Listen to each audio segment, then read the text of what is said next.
I started recording prices for Ethereum for July until the middle of August on 24th July 2022. The first price recorded was 1564.47. Just like with Bitcoin, for this period, I will concentrate only on the prices of Ethereum, although they aren't as interesting as what the prices were for Bitcoin. The prices for Ethereum had stayed pretty stable, but all of the new stuff happening with mining and Ethereum had not happened yet when I was doing my 3-month prices. On 25th July 2022, the recorded price for Ethereum was 1514.24, down 50.23 from 1564.47, the price recorded the day before. On 26th July 2022, the price recorded was 1423.68, down 140.79 from the recorded price on 24th July 2022, and also down 90.56 from the price recorded on 25th July 2022, the day before. On 27th July 2022, the price recorded for Ethereum was 1430.03, down 134.44 from the recorded price on 24th July 2022, but up 6.35 from the price recorded the day before. On 28th July 2022, the recorded price was 1643.54, up 79.07 from the price recorded on 24th July 2022, and up 213.51 from the recorded price from the day before, on 27th July 2022. On 29th July 2022, the price recorded was 1727.21, up 162.74 from the price recorded on 24th July 2022, and also up 83.67 from the recorded price the day before. On 30th July 2022, the price recorded was 1708.65, up 144.18 from the recorded price on 24th July 2022, but down 18.56 from the price recorded the day before, on 29th July 2022. Fitting things now will I sing, there shall be on the fig tree a many-colored flower, and afterward the royal power and sway shall Kronos have. For 3 kings of great soul, men most just, shall distribute portions then, and many a year rule, rendering what is just to men who care for toil and deeds of love. And earth shall glory in her many fruits self-growing, yielding much corn for the race. And the foster fathers, ageless all their days, shall from diseases chill and dreadful be far aloof, they shall dias falle non sleep, and unto Acheron in the abodes of Hades they shall go away. And there shall they have honor, since they were a race of blessed ones, fortunate heroes, whom the Lord of Sabaoth gave a noble mind, and with whom always his counsel shared. But blessed shall they be even when they go in Hades. And then afterward again oppressive, strong, another second race of earth-born men, the Titans. All excel in figure, stature, growth, and there shall be one language, as of old from the first race God in their breasts implanted. But even these, having a haughty heart and rushing on to ruin, shall at last resolve to fight against the starry heaven. And then the stream of the great ocean shall upon them pour its raging waters. But the mighty Lord of Sabaoth to enraged shall check his wrath, because he promised that again no flood should be brought upon men of evil soul. But when the great thundering God shall cause the boundless swelling of the many waters with their waves hither and thither rising to chase from wrath, and into other depths of sea their measure lessen, setting bounds by harbors and rough headlands round the land, then also shall a child of the great God come, clothed in flesh, to men, and fashioned like to mortals in the earth, and he doth are 4 vowels, and 2 consonants in him are twice announced, the whole sum uno will name, 4. 8 once, and as many tens on these, and yet 800 will reveal the name to men insatiate. And do discern in thine own understanding that the Christ is child of the immortal God Most High.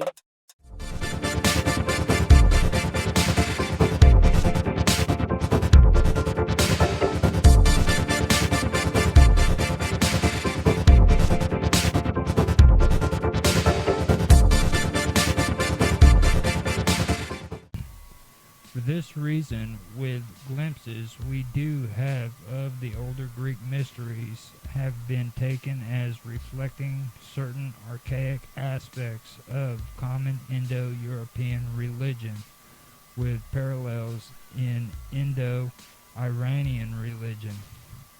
The mystery cult of Greco-Roman antiquity include the Eleusinian mysteries, the Dionysian mysteries, and the Orphic mysteries. Some of the main divinities of the Romans, nominally adopted from other cultures, also came to be worshipped in mysteries. For instance, Egyptian Isis, Persian Mithraic mysteries, and Thracian Phrygian Sabazius, and Phrygian Sibyl, or Phrygian. Now, Mithraic mysteries, and then the Thracian, Phrygian, that's spelled Thracian, and then Phrygian is Phrygian, and then Sabazius is Sabazius, Sabazius,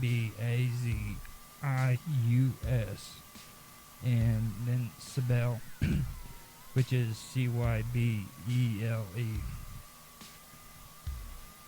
Now, the list of mystery cults is the Arcadian cult of Despoina, and that would be Despoina. And then you have the cult of Attis, Attis. Then the cult of Cybele, Cybele. Mysteries of Isis or Isaac mysteries.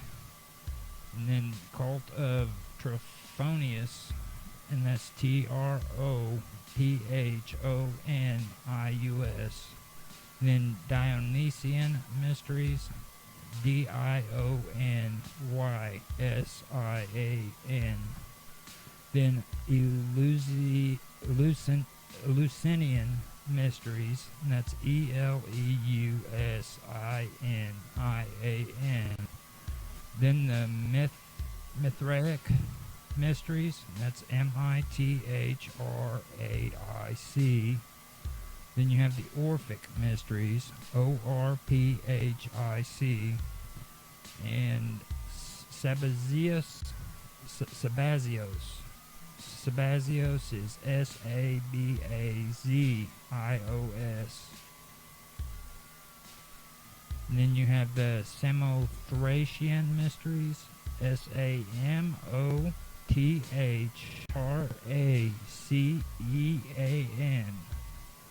And then the Serapis, that's Serapis.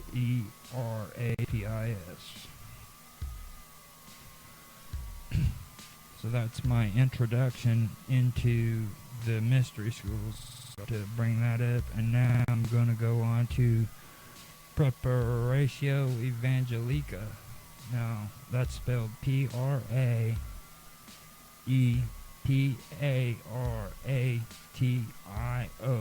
and then Evangelica, Evangelica. This is book 1, part 1. Okay. The prominent position occupied by Eusebius of Caesarea in the Arian controversy in the Council of Nicaea has given rise to so many important treatises on his life and character that it would be quite superfluous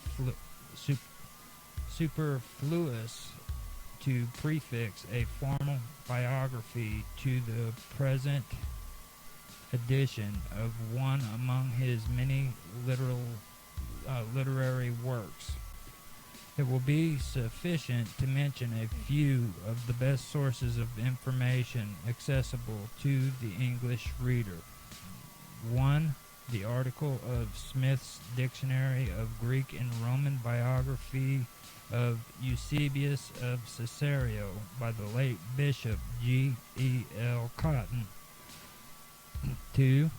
Testimonies of the ancients in favor of and against Eusebius, collected by Valesius Henry de Valois, which is spelled Henri, then DE, then Valois, and appended to the Prolegomena, Prolegomena,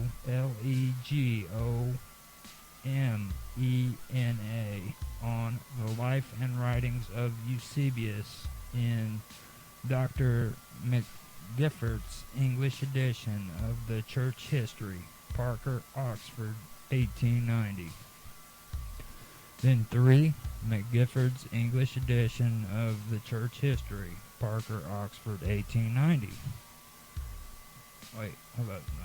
3, sorry, I reread that over again. 3 is the very interesting and learned introduction to the Greek text of the Ecclesiastical History of Eusebius, edited for the Clarendon Press by the late Dr.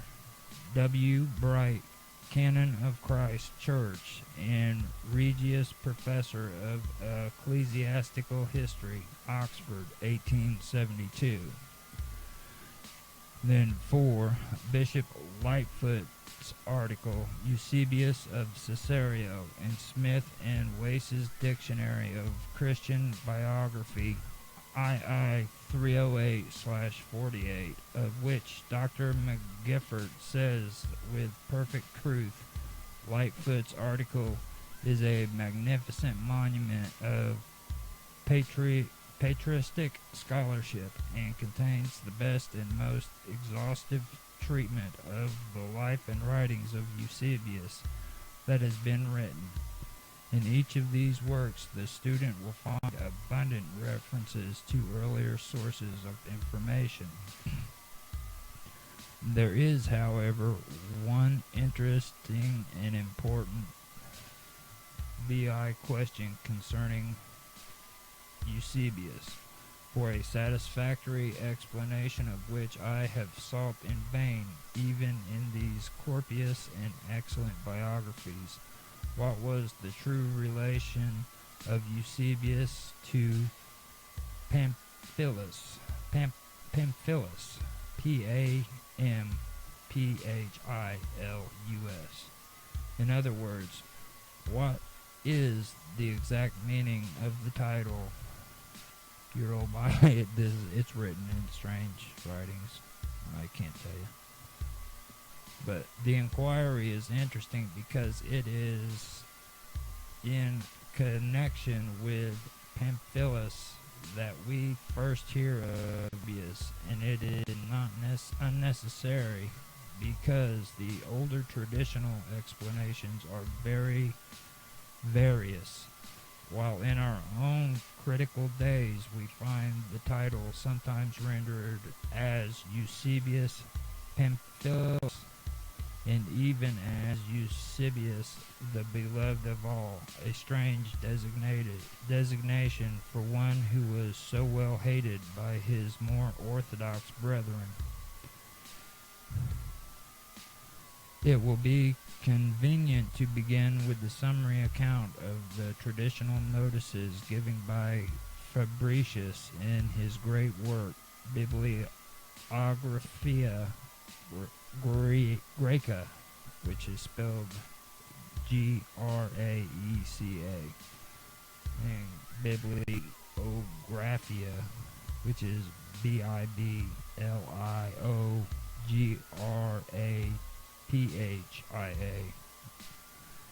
and Eusebius Pampili, not the martyr's son, nor his sister's son, Consubronus, nor his slave, but a friend so peculiarly intimate that he took his name from him.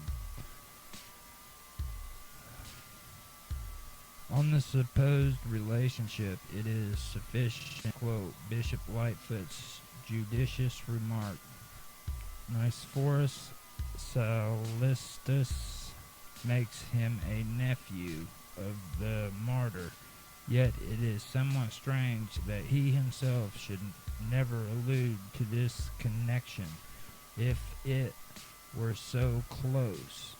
On the contrary, he speaks of his becoming acquainted with Pamphilus in such a manner as to suggest that there was no existing relationship which brought them together. In a note on the passage already quoted, Fabricius defends the rendering friend of Pamphilus by supposed examples of a similar usage. Thus, C. Avianus Philoxenus acquired the name Avianus from his friend Flaccus Avianus, as Cicero writes, Apist ad familiares XIII 35.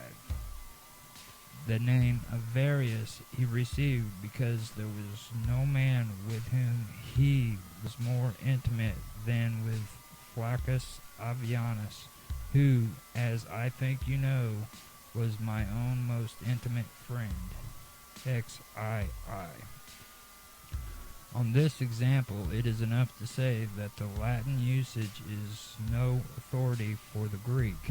In the same note, Fabricius adds, Etiam ludus Lacobi et Petrus Damiani dictus Turcu a fratri, on Luke XI 16. Meyer remarks that it is usually rendered Judas the brother of James, and therefore the son of Alphaeus, but without any foundation in exegesis. Hence, here and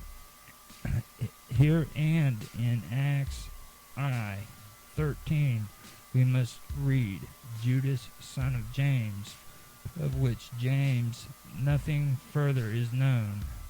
And on Acts I 13, Meyer again remarks that the relationship is arbitrarily defined as brother of the younger James.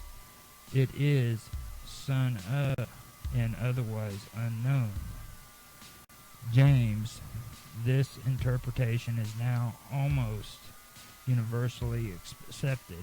Thus, Huther on Jude 1 writes, it is arbitrary to supply two instead of the usual supplement and ruse introduction to Jude. Kettle dernier formulae doit signifier necessarement fills de jacus et non frere de jacus compare the idiotismus gracis, page 12. Thou involvit substantivum ut filios vel pro illo sumater, on which Herman marks anut ad vig de idiot, p. 701. Significant ut ons foise so phronisco unicum ut illam esse soi or koi cui patir ferit so phroniscus quo ab alice aliis.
Treasure is in the search, what we find out along the way. The people who search for truth and what they found, some who ended up penniless and broke on their deathbeds. In search of the truth that just wasn't there, but they did it though, which is more than what most would say. These people had a theory and researched their ideas to the bitter end. Mysteries that lay in hiding are all that we have now for adventure. Manuscripts hundreds and thousands of years old, yet to be translated. Conspiracy theories, spies, ciphers and espionage, going all the way back to the Dark Ages. Francis Bacon was considered the James Bond of his time. It doesn't matter who the writer was if the writing still remains. Search those manifests and ledgers and find out for yourself if the stories hold weight. If true to yourself, you will soon find yourself involved in all sorts of things. Learning words like boogery, disinheritance, and so forth. Information will present itself more and more, changing your perception of life slowly as time goes by. Many people are incapable of thinking outside of the box, and some are highly intelligent as well, living their lives for fame, credibility, and popularity. We shouldn't set ourselves upon a pedestal, criticizing these intelligent individuals. Some people realize that intelligence doesn't carry any degree. Some do claim that intelligence, and without a degree, represents wasted knowledge. Statements based on arrogance alone. Politicians and science work hand in hand, confusing the people, so that agendas can be met. The same scientists who believe in climate change are the same scientists that condone genetically modified organisms. Secrets are kept in order to protect us, while Marconi kills over 25 scientists. Deaths within a 20-year time span are considered coincidence. Mysterious deaths and suicide, of course. A few people go missing and never seen again. War criminals pardoned by their enemies in order to achieve space exploration and espionage. Nuclear physicists detonate nuclear bombs in the desert for decades. General Electric has nuclear reactor meltdowns in Japan, yet we are at fault for all environmental problems. Misinformation is constant and from all directions. Greenpeace no longer fights to save the whales or conduct scientific research anymore. Their efforts aim toward politics, and their founder disavowed. He left the organization and now supports nuclear energy, calling it the safest form of energy.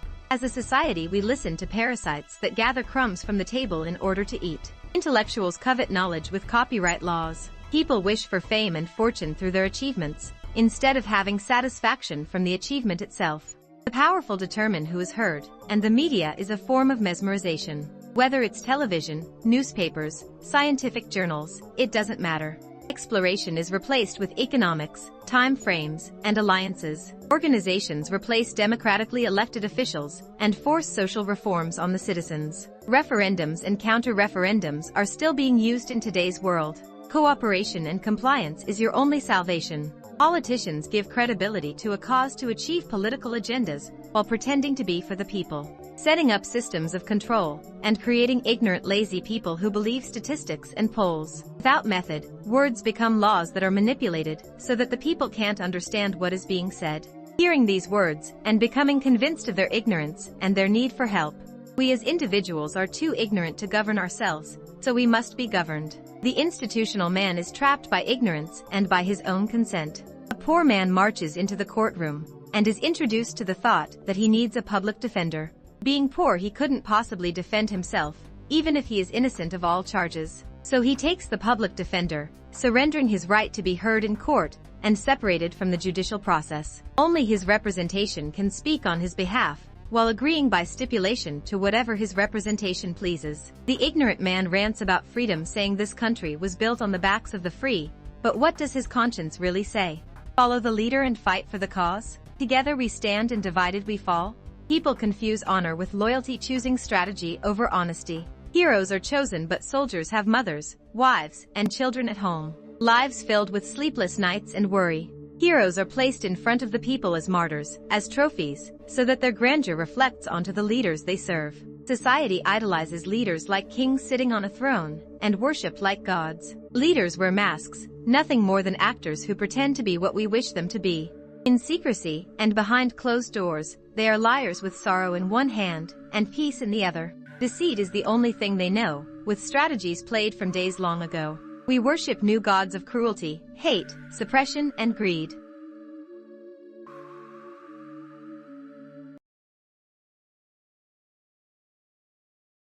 Theories about the earth and the craft forced many people into a life of hiding. The practice of secrecy was of importance to everyone within the Holy Roman Empire. Closed borders protected trade secrets, retained values and traditions as well as upholding the laws. Alchemists could brew their compounds and experiment in secrecy, while catering to royalty too. John Dee would do his sorcery in the same castles, where Queen Elizabeth laid her head at night. Media was born, with the printing press, and allowed information to travel more freely. Ideas of freedom, injustices, and unfair treatment of the common man began to emerge. Francis Bacon, King James, and many others flocked to Shakespeare. John Dee was trying to communicate with angels, and to do these things, secrecy was needed. Francis Bacon and Christopher Marlowe were friends to people involved with espionage. Both were suspected of being Shakespeare also, using the name in order to write controversial literature. The university which could have been involved, but these are only parts of an unspoken history. German courts practiced Vehmic law, which worked in darkness and was full of secret tribunals. Criminals were referred to as reprobates, and the sentence for any crime was death. Not only were criminals put to death, but anyone who found out who the members were, also would be executed. Members were given passwords, handshackes, and signs, so that other members would know that they belonged to the tribunal. Because there were no other solutions concerning justice in Germany. Vehmic law was vital to the country and flourished for well over 400 years. Finally, though, it became corrupted with complaints from the people concerning corruption. People were executed for witchcraft, murder, rape, and robbery. If criminals were caught in the act by 3 or more members, it was automatic death. Members would post summons anonymously, ordering criminals to appear before the tribunal, usually nailing the summon to a tree or some place where they went on a regular basis. To be cleared of the charges, the criminal had to appear and be cleared by a process of oaths. If they were members of the court, then they only had to appear and take the oaths on their own. If not a member, the criminal had to appear with another member of his family, who was a member. Still, the accused had to clear himself through a process of oaths. If the accused was not a member or did not have a family member who was in the court, 23 members of the court had to give their oaths in favor of the accused. If found guilty, criminals were hung by the neck from the nearest tree immediately, with an engraving carved into the tree bark, showing that the court had done its work. Criminals fled Germany and the Holy Roman Empire to avoid prosecution. Countries opposite to the Catholic Church, where people went, fleeing their death. King Louis VII's entire family died from smallpox when he was a baby. In order to save the family's bloodline, he was forced into sexual intercourse at an early age. His cousin and regent of France allowed this, fearing that the family would lose the throne to the House of Orleans. At the age of 11, Louis became king, and the regent tried to marry him to his 3-year-old cousin. The young king was not interested, so the marriage did not occur. Instead, a young princess from Poland was chosen, who was old enough to conceive. King Louis VII enjoyed the company of women as he grew older, and bore many illegitimate children. Eventually, he contracted syphilis and died. Unlike King Louis VII, his cousin, Leopold I, was quite the opposite. The second son of Marie Anne from Spain and King Ferdinand III, Leopold was made heir apparent after his older brother died from smallpox. Making him the next in line as Holy Roman Emperor, Leopold was unprepared for the task. He was raised as a devout Catholic, who was educated and taught by Jesuit priests. For a life intended for the sole purpose of serving the church. Leopold's education was interrupted by his older brother's death, so he had to rule as Holy Roman Emperor instead. Because of his church teachings, Leopold was defensive and reserved in public, yet open to close friends in private. King Louis VII allowed trade in France to flourish by opening channels along riverways for better travel. France's communications and economy were also improved during Clus's reign. His actions too may have been responsible for the French Revolution though. France's wealth was damaged over giving back lands in exchange for treaties that were won in battle against other countries. King Clus also worked with conspirators and revolutionists in secrecy against his enemies, which discredited France's power, raising questions about King Clus and his absolute monarchy. Where King Leopold had to battle against King Clus VI for territory, King Louis VII would later return it, constantly getting into conflicts, and besides being Holy Roman Emperor, Leopold also ruled Croatia, Hungary, and Bohemia. Both Leopold and Louis were well educated to different languages, history, natural science, literature, astronomy, alchemy and the arts. Politics in the empire concerned giving land back, making treaties, created better travel routes and communications, then creating treaties and participated in conflicts. Constantly involved with conflicts, Leopold started the Turkish War, Dutch War, and the Spanish Succession, dragging every European nation into both the Turkish War and Spanish Succession. Leopold's selfish desire for power and his intent of taking the Spanish king's lands, then giving it to his sons. In the end, Romania could neither say if they won or lost, and the Spanish succession went well beyond Leopold's life. During the French-Dutch War, there was an alliance between the Netherlands, the Holy Roman Empire, and Spain of Lorraine. In the War of the Quadruple Alliance of 1718, there was an alliance with Austria, France, the Dutch Republic, and Great Britain. Another War of the Quadruple Alliance in 1815 had an alliance between the United Kingdom, Austria, Prussia, and Russia. The enforcers of the Concession of Evora-Monte of 1834 consisted of an alliance between Portugal, the United Kingdom, France and Spain. The central powers of World War I consisted of Germany, Austria-Hungary, the Ottoman Empire and Bulgaria. Kings created alliances in order to defend themselves from each other. These alliances extended into the reign of their children, and payments were expected. Treaties were signed between the victors and the ones defeated. Hostages were taken for ransom from both the enemies that were defeated and from the kingdom that won as well. Some of the treaties would result in civil war, so hostages were needed from both sides. Fiefs were given to princes, in order to create a pecking order among the people.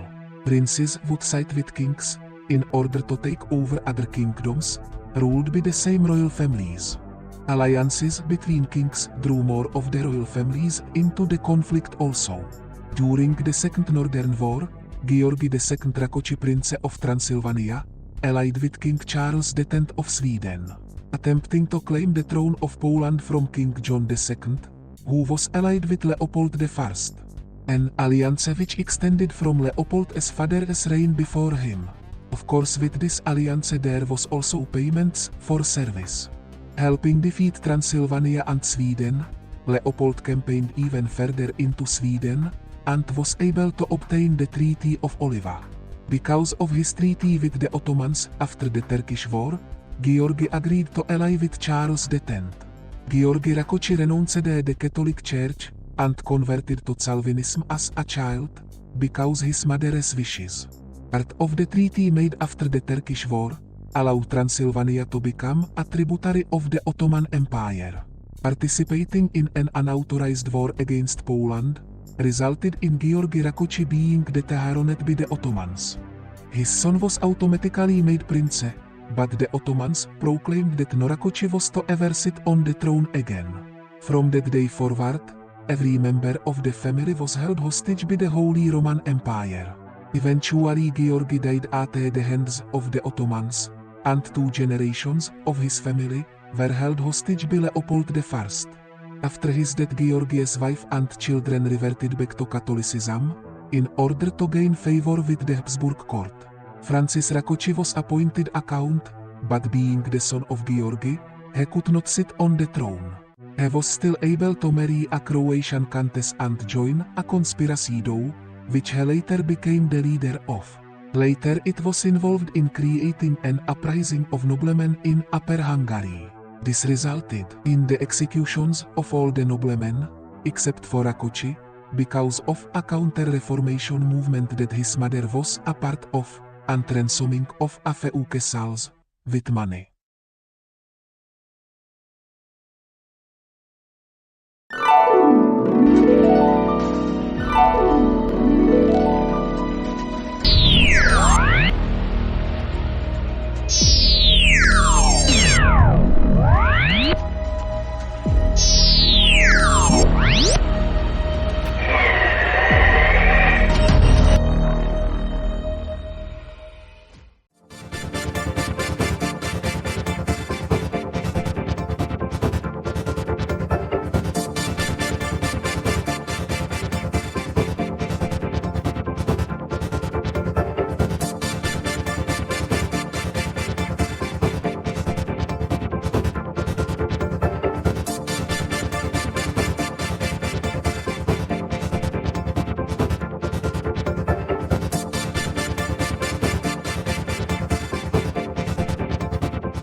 Like he just, for one thing, he can't take a side.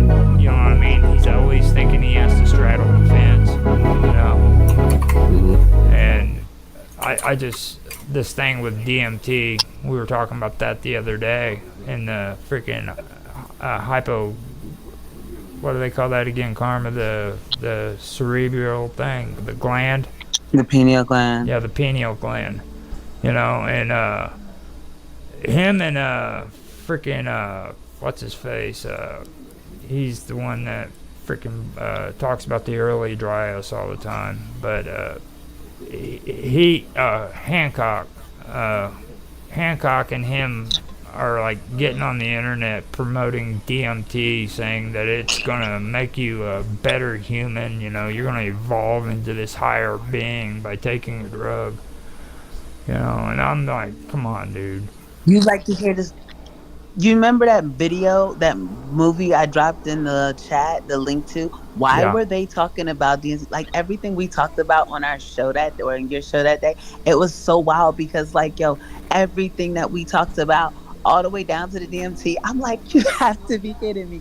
And I just stumbled across it.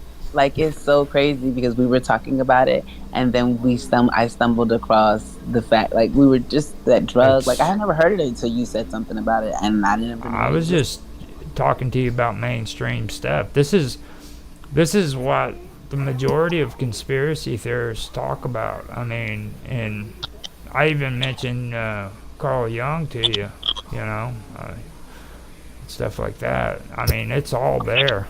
I've heard it so much, I've got it memorized. I don't even have to have freaking notes on that stuff. Because, I mean, it's everywhere. Like, if you're gonna get into it, you know, you got to know what you're talking about, and this is what these guys are talking about. So I found Joe Rogan's channel on Minds, and he hasn't been active since 2020. That's good. He's in outer space. He's got 139,000 subscribers. Yeah. And he doesn't even get on mine. That's wild. Yeah. Well, see, he was famous before he even started doing his podcast. Like, I don't know if I heard his name before. I don't remember how I know his name, though. Phil Hartman, when he ended up getting killed by his wife, he was on a TV sitcom with him, and that's where he got a lot of his popularity from. I forgot what TV radio. Saturday Night Live. Yeah, that's what I do know. Saturday Night Live. Joe Rogan is on Saturday Night Live. Jeff Rogan, isn't his name Jeff? It's Joe. Joe Rogan was on TV radio. Like, you're from Canada, you know some of the people from when you were younger. You remember an old show called Kids in the Hall? Yes. I don't watch them often, but I've heard of them. Yeah. The guy that started that was actually on TV radio, and it was like a radio station, and he was in charge of it. and then Phil Hartman was like the news broadcaster, and Joe Rogan was the maintenance guy that did all the wiring and everything. Okay, I see. So this is way before Saturday Night Live? No, he did go out into Saturday Night Live first, I believe. I could be wrong.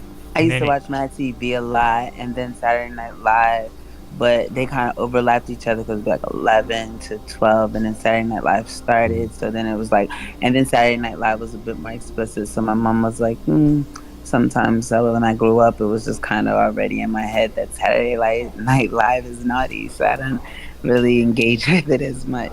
I mean, like I've watched it before, but I don't know. Are they even showing it anymore? I feel like like these people, like these celebrities go there. Like I know, like Kim Kardashian, that's how she met Pete, and then like somebody else I just heard about on Saturday Night. Like this, yeah, they still do that. I feel like that there wasn't Elon Musk like just on there recently, like last year he was pushing Dodge. I don't know how everyone else says it, but I say it how I say it, but Dogecoin or whatever. He was pushing that like last year or the year before last? I think it might have been the year before last, I'm not sure. But yeah, those people still do it. I don't know about like more recent than that. I know Pete Davis and Kim is like my most recent knowledge of knowing Saturday Night Live still exists. You know what's the messed up part about Dogecoin or Dogecoin? What's that? Mine's tokens are worth more than freaking Dogecoin. Now that's wild. That's so wild. But they were going, like when I first got into Dodge, man, I got Dodge. They were like, you know why, right? Oh, why are they? Dogecoin was not really a coin. I think somebody took it over and started something with it, but originally it was just a meme, whereas mine actually has something behind it. Yeah, it is a meme coin. I read about that. It was started as a joke. Yeah. The fact that it actually started to be worth something. The more it was worth, the more the jokes came out. They just started tagging more memes on it. But the entire coin was originally meant to be a joke, and the joke's on everyone else. Right, because now it's like I think on the like when you look on the wallet on on the chains or whatever, it's like number 6 or 7. It's high up there. I don't know if it's 6 or 7, but it's really high.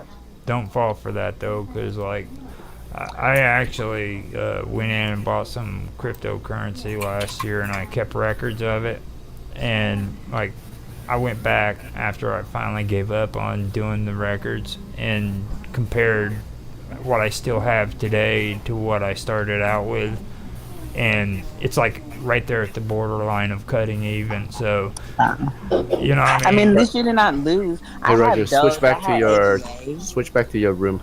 I just sent you a link to the GitHub. Okay. So Dogecoin now has a code base, so they actually have something real behind it now. Before it was just a meme. I have some Doge. I had ADA and like XLM, but like it was because before I used to go on this one platform and they had a bunch of stuff like that they would tell you about like the different crypto like Polkadot and stuff like that, and I would actually like listen to them discuss it to determine whether or not it's an investment. But I make a couple of dollars and then I take it out because my crypto is my least of my investments. Like I have investments in stocks. I have investments that I trade with throughout the week, money I trade with throughout the week. But like because my crypto is like my least lucrative just on an overall scale, I kind of take it in and out. Like I have some stuff that I let sit in there, like Shiba, I have that. And then there's this other thing. It's like Doge, but it says something else next to it. And so I have like a lot of that. And then like, I don't know. I believe in crypto to the extent if you pay attention to the charts. Like, and I do watch the charts because I trade. So that's how much I'll know or how much I'll be willing to, participate. So could mines turn into like mines tokens? Could they turn into crypto tokens, or like no, it does not work like that? Well, Mark, if he was here, this is where he'd break in and start explaining to you the difference between tokens and coins. Okay, a token. Well, I don't think they're looking to do that in the future because if you turn, there's a whole bunch of monetary regulations in the U.S. that they have to go through in order to get it to be a currency, right? And could be a lot of headaches that they are trying to stay away from. I would love to be able to trade mines. I think it would actually benefit. That way I could get on there and freaking buy and sell and trade it and not have to deal And with. probably boost the platform too. Yeah. I hear mean, what he's saying about the regulations in regards. You know, because like I've got extra cash sitting around. You know what I mean? It's not like I can. I mean, if I got my wallet set up, I've got freaking all that. You know, if I can freaking invest in mines in that avenue, it only helps mine. So Yeah, you can buy mine's token. It'll just be a utility token until you can put it on chain, and then you can. I don't know what you can do with it once it's on chain. I can literally go on Coinbase and buy on-chain tokens. Right. Oh, there he is. Oh, Moose is here. Moose is here. Cool. Hello. You hear us? What's up, guys? There he is. What's up, Moose? Hey. Welcome. Thank you. Good to see you guys. It's good to see you. Now Well, this is the first time I've seen you and I've heard you. Could you introduce yourself to the live stream? Quick intro. How long have you been with mine? That kind of stuff. Okay. My name's Moose, I guess. That's what people call me. Sure, that's fine. We'll go by handle. That's fine. Okay, and then I've been on mine since 2017 on my main account, and I kind of changed over to the Moose account because I'm kind of political, I guess, and I say some things that I wouldn't want my family or friends to be affected by, so I didn't want to use my real name. Cool. And then I've been a Mines Pro member since I think April of this year, but wow. I've been a Plus member for almost a year now, so I'm just barely getting like traction this year. Nice. We're actually gonna bombard you with shitloads of questions about Mines Pro, dude.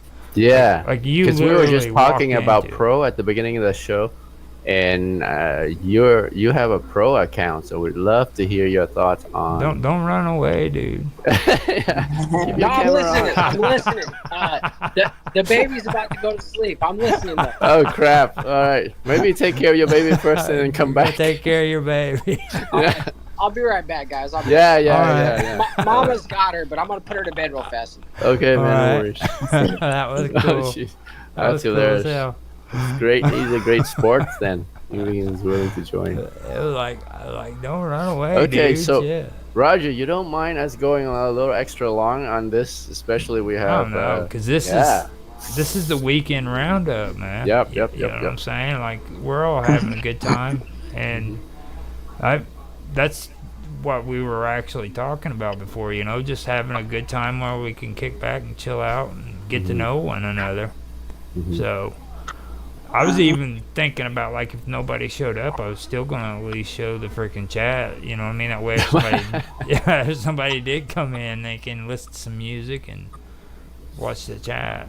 So I'm really surprised we got everybody here. Yeah, Moose even showed up. Cool. Yeah.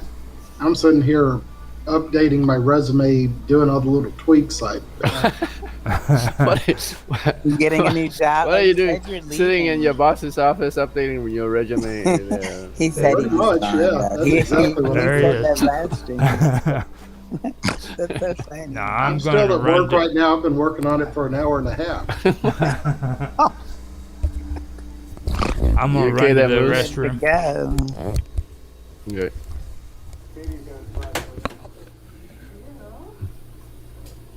All right, you guys can ask any questions you want. I'll answer anything. Yeah. Anything. Let's go, Roger. Shoot. So we want to ask him a lot of questions about Pro. So ever since you got on Moose, you've joined the Pro right away, and what kind of benefit or turnout or what are you payback have you gotten from the investment? Okay, so this is gonna be like this is gonna be an up and down thing because you see, I didn't join originally with the pro. Okay, I was on here since 2017, and then I thought the pro would give me a website, right? So in April, when I made the anonymous account last July. So when I made that, I thought, oh, I'm gonna wait, and if I get some traction, I'll get the pro, right? And when I got the pro, I thought I was gonna get a website. I thought that's what Roger thought too. Yeah, I thought I was gonna have like the producermoose.com or something. Right. And that was my whole thing. I was gonna have all my pictures under there, and I was gonna have it all like as a big portfolio that I could show other people. Right. And so that was a letdown right out of the gate. And then to earn anything, I've had to spend money. So my account says I've made $583 so far, right? But I've probably spent $300 on top of that boosting content.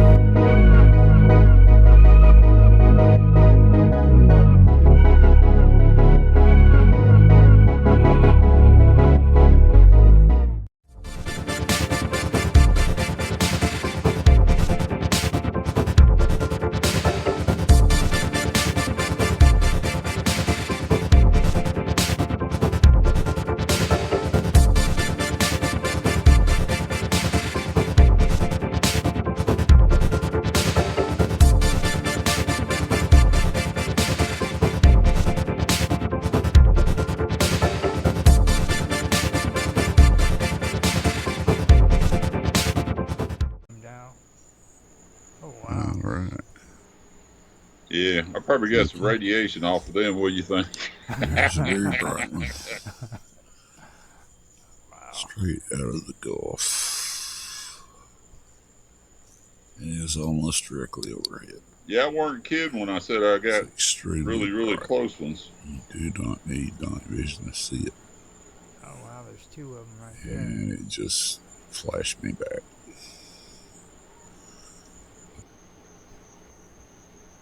Was that flashing that you was talking about? It flashed you back.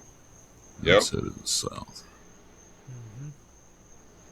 Well, they always interacted with me no matter what. That's a show and a half right there, folks. And then the other thing I started noticing after doing it so long was the objects that were sitting static up in outer space, they're enormous. They got to be a few miles long. They light up all of a sudden. The complete thing for a tenth of a second, long enough for me to see it and notice it in video. And some of them, when I zoomed it in, you can see a lot of structural detail on these things. Look at that. And the one guy has a channel. He monitors the the sun UFOs and the sun videos and stuff. Another one tonight that's even. I've got a triangle on here, or not a triangle, a boomerang. It's got to be humongous. The guy said, I think in his video, he estimated it to be 10 miles long. I don't know how big it is. I've got it sitting still. He's got it flying over the edge of the sun. There's two. One right up underneath it. It's the same object. The same boomerang looking thing. Like, and I captured it. It's just sitting up there. It lit up. It's that half a second, and there it is. And then it didn't go anywhere. It's still sitting there. And I'll see 5 or 6 of these things. All of my videos are riddled with them. And in the beginning, when I first started filming them, recording for over a year, I didn't even take any notice of that. I said, well, that's kind of weird. They look like lightning bolt in space or something. Look how big it is that. Light up, and then it was gone. And you see how big you know, looking at it with my eyeball and through the night vision, that was what it looked like. It looked like some kind of static spark or something. Then I realized it's an object illuminating itself way up there. Oh yeah.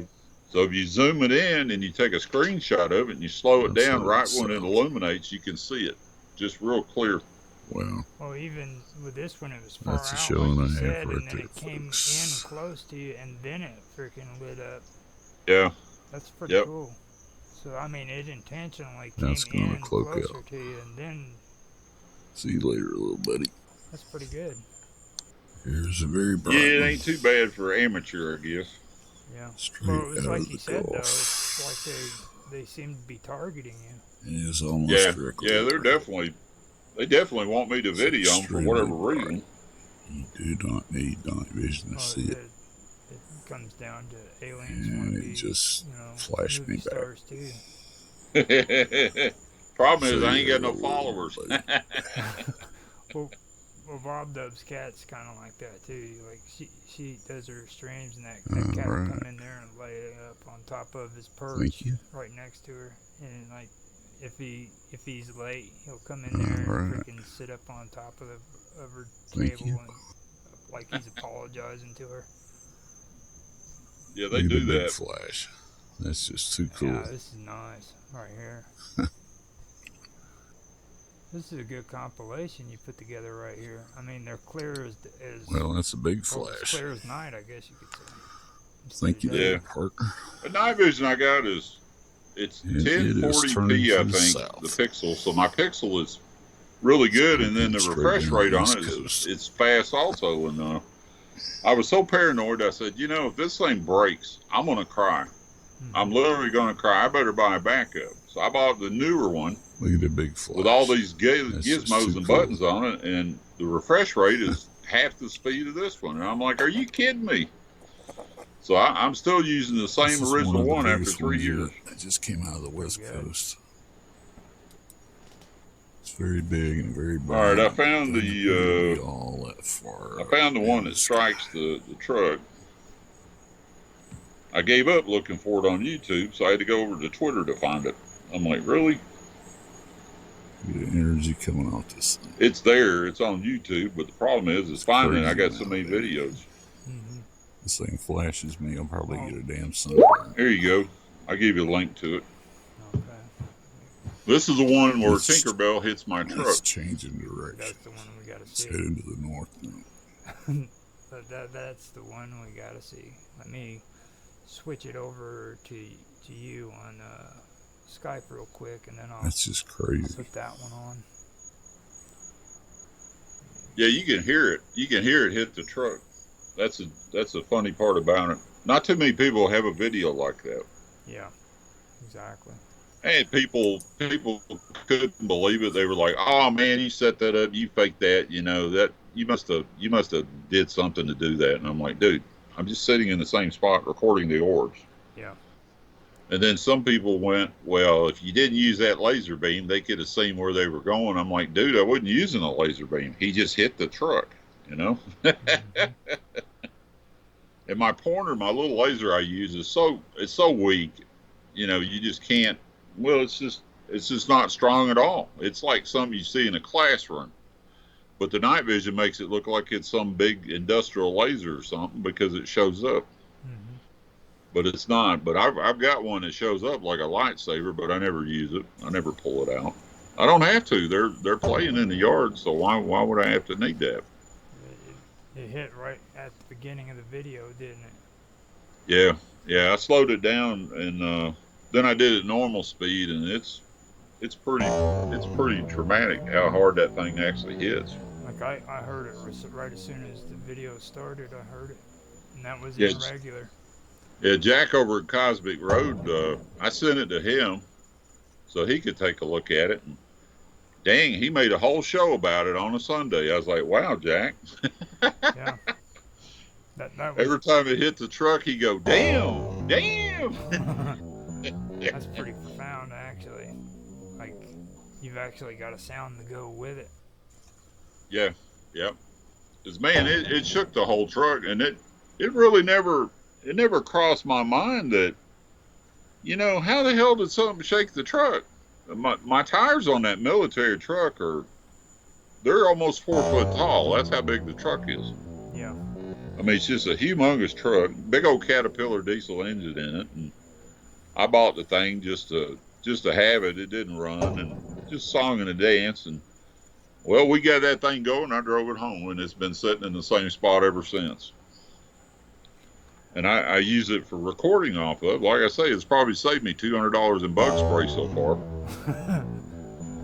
Well, and definitely a lot of bites. And I don't want none of that Bill Gates virus. Yeah. Now, if you want, man, would you be willing to come back again and do another episode with me? We've come to about an hour and Oh yeah, 22 yeah, minutes and stuff. No. yeah. We're good. Because this is really good stuff, and like I said, I really think that people in WoW would love to see this stuff. I mean, you've come to probably one of the best platforms to do these videos on, to be honest. And Yeah, yeah.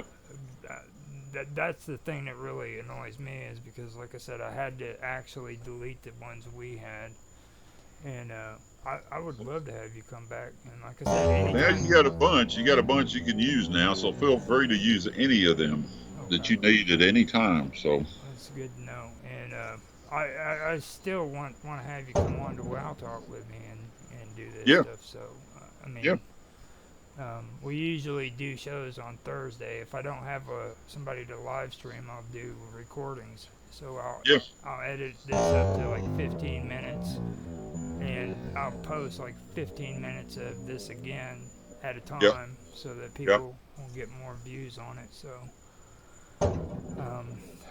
before we head out, would you be willing to tell everybody how to get in touch with you? I didn't mention anything about your YouTube channel or anything, because I figured it'd be good for you to do it. So Yeah, you can find me Florida Real UFO, or you can find me under John Bell on X, or if you don't remember all that stuff and you're not that technical, if you just Google me, John Bell UFO, you'll see all my links will show up in a big, nice picture of my dog and me. So at least I'm Google worthy. yeah. Now your YouTube channel is named Florida. Florida Real UFO. Yeah, there you go. I have to keep this on widescreen so that I can, because I do it in window mode, and if I get off of here, it'll make the OBS go black. So. But yeah, anything to help you guys out, just let me know. Yeah. And I think you added me on YouTube this morning, right? Yes, I have added you on YouTube.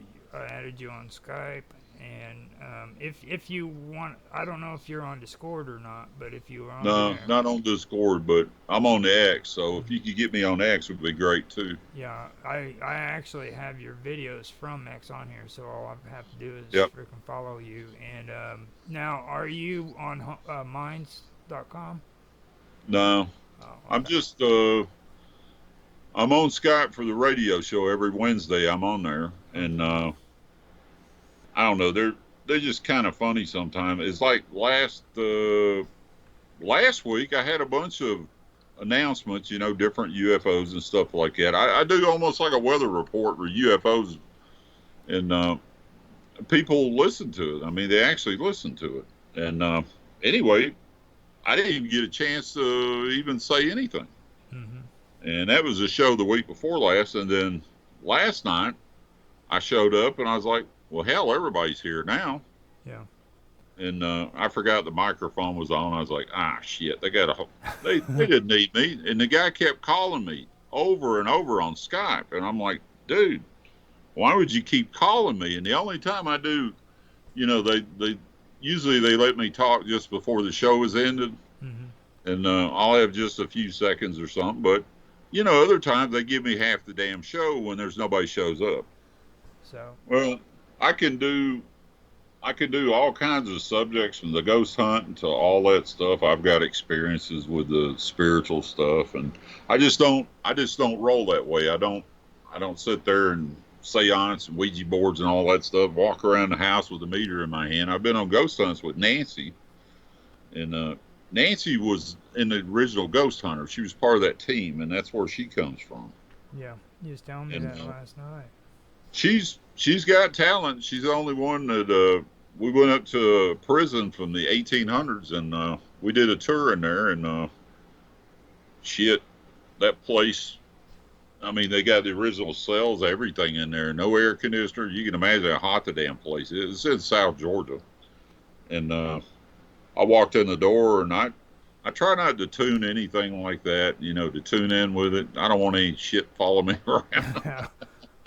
Oh, it's like the But I walk in the door, I know where it's at. I know what happened, so to speak. And then I was everybody ignored me. And then by the time it was all over with, they didn't see anything, didn't find anything. I was the only one that filmed anything, and I filmed 2 UFO orbs out in the yard.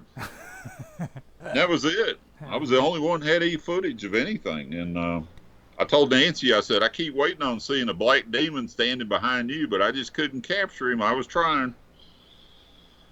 So I figured that would get her going if I captured the image of something. I took FLIR, I took everything up there. Well, it was great having you and everything. So I will we'll call it quits right here, and I will send you a copy of this if you want me to. It's up to you. You don't have to. You could edit that part out about Nancy and stuff, though. Okay. Well, it's live stream, so there's no editing. So she's done heard you. So I really appreciate you being here, man, and we'll talk next time, okay? All right, sounds good now. I appreciate it.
And I'm sitting there. I was talking the whole time without my mic open. So, okay, I'm testing the audio. Sorry, I'm running a little bit late, guys. But at the moment, I am getting everything set up.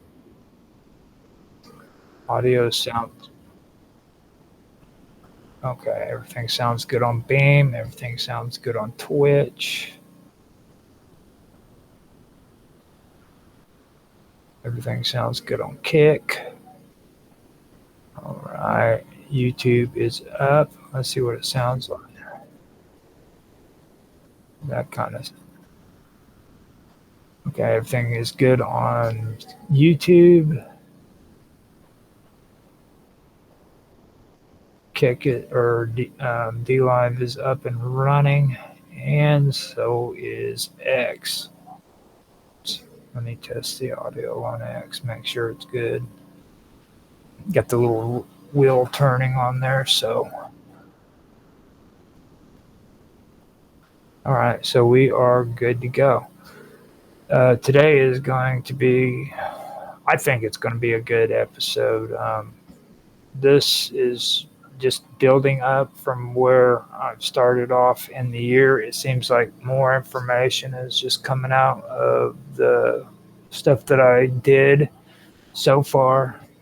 And I am just going with it because we have a lot of good things. There's a lot of good topics that I have been wanting to discuss too, which I'm actually able to do now since I decided to get go this direction basically. So I wanted to go ahead and put some more in it while I'm doing the show. I can also do some more of my background videos because that's one reason why it took me so long to get this started up today, was because I wanted to get my background videos transferred over to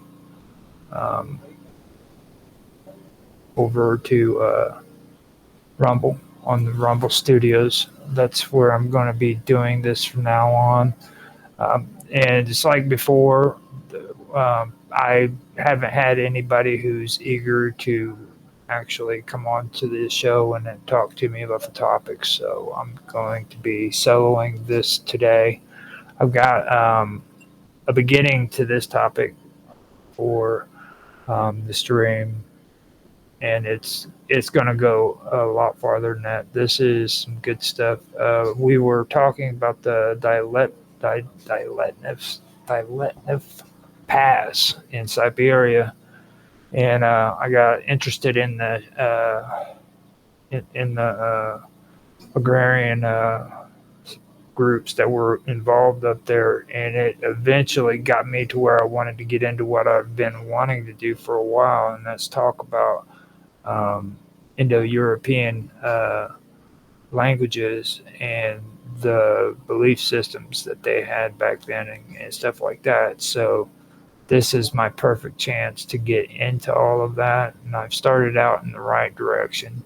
Last week I started a little bit on that with another paper that I came up with that I wanted, or that I shared, and it was concerning the Mansi and the Conti. Now that's the group that was a part of the Dyatlov Pass incident that happened, where the skiers were found all dead in mysterious circumstances beyond that. Now, with this, what I want to do is I don't want to continue just on that. I want to expand it further out and get into Indo-European languages, also the Germanic, or that'll include like the Germanic and the Nordic lore, as well as the languages that's involved with it. We're also going to have some stuff involving the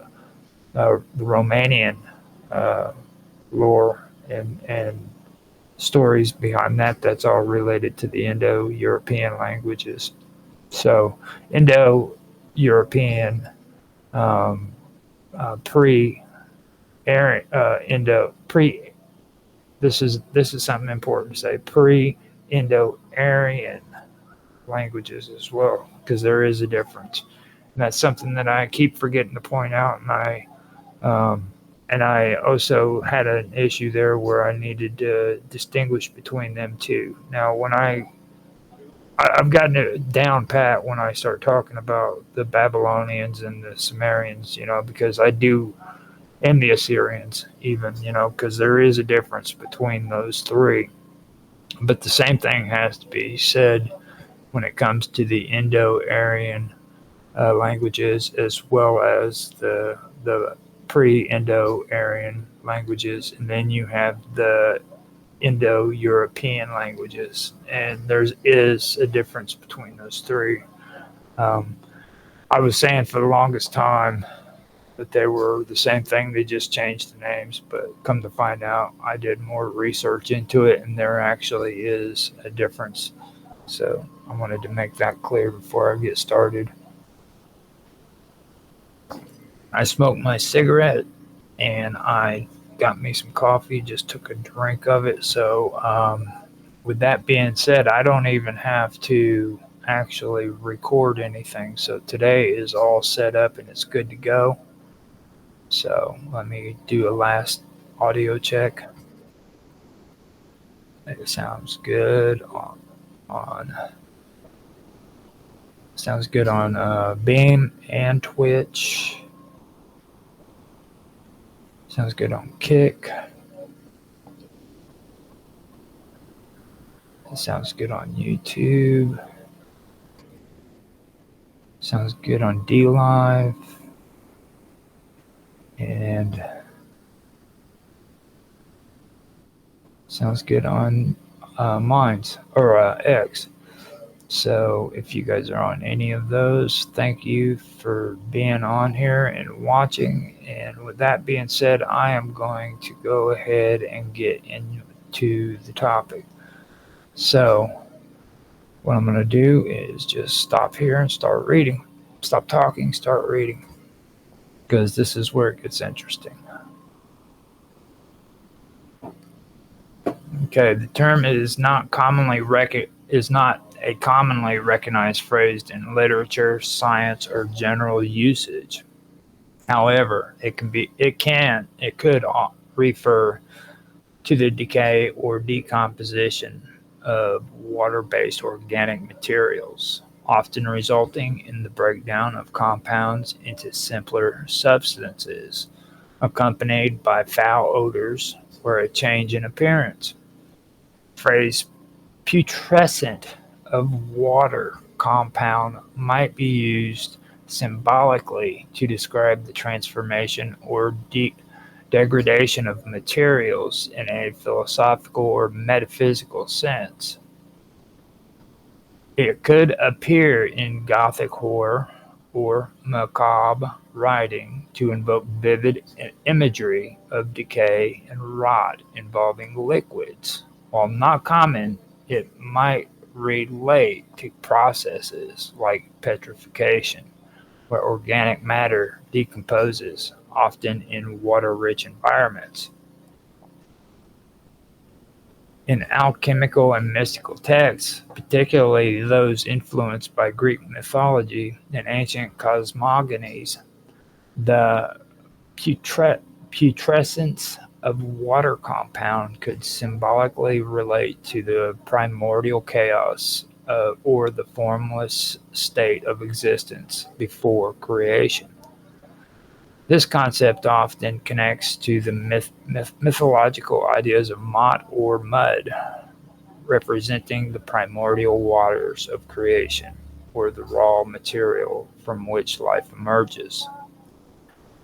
In Greek mythology, creation begins with chaos, a vast formless void that contains the potential for all existence. Chaos is sometimes associated with a watery or fluid state, symbolizing the unformed matter. From this chaos emerges Gaia, which is earth, then Tartarus, which is the underworld, and Eros, which is desire, leading to the ordered cosmos. In alchemy, putrescence, which is decay, is a necessary step in the transmutation process. It signifies the breaking down of existing structures to give way to new life or a purified state. This idea aligns with the mythological concept of creation arising from formless, decaying matter, like Mot in Phoenician mythology. Mot, sometimes referred to as Muth in Ugaritic texts, originates from Phoenician and Canaanite mythology, but it shares symbolic ties with Greek and other ancient creation myths. Mot is associated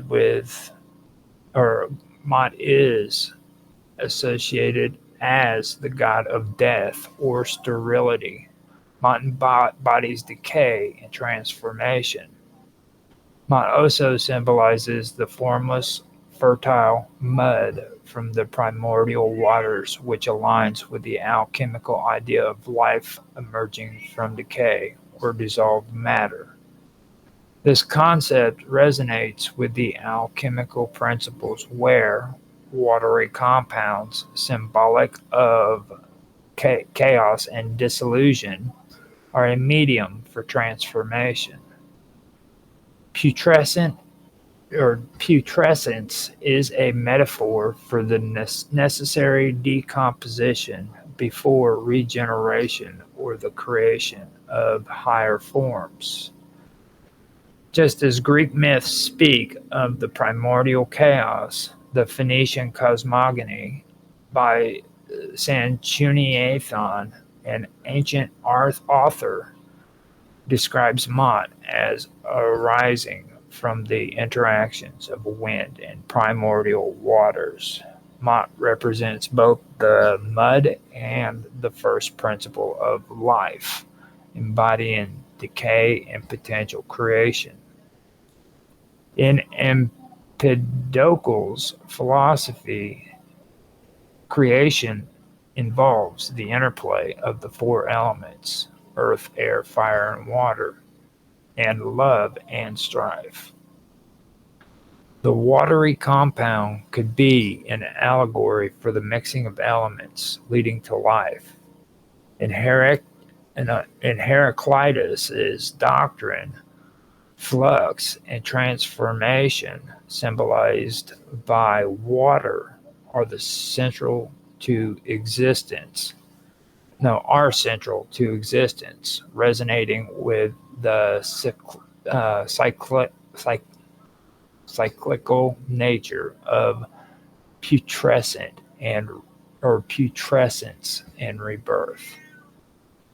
The phrase putrescence of water compound metaphorically aligns with the primordial state of creation in Greek mythology, which is chaos. The concept of Mot as a representation of primordial mud in Phoenician cosmology. Alchemical principles of decay, transformation, and rebirth. The Igig Irofa, the sky-reaching tree or world tree in Hungarian mythology, aligns with these cosmological and alchemical ideologies in multiple ways. While it originates from Finno-Ugric and shamanic traditions, its symbolism connects deeply with Greek cosmogony, Mot, and the putrescence of watery compound in alchemy. The Agig Irofa functions as a cosmic axis that links different realms: the underworld, roots of decay; the middle world, earth, where life emerges; the upper world, divine realms of celestial order. This structure reflects both Greek cosmology, where chaos precedes structured reality, and alchemy, where putrescence leads to rebirth. The tree's roots are often associated with waters, mud, or the abyss, symbolizing the primordial state before creation. Decay and birth, like Mot, the mud of creation.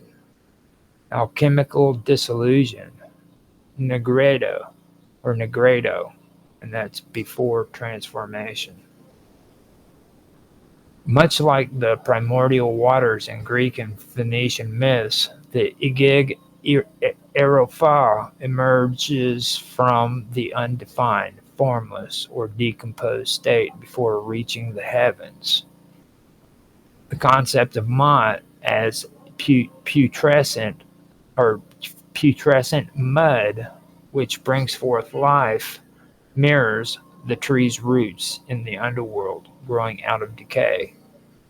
The alchemical principle of petrification leading to the spiritual ascent. The phoenix cycle, destruction leading to rebirth. In this way, the Igig Irofa represents a bridge between chaotic, decaying matter, the putrescent waters, and divine alignment, the heavens. In Greek myth, we see echoes of the world tree concept in the orphan egg and cosmic pillar, the structure of creation. The tree of the Hesperides, guarded by the serpent, like many world trees. Chaos as the primordial mud from which order arises.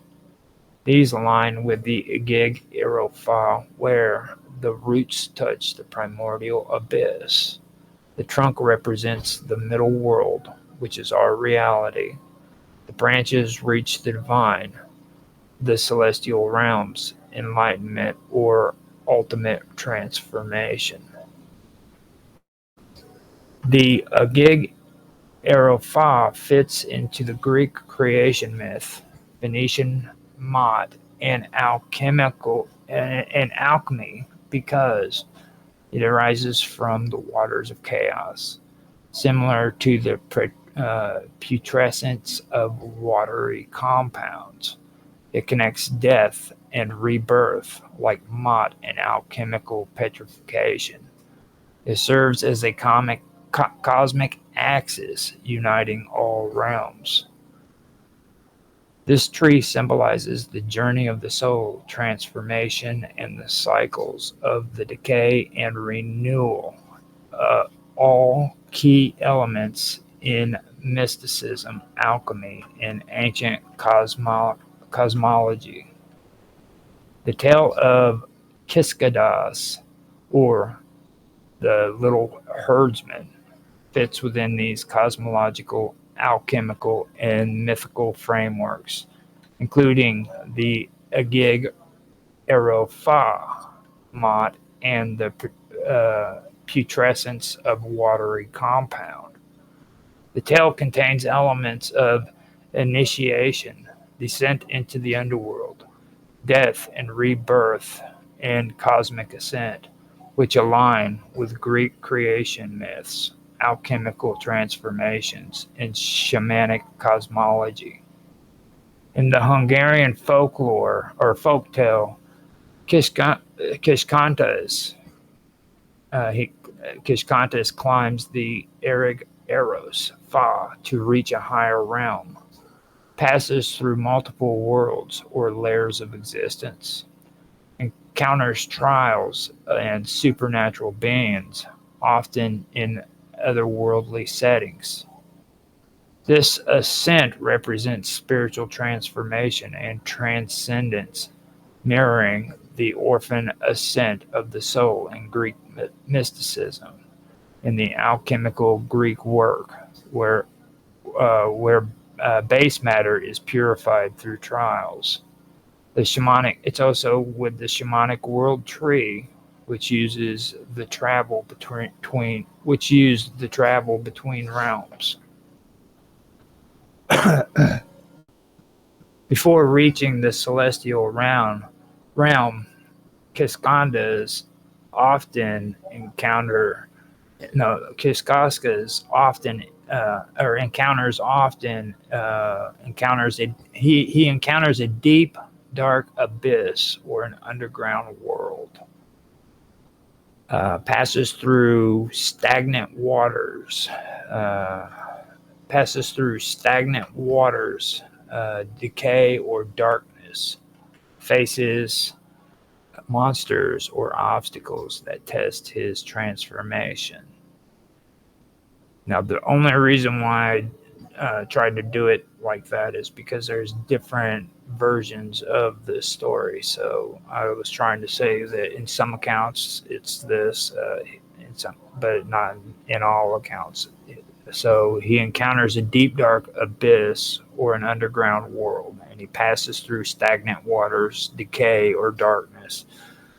Also faces monsters or obstacles that test his transformation.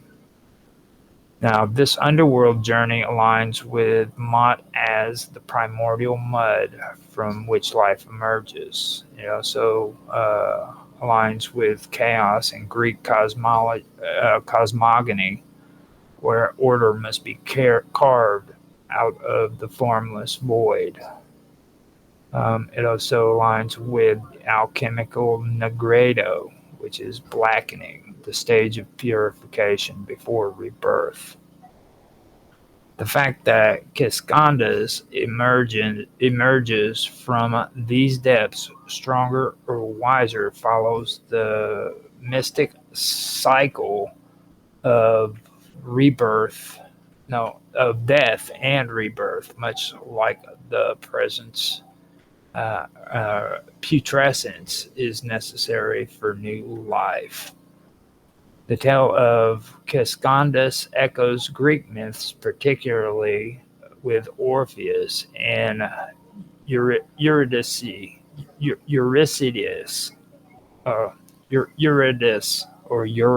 there it is, Orpheus and Eurydice, which is a journey to the underworld and back. Then you have Perseus and the Gorgon facing monstrous forces before ascension. Then, of course, you have Hercules' labors, which is trials that purify and elevate the hero.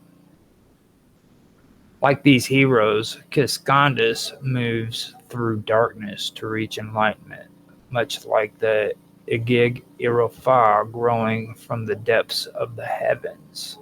No, from the depths to the heavens. Climbing the tree equals spiritual evolution. That's albedo, which is lightning. Encountering the abyss equals breaking down the ego, which is nigredo, and that's blackening. Then returning with wisdom equals final enlightenment. That's rubedo, which is reddening. In alchemical terms, Kiskandas is the philosopher's stones in human form, undergoing transformation through the putrescence. I keep having a hard time with that word. Through the putrescence of watery compound, decay, and rebirth. Kiskandas fits into this broader cosmology. At his journey, Kiskandas fits into this broader cosmogony or cosmology as his journey follows. That would be descent into darkness, which would be Mot, underworld putrescence. Trial of transformation, which is chaos into order, alchemy.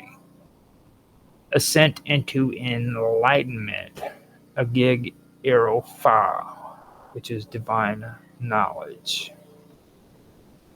Okay, now with that, I am going to tell you guys a story about a poor gypsy.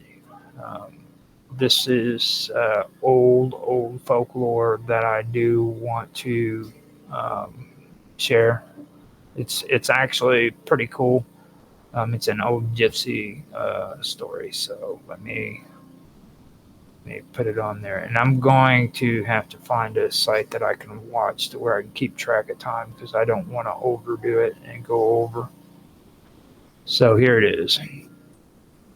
A poor gypsy, often depicted as a wandering trickster or seeker, embarks on a mystical journey where he climbs up into heaven and then descends into hell.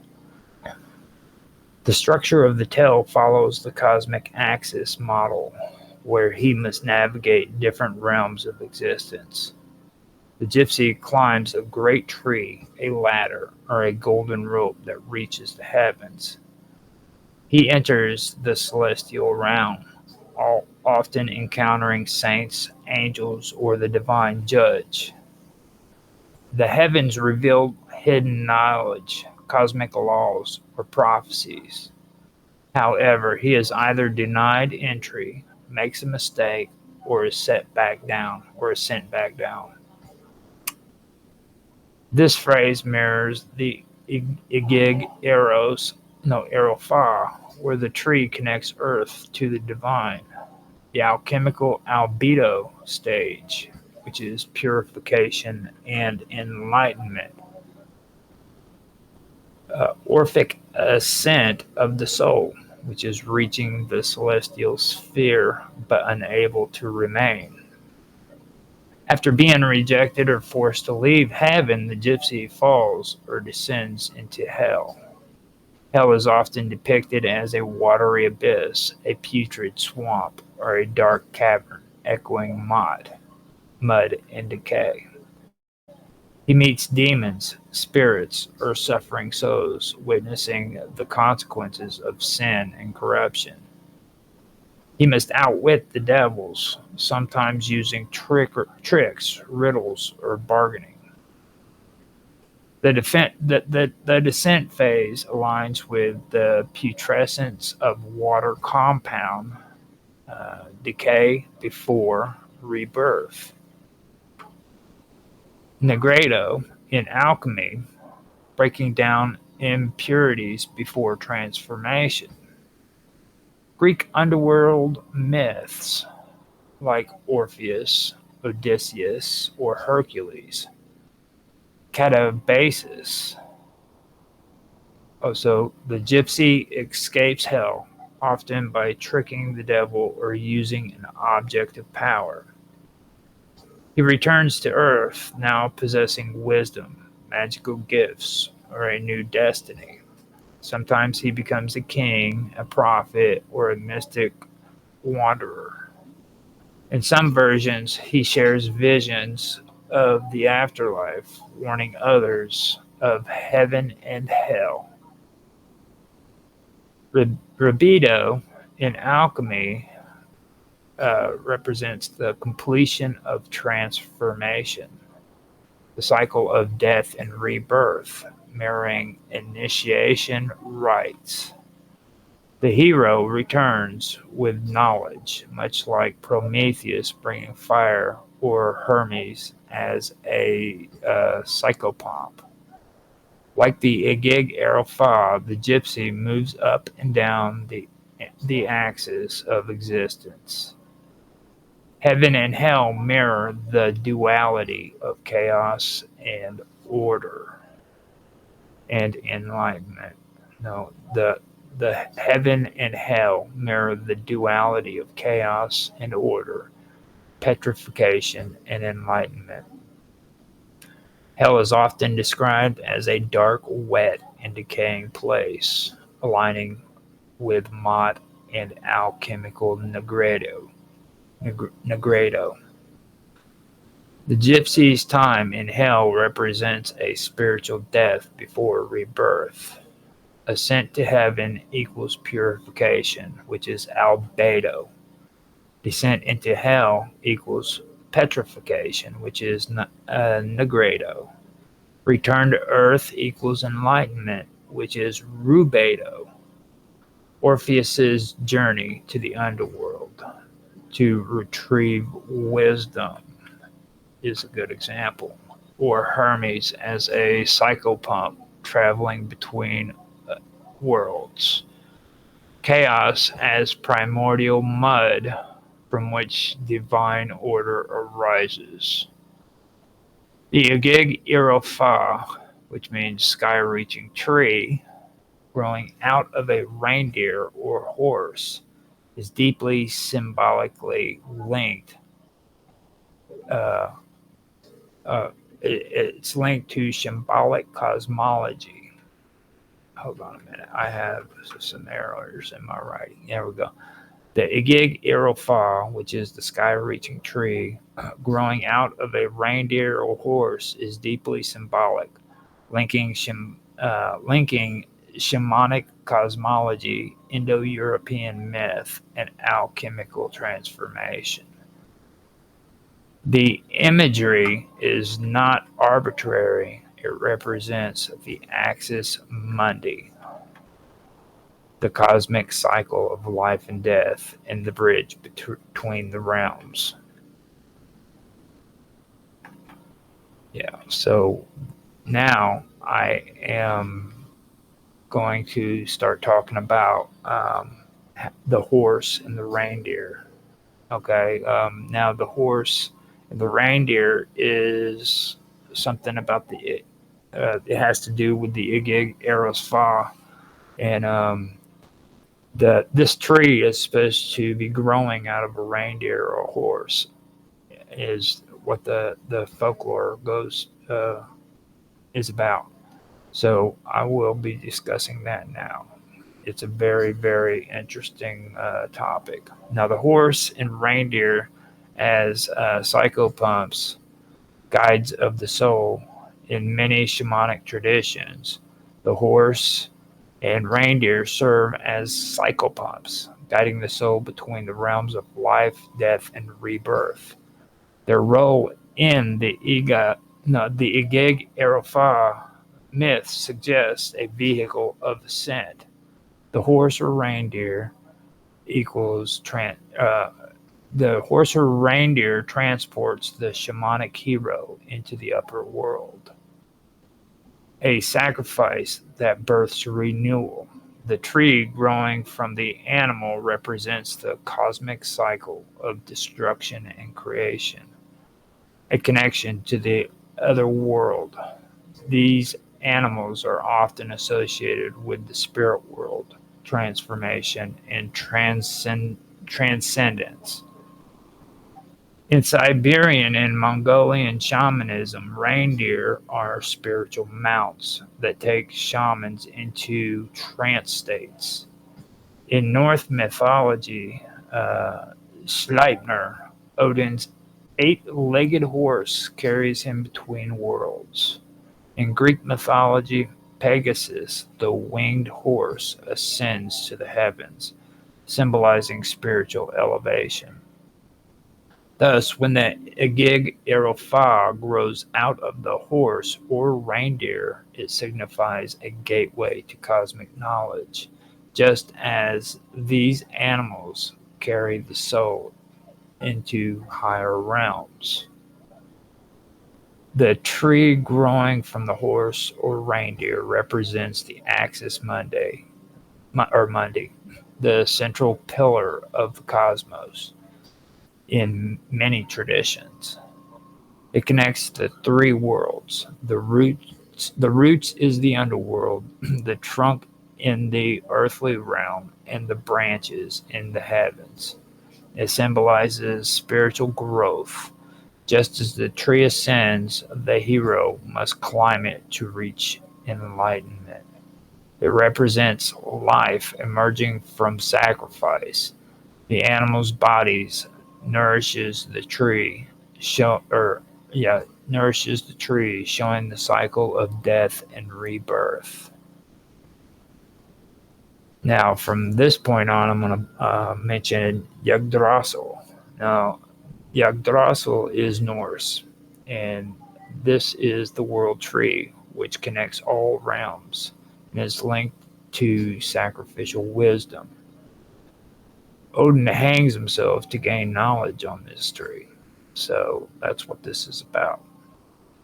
The Ashvata tree, which is in Hinduism, is a cosmic tree that grows downward from the heavens, linking the divine, human, and underworld realms. The tree of life, which is in Kabbalah, is a map of existence that must be climbed to reach spiritual understanding. Thus, the Agig Erofah, emerging from an animal guide, acts as the shaman's ladder to higher wisdom.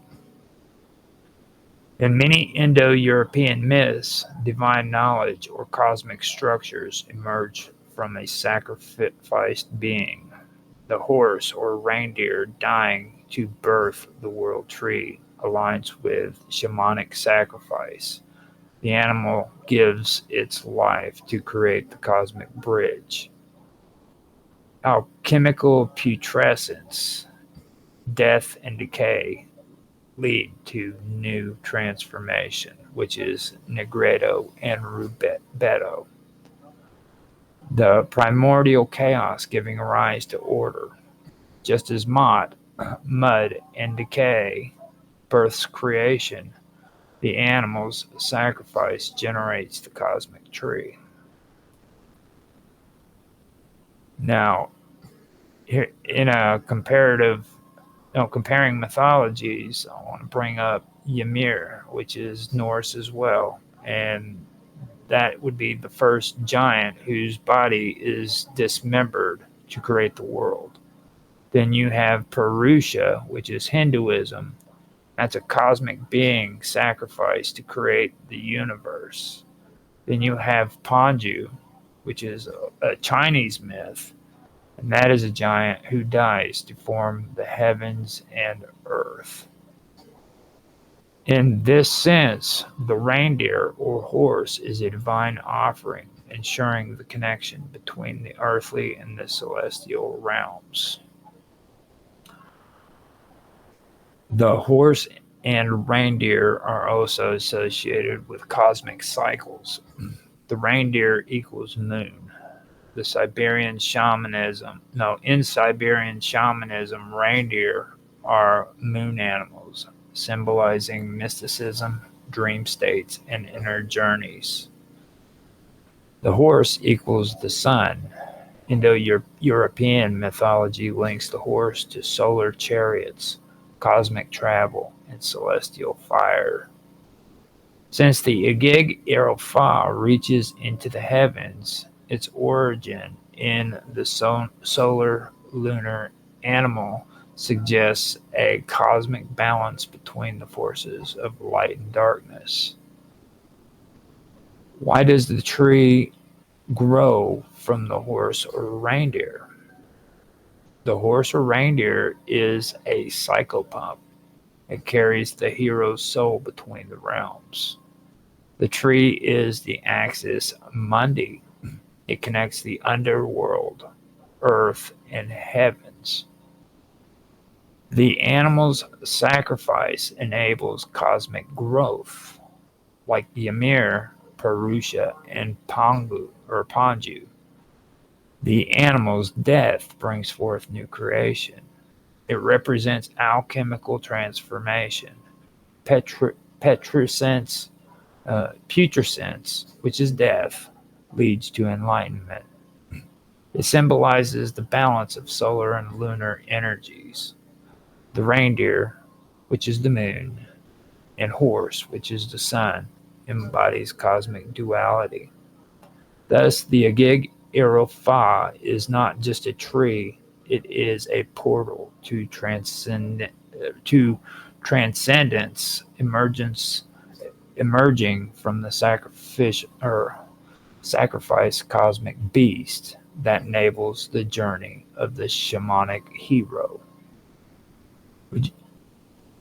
So that right there is a pretty good part right there. I actually do like that. Now, after that, I'm gonna go back in and do some more on this, the Agig Irofa. The Agig Irofa, like I said, is also it's translated out to be the sky-reaching tree. Okay, so that is what I'm going to remain on right now for a second. Okay, the Agig Irofa, which is the sky-reaching tree, carries the sun and the moon in its branches and is deeply symbolic. And is a deeply symbolic representation of cosmic balance, duality, and the cycle of time. This imagery is not unique to Hungarian folklore, but appears in many mythologies, linking the tree of life to the axis mundi, and celestial harmony. The Agig Irofa is a world tree that connects the three realms: the roots in the underworld, the realm of the dead, chaos, and the past. The trunk is in the mortal world, the present, life, and human experience. And the branches are in the heavens, the realms of the gods, the future, and the enlightenment. The sun and moon in its branches signify that this tree holds the fabric of existence itself, linking day and night, time, and celestial forces. Yggdrasil, which is Norse, is also the world tree, and it connects all realms with the sun and moon riding through the sky, pursued by wolves. The Kapavriska, which is Rikska, which is Hinduism, is a divine tree in Indra's heaven, sustaining cosmic order.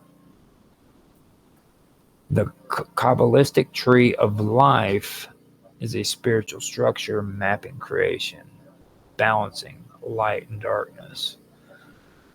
Thus, the Agig Irofa is not just a tree, it is the cosmic pillar upon which existence itself is structured. The sun and moon in the tree branches symbolizes duality and cosmic balance. This duality is crucial in many mystical and alchemical traditions. The sun and moon represents the great cosmic opposites. They are always in motion, yet always in harmony.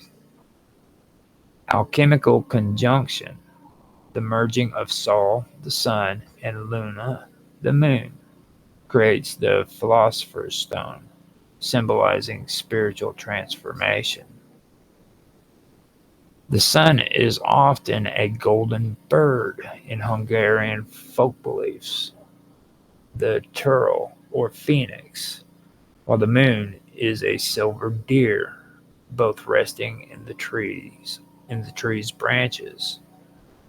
In Sumerian myth, Mot and putrescence, the moon governs death and rebirth, while the sun governs creation and vitality. Thus, the sun and moon in the branches of the trees represents the unity of opposites, ensuring the balance of all cosmic forces. The sun and moon in the branches also signifies the passage of time. The sun rules the day, representing activity, life, and creation. The moon rules the night, representing rest, dreams, and transformation. The tree stands eternal. Time moves, but the cosmic axis remains. The Mayan world tree, Wakachan or Khan, holds the celestial bodies in place, keeping time in balance. The Egyptian tree of life holds the sun's cycles, dictating rebirth and death. The Slavic cosmic tree has the sun, moon, and stars within it, linking destiny to the heavens. Thus, the Ageg Fa acts as a cosmic clock, marking the endless cycles of time, seasons, and existence. In shamanic and mystical traditions, the sun and moon are not just celestial bodies, they are portals. The sun is the gateway to the living. Souls enter life through the sun. The moon is the gateway of the dead. Souls return to the underworld through the moon. This belief is seen in Siberian shamanism. The sun and moon are doorways for the soul's journey. It's also seen in ancient Egyptian mythology. The sun travels through the underworld at night, ensuring rebirth. It's seen in Hungarian folk tales, where the hero often climbs the tree to reach the sun or moon, symbolizing transcendence. Thus, the sun and moon in the tree's branches represents the eternal cycle of birth, death, and rebirth. The tree is the axis mundi. It holds the cosmic order together. The sun and moon represents duality. They symbolize balance, harmony, and the focus of opposites. The tree is a cosmic clock. The celestial bodies mark the cycles of time and existence. The sun and moon are portals. They serve as gateways between life and death. The Ageg Fa is not just a tree, it is the structure upon which reality is built. The sun and moon in its branches shows that all things are connected, and the cosmic balance is eternally upheld. So that is something right there. Right? I mean, this stuff just keeps getting better and better. The more I pull this stuff up, the more I just want to keep doing it. That's what I was saying last night. We know it was a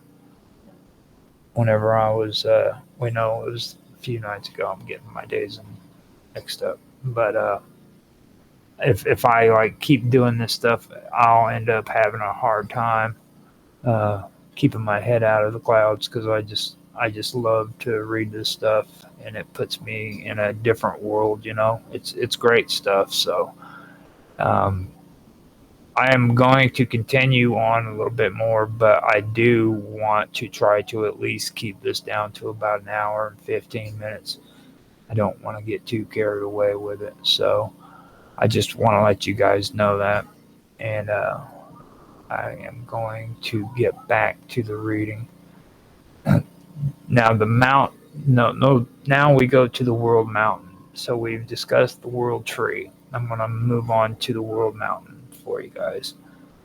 This is the world mountain. And now the world mountain appears in various traditions under different names. In Sumerian mythology, it is known as Duku, the sacred mound, where the gods first gathered to establish cosmic order. In Egyptian mythology, the concept of the world mountain is embodied by the Benben stone, which was the first land to rise from the primordial waters of Nun.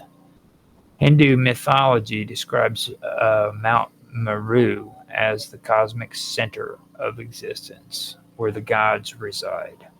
In Norse mythology, the concept of a cosmic peak appears in Himinjorg, in Asgard's peak, serving as a bridge between realms. Greek mythology features Mount Olympus, which becomes the seat of divine rule. Through earlier traditions associated the world mountain with the world Athris, the domain of the Titans. No, let me read that again. That was kind of weird. Okay, Greek mythology features Mount Olympus, which became the seat of divine rule. Though earlier traditions associated the world mountain with the Mount Athris, the domain of the Titans. The concept of the world mountain also appears in Mayan traditions as Wits, the sacred mountain where creation began.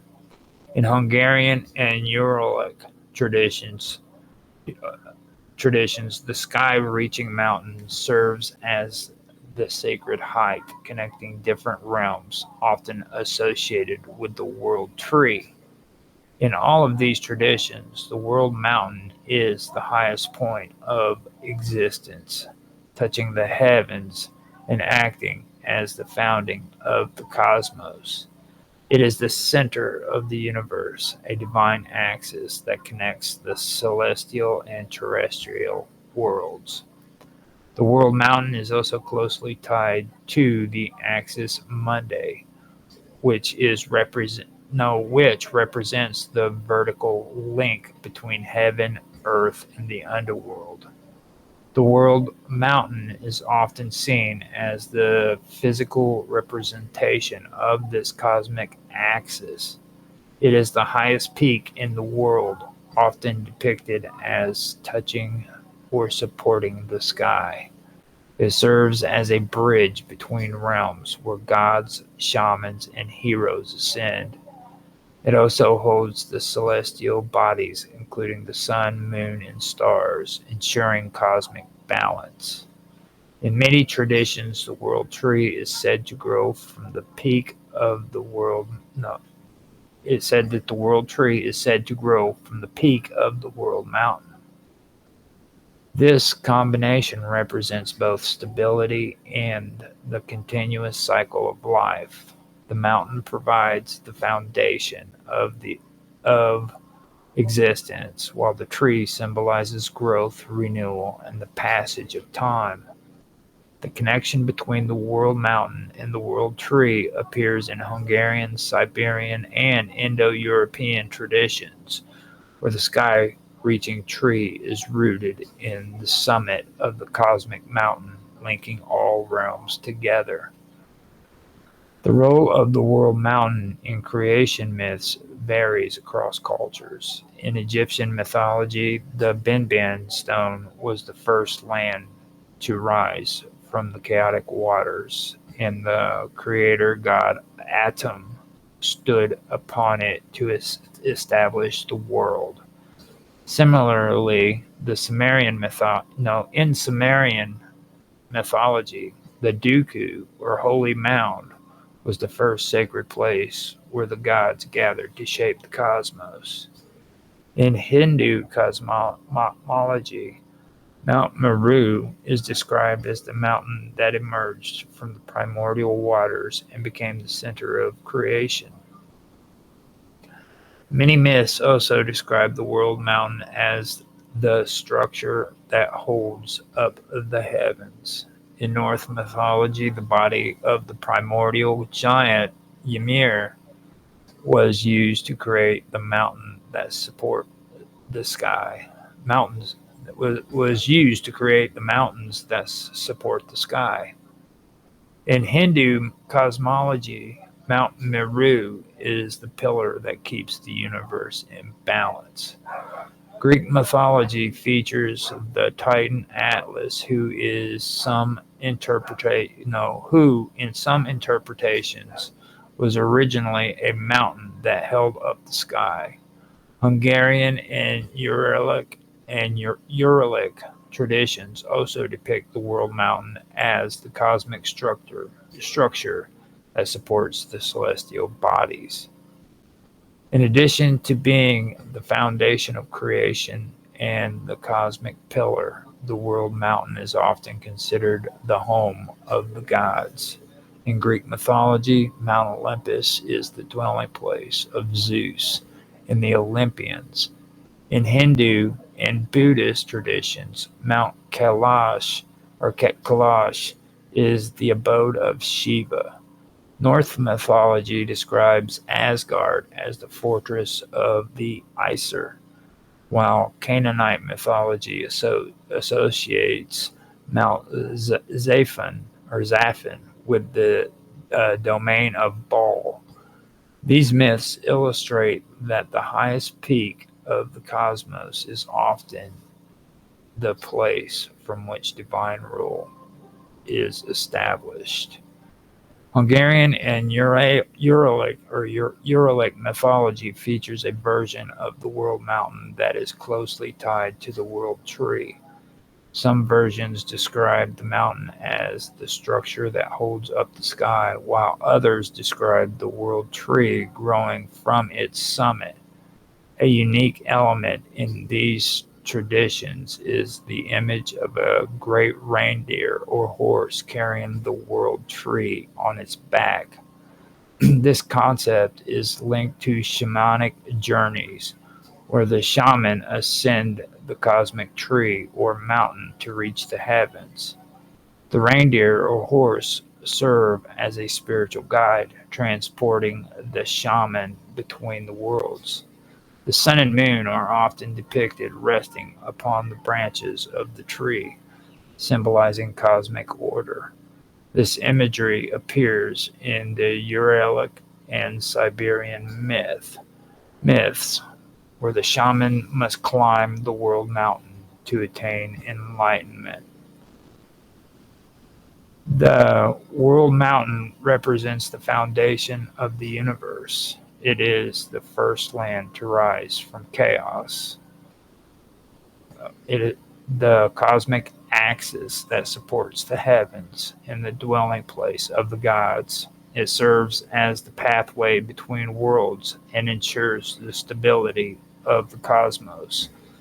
The combination of the world tree growing from the world mountain unites permanence and transformation, embodying the eternal balance of the universe.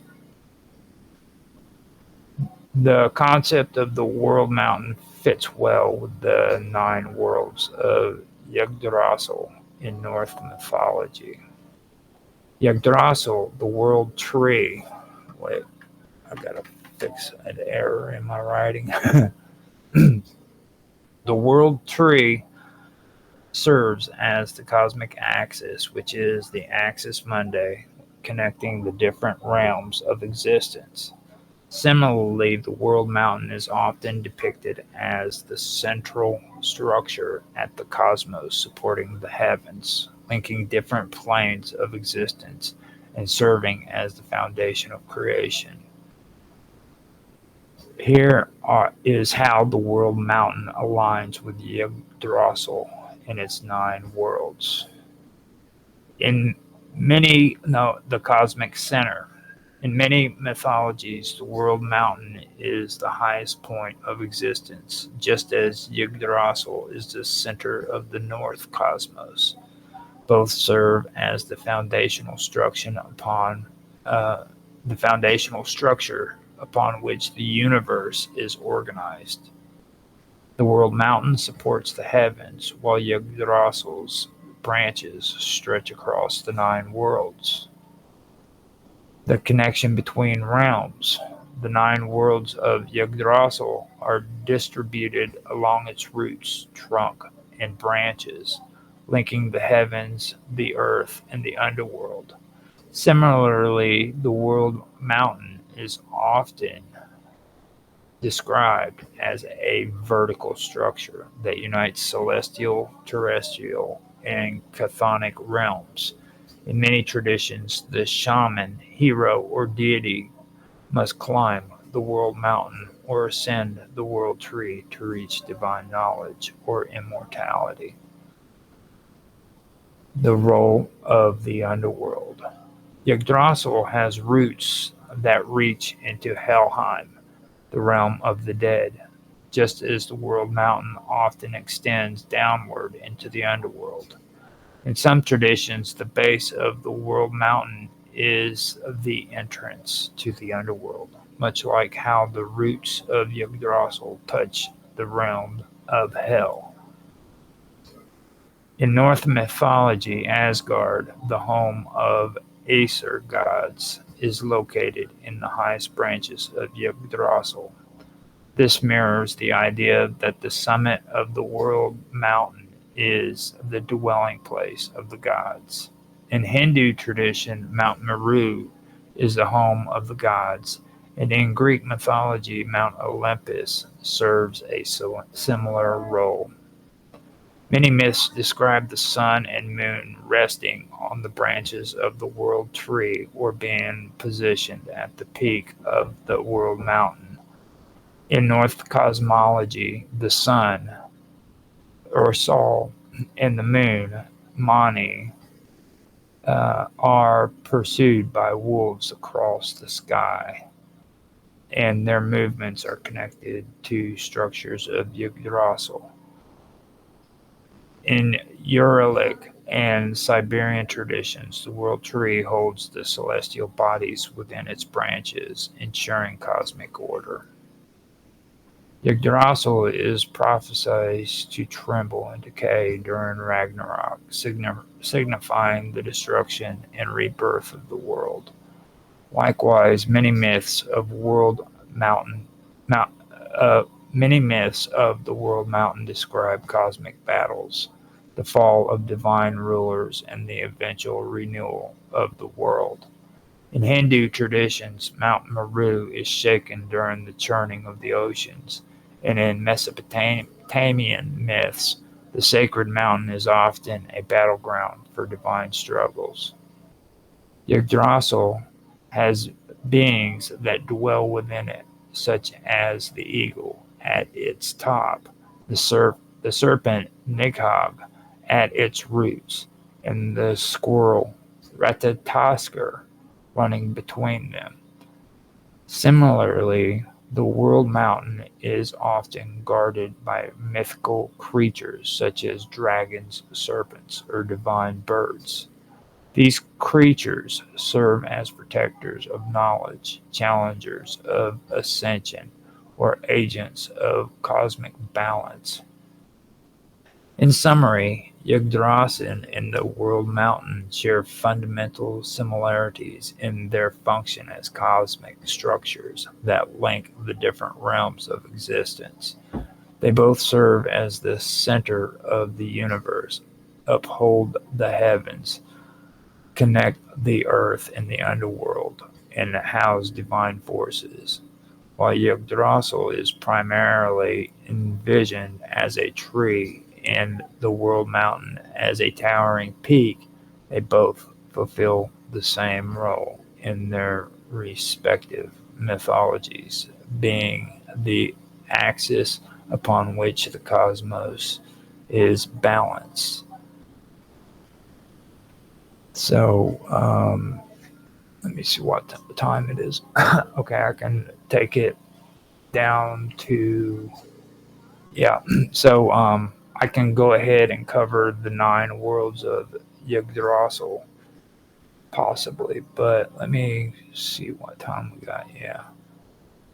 I would really like to go ahead and actually stop it here. I'll come back and I will get into Yggdrasil and go further with that, because this is actually a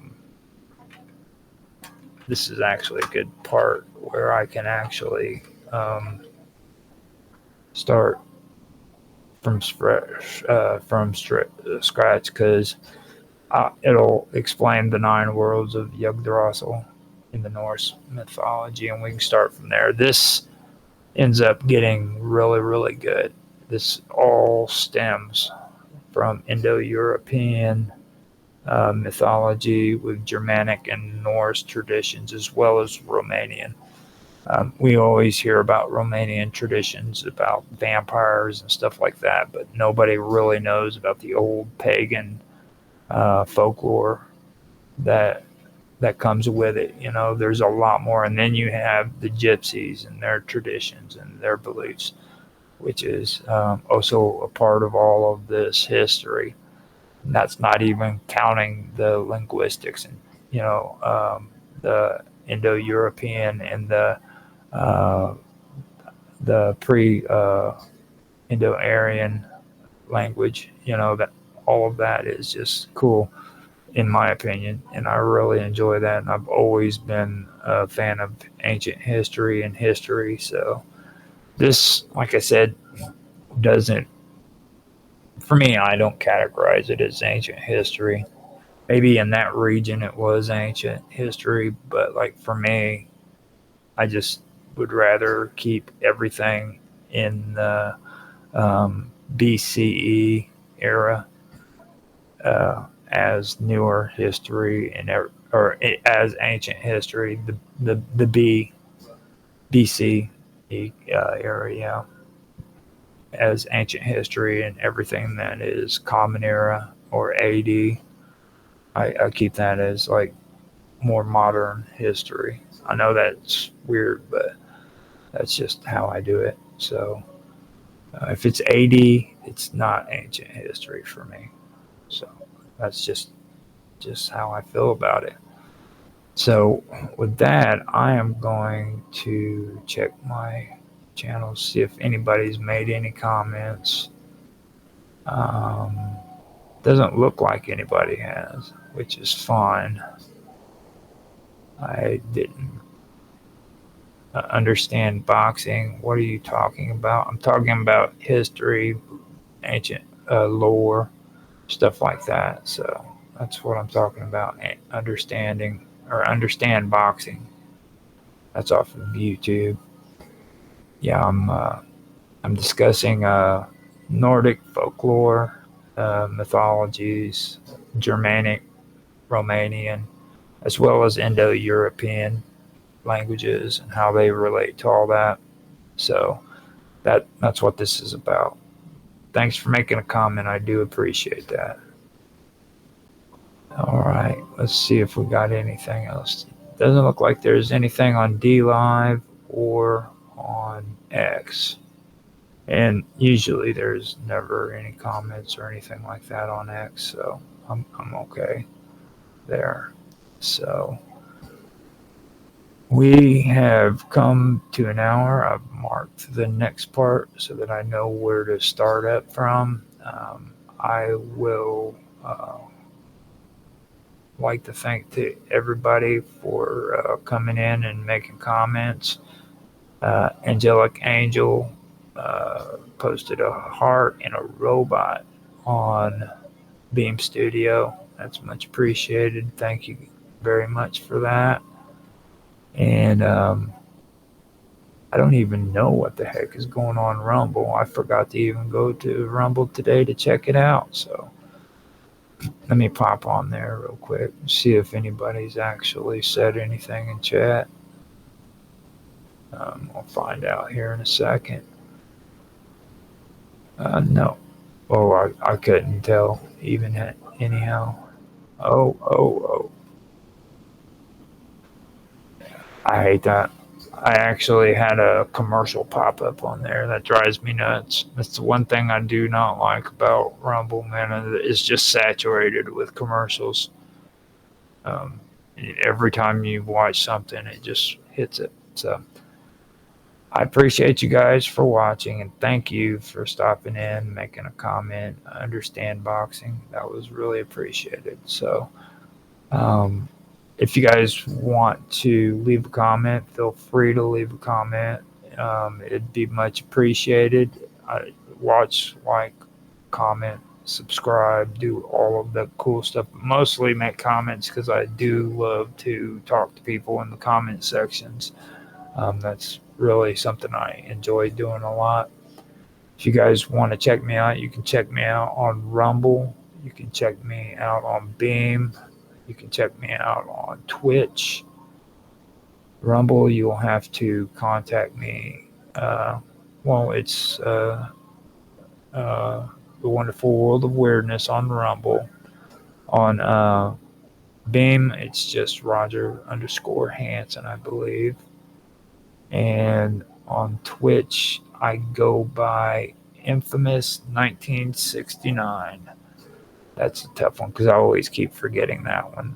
And then I am also Roger_Hanson on Kick. And you can find The Wonderful World of Weirdness on YouTube. I am also Roger_Hanson on DLive. And for X, I am Roger Hanson at ROGLOL1973. So those are my my digits. That's what I'm all about, man. I'm also on Discord as Infamous. Gaming with Infamous is my group there.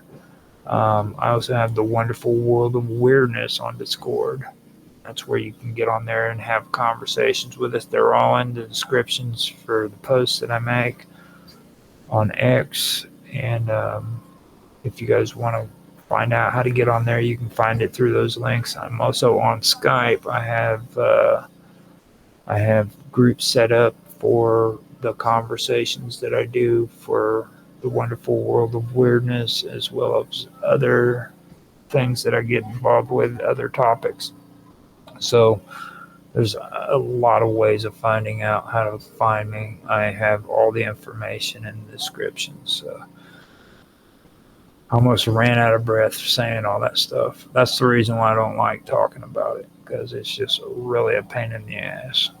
So with that, I think I may have wasted enough time to make it to almost an hour and 15 minutes. And I am going to end the stream and say thank you guys for watching.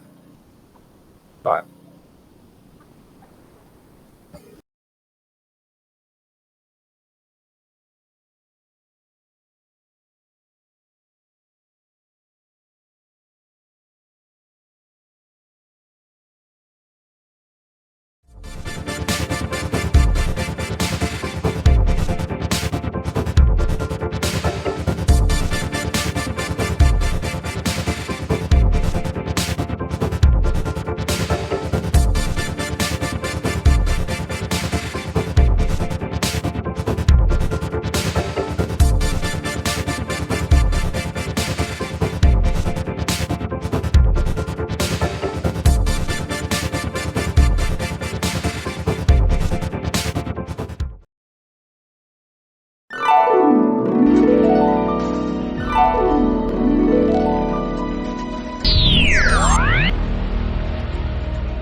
mythological references such as Adam, AR, animal, Hmm. alkahest, dotus, antimonium, And antimonium. numerous oblique mystical or mythological references such as Adam, R, animal, alkahest, antidotus, antimonium, But look, the a- Titan 3. aqua benedicta, aqua volan. See, and this goes into alchemy, which a lot of people aren't aware of either, that alchemy is one of the oldest freaking forms of, I guess, a belief system or religion Yeah. in history. I mean, and every society practiced alchemy. That's pretty cool. Then they got And then the you see here about the Titans uh-huh. and Tartarus. We were reading about Tartarus, or we learned about him, right? No, The the first Ampama, beginning. the Ampamenides, Mm. the first two beings, Night and Ar, produced Tartarus, who in turn produced two Titans. Now, Tartarus would probably be what we were looking at when it said they created the underworld. That's why exactly what I know that name, Tartarus, yeah, and it's mentioned in oh god, Dante's Inferno. Mm. The different levels of hell. I remember Dante's Inferno. I read that in Purgatory, and we had to read that in school. Now we're getting into the good stuff. Scythians. The Scythian religion section, the mounted god of the Bosporus. Okay, and more accurately by Pseudo-Hippocrates, R22, as Anarials, from the frantic Anar, unmanly Herodotus. That's pretty cool. I see. Oh, there you are. Yeah. Yeah, and right here, this kind of gets me right here with the Titans. That does stick out. In Greek mythology, the Titans were the pre-Olympian gods according to the theogony of Hesiod. They were the 12 children of the primordial parents Uranus, that would be Uranus, yeah. So Uranus would be the equivalence of the sky, and Gaia, Earth, with 6 male titans: Oceanus, Coeus, Creus, Hyperion, Lepidus, and Kronos. You must hate Lapis. He's just lowercase, like, oh, he's a nobody. Yeah, that's probably what they did that for, is because he's a lowlife. And according to Hesiod's theogony, that's crazy because even with Aether, it's in here too, according to Hesiod's theogony, which contained the standard Greek genealogy of the gods. Aether was the offspring of Erebius,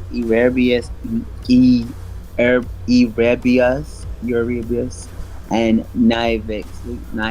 Nyx, and the brother of Hemera. And see, that's in Greek. And then see, look, Greek mythology, the Titans, and you looked up AER. So yeah, maybe they do have it crossed as AER and ATR being similar. Yeah. And see, this is like a saturation. This is what I was talking about in the beginning, where as time went by, everything kind of got saturated in together. They incorporated different belief systems throughout time. So like you have to determine, and a lot of people make this mistake too. Like you'll hear people talking about like the Sumerians, and they're all of a sudden throwing stuff that the Babylonians believed in with it, and they don't understand there was a difference between the Sumerians and the Babylonians.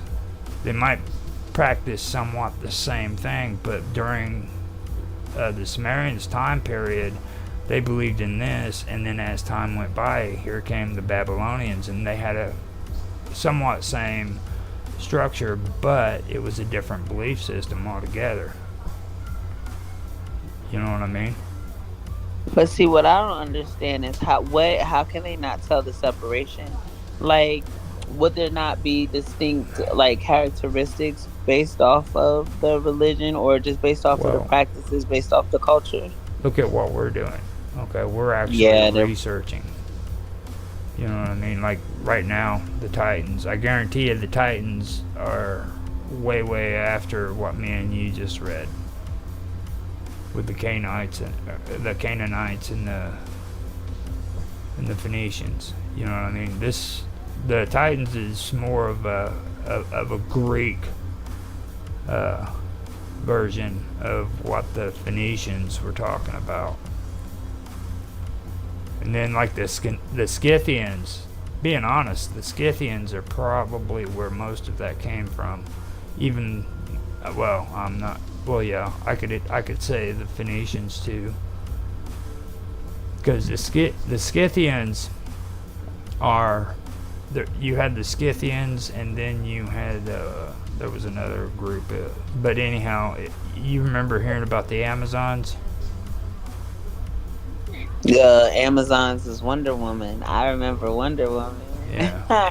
Wonder Woman. Except for the Scythian. The Scythians are I wish I could remember. I'll pull it up some other time. But I was about to say, if you spell Scyth, oh, this right here, this word right here that's on here is Scythian. Is that what you're saying? Scythians? Yeah. Is it Scythian? No, isn't. Like, schmuck. Not saying schmuck, but SCH. No, it's a SCH. It's Shoemaker. SCY. I see the word. I thought it was a different sound. TH. Scythian religion, the mounted god of Bosporus. I see that. Yeah. I thought it was pronounced different. That's all. Now, ritual practices and beliefs of the Scythian culture, a collection of closely related ancient Iranic people who inhabited Central Asia and the Potic Caspian steppe in Eastern Europe through the classic antiquity. And they spoke Scythian. Dude, that sounds like Slytherin. Like on, maybe I'm just Harry Pottered out, but does that not sound like Slytherin? Well, and then Slytherin.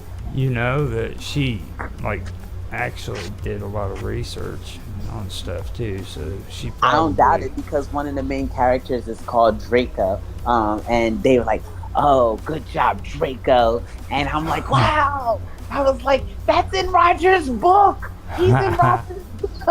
Oh man, it was so funny because I'm like freaking out. Like I was telling a friend, I was like, I never really was into Harry Potter when Harry Potter was a thing. Like anything my mom was into was kind of pretty much that's what I could be into. So I guess it was more so Disney type thing. And then as I got older and stuff like that, I kind of just dwindled away from it. And then it's like I'm backtracking on everything that I missed. And Harry Potter is freaking awesome. Awesome. And that's why we were talking about those little things, the gargoyle. No, they're not gargoyle, but those little things. Dobby is what his name was in Harry Potter. But that's why I said Harry Potter. And he was like, "Oh yeah, the thing on Lord of the Rings." And I hadn't really seen Lord of the Rings, but I knew I had seen a Dobby before, and Dobby is on Harry Potter. Yeah. Yeah. Yep. Okay, the Scythian religion. The Scythian religion refers to the mythology, ritual practices, and beliefs of the Scythian cultures.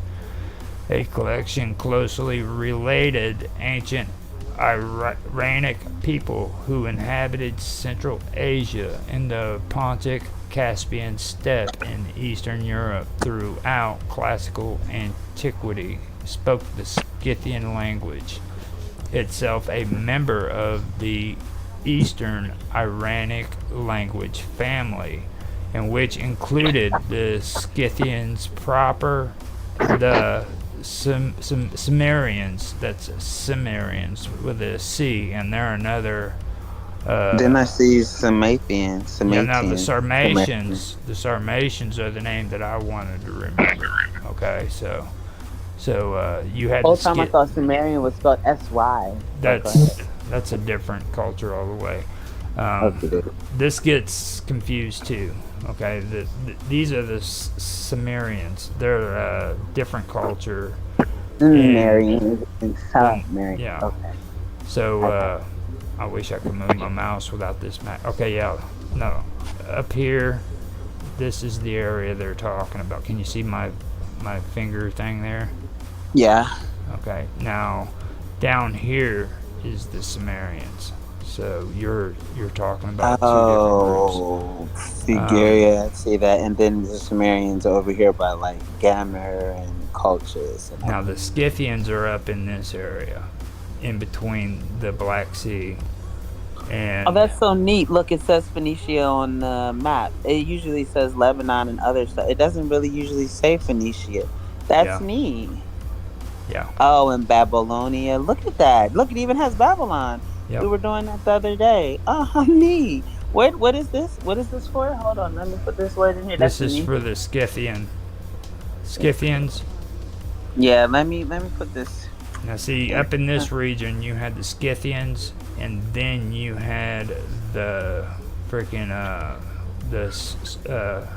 Sarmatians. Okay.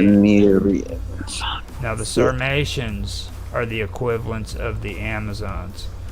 And what happened is these, well, they believe it might have happened, is that the Amazons fought with Troy, and they lost in battle, and they made it back to this region and recovered, but they took on husbands in the Scythian tribes, and then because they couldn't get along with the Scythian women, they forced their men to leave them and become the Sarmatians.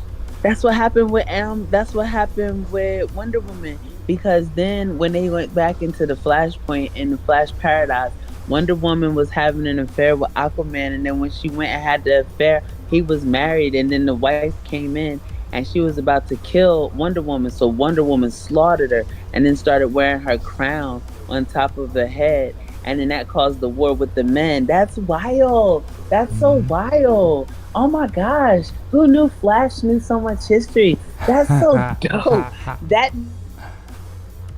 Okay, so it's so dope how I learned it, because the only reason I learned it was from watching Flash, and that's like amazing to me. That's so neat. Cool. No. Itself a member of the Eastern Iranic language family, and which included the Scythian proper. And that's this right here, the red. That's Scythian proper. Oh, right over top of Neo-Assyrian Empire. Let me see. Okay, so I see right here, right on top of Phoenicia.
To Jack Parson, there's no evidence proving that man was ever killed or died. You know what I mean? if you go on Netflix and you look at the video that they made for him, okay, it's kind of a joke because like at the end of the video, he's in his laboratory and he has a vision of a beautiful freaking like spirit female, and he drops a canister and it explodes. I mean, how the hell they know that shit?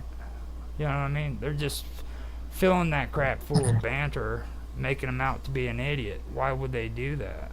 You know what I mean? It just there's certain things that don't make sense about that story, you know. So what's your guys' take on that crap? I'm looking for stuff on Jack Parsons now. I want something that nobody pays attention to.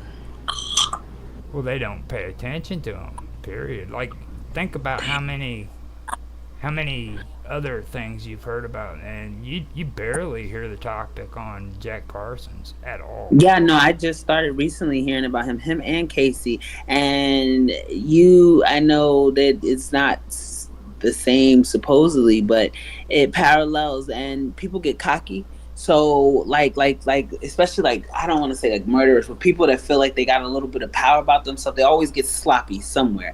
They have to. It's like a calling card. It's like they just gotta let you know I've done some greasy stuff, because it's that power surge.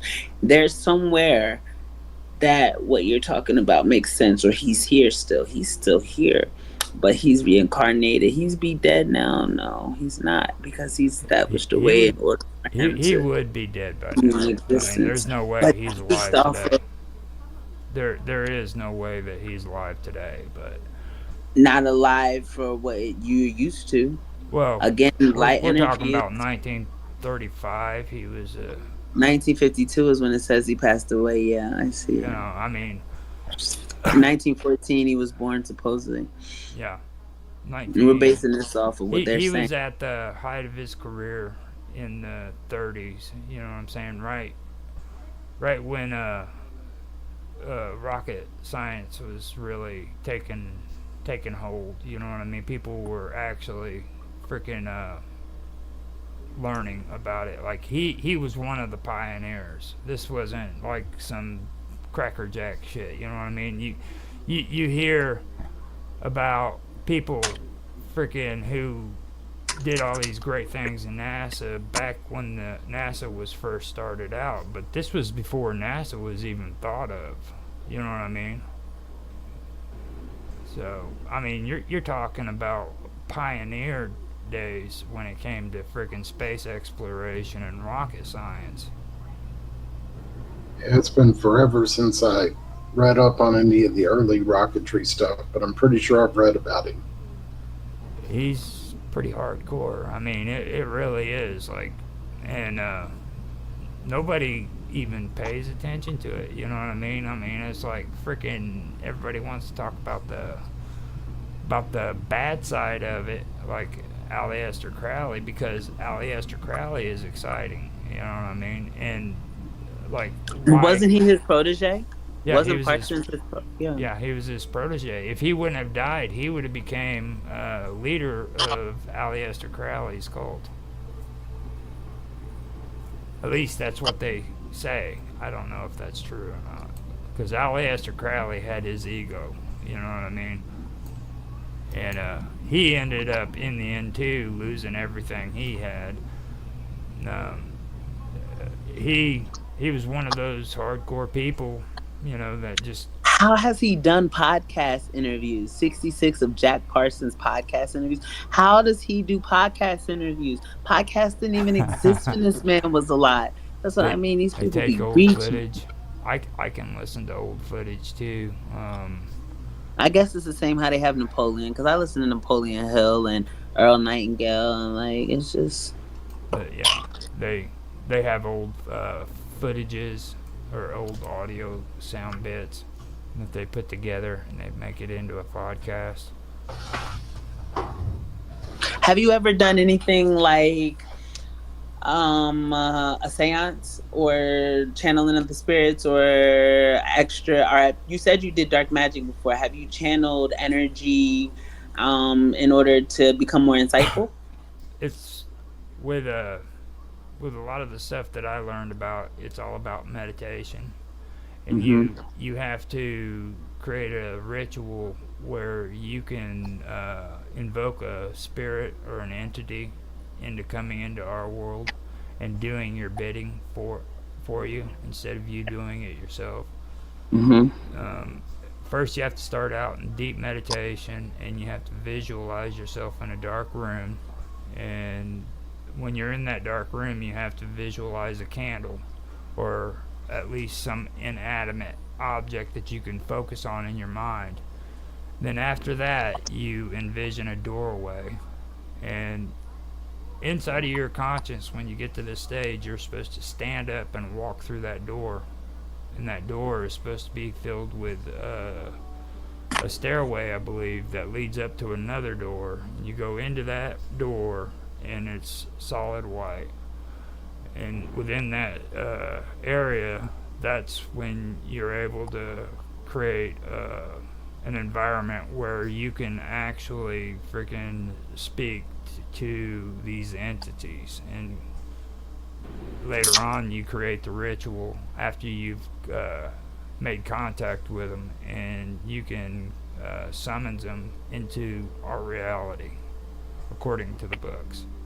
Yeah, there's other ways to do something, but I understand. I was just wondering, have you ever attempted to talk to Jack Parsons? No, Or uh-uh. okay, No, we I should do mean, it.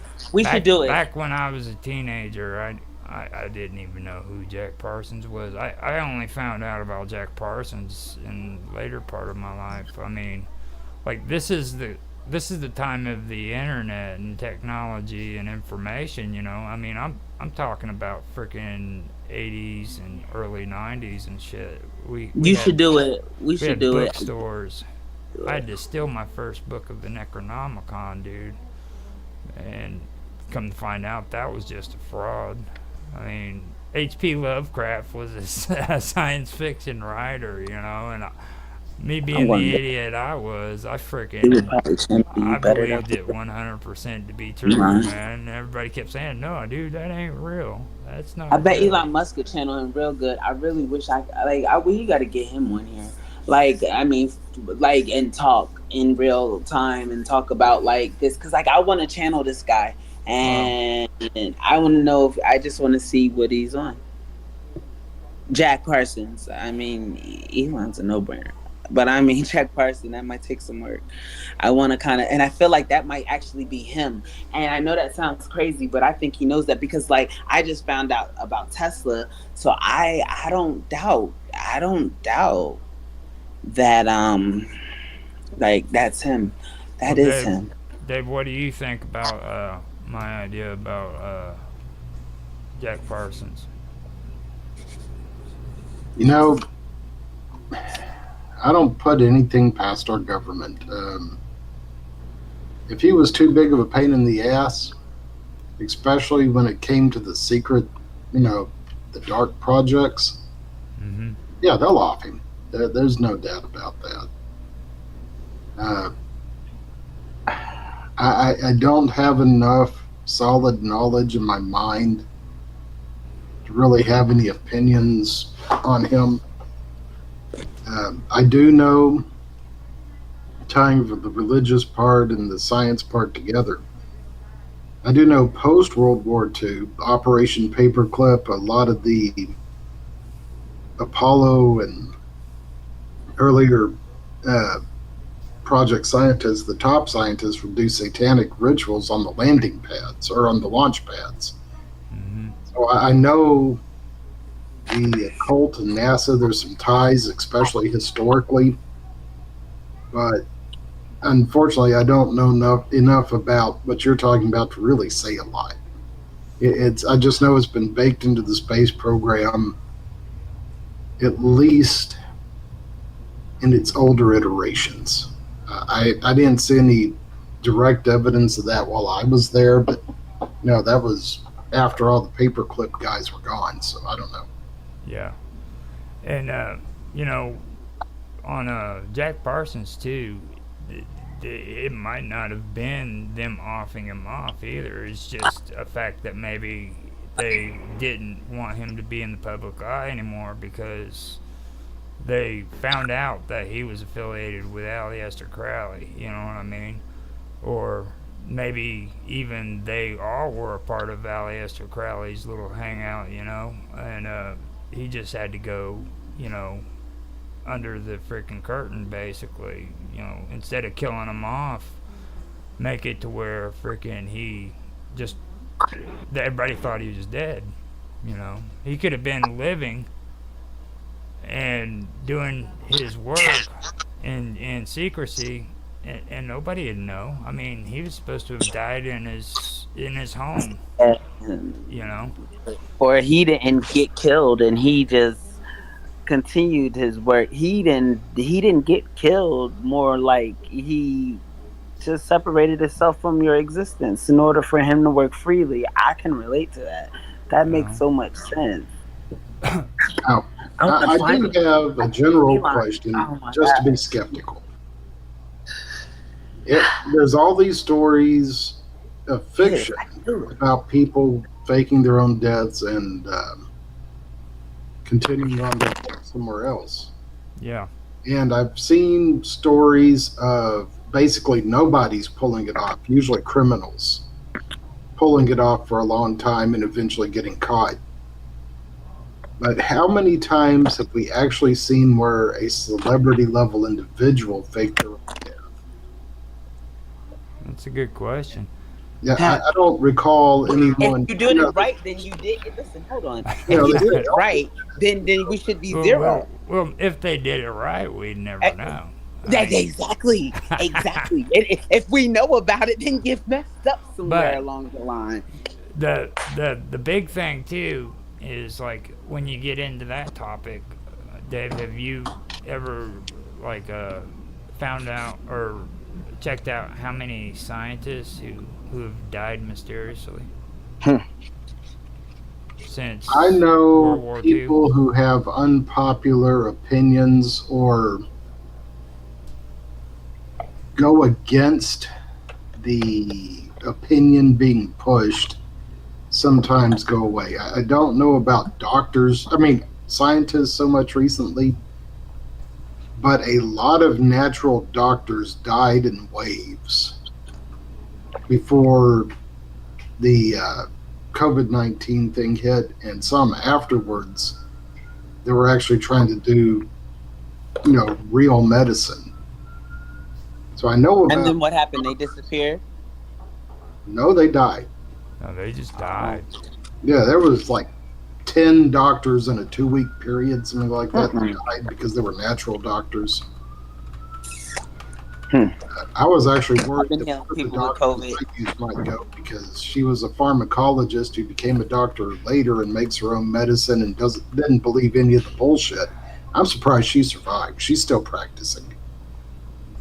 But I know about doctors getting offed. It happens to scientists too. We're getting into the area of things that I don't know for certain, how I talked about my levels.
That's what the deal was. It was turned all the way down in the studio. So I was wondering what the.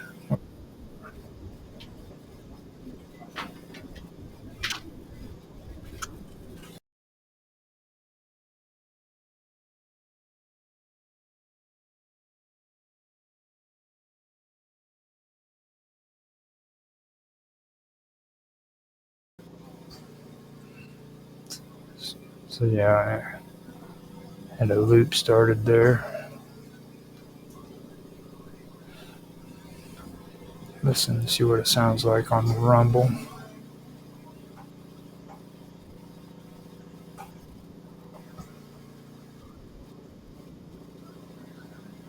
Sounds good in Rumble.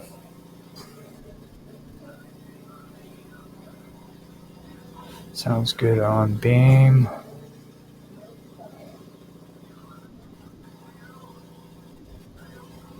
Sounds good on X.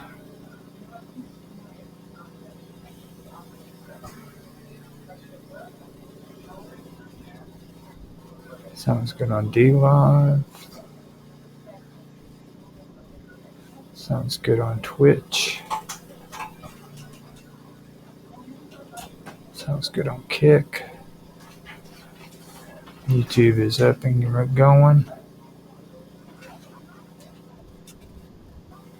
Alright, so we've got everything going. It's getting ready to go. This is going to actually be the first live stream for Conspiracy on the Wonderful World of Weirdness. This is actually the second season, though. We did the first one on Strange Stories, my other channel. But this year I'm going to do the live streams on the WOW, or Wonderful World of Weirdness. So here in a minute, after I go get my coffee and everything straightened out, I will start the show. So, but like usual, I'm going to start it out with a little bit of music. And today I'm not going to do like an intro or an outro like I did with the other two. I'm going to just go ahead and do the stream and then edit the intro and outro into like I've been doing with the shorter ones. So let me go ahead and mute this all out now that I've figured out what was going on with the audio. And then I'll be back here in a minute. So what will we do today?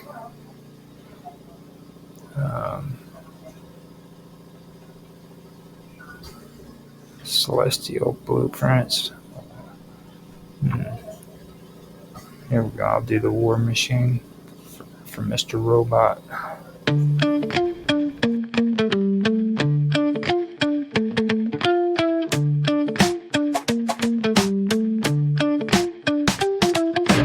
War pigs gathered in their masses, just like witches at black masses. Evil minds that plot destruction, the sorcerers of death's construction. In the fields, the bodies burning as the war machine keeps turning. They bring death and hatred to mankind, poisoning their brainwashed minds.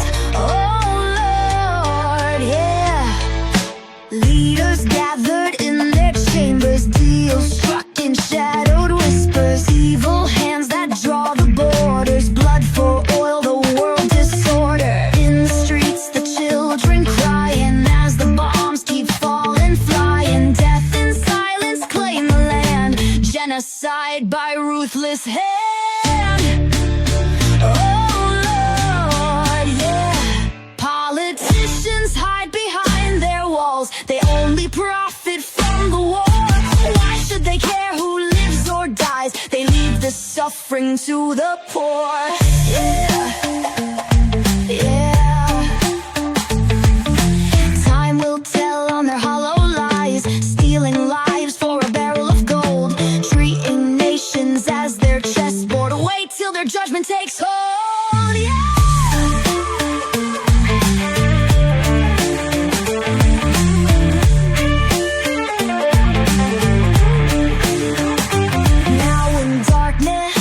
Gaza's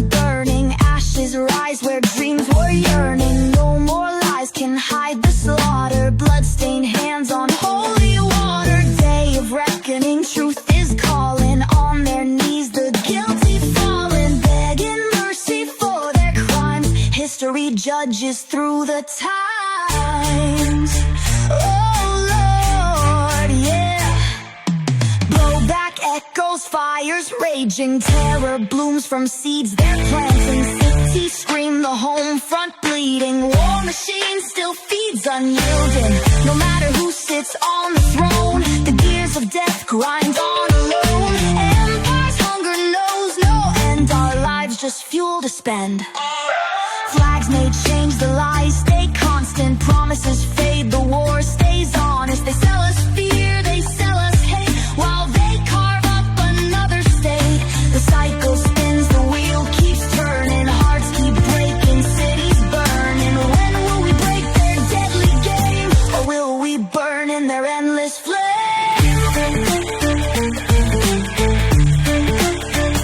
The people rise, the spell is broken. Rise as one, true words spoken from the ashes. Voices thunder, hearts aflame, they tear asunder. Every lie they fed now undone. Stand together, we rise as one.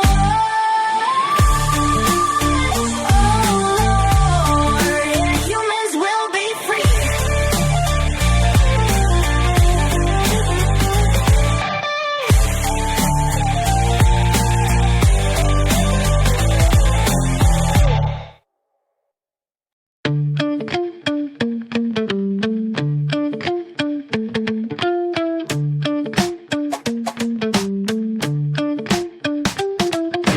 War pigs gathered in their masses, just like witches at black masses. Evil minds that plot destruction, the sorcerers of death's construction. In the fields, the bodies burning, as the war machine keeps turning. They bring death and hatred to mankind, poisoning their brainwashed minds.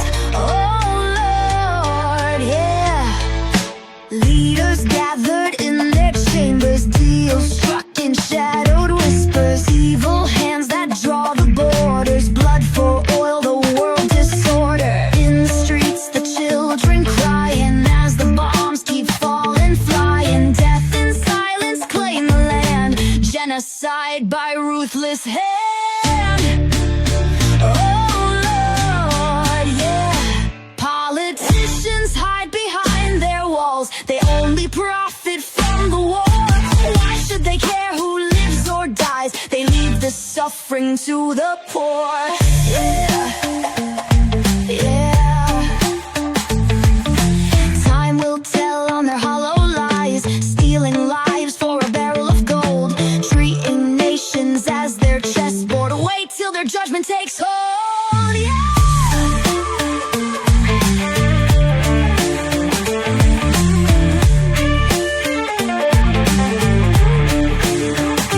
Now in darkness, Gaza's burning, ashes rise where dreams were yearning. No more lies can hide the slaughter, bloodstained hands on holy water. Day of reckoning, truth is calling, on their knees the guilty fallen, begging mercy for their crimes. History judges through the times. Oh Lord, yeah. Blowback echoes, fires raging, terror blooms from seeds they're planting. Cities scream, the home front bleeding. War machine still feeds unyielding. No matter who sits on the throne, the gears of death grind on alone. Empire's hunger knows no end, our lives just fuel to spend. Flags may change, the lies stay constant. Promises fade, the war stays honest. They sell us fear, they sell us hate, while they carve up another state. The cycle spins, the wheel keeps turning. Hearts keep breaking, cities burning. When will we break their deadly game? Or will we burn in their endless flame?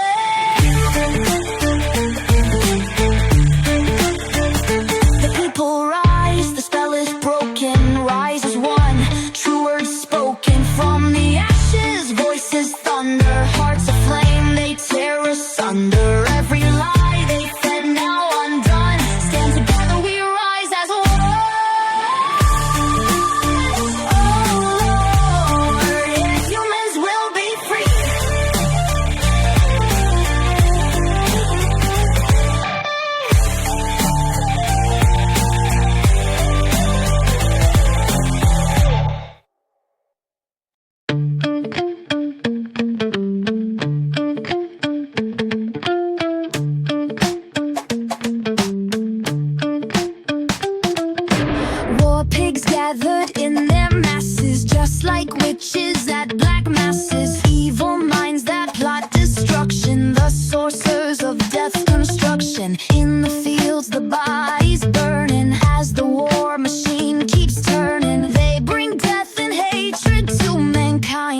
poisoning their brainwashed minds.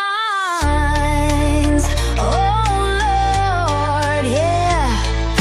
Leaders gathered in their chambers, deals struck in shadowed whispers, evil hands that draw the borders, blood for oil, the world disorder. In the streets, the children crying as the bombs keep falling, flying. Death in silence claim the land, genocide by ruthless hand.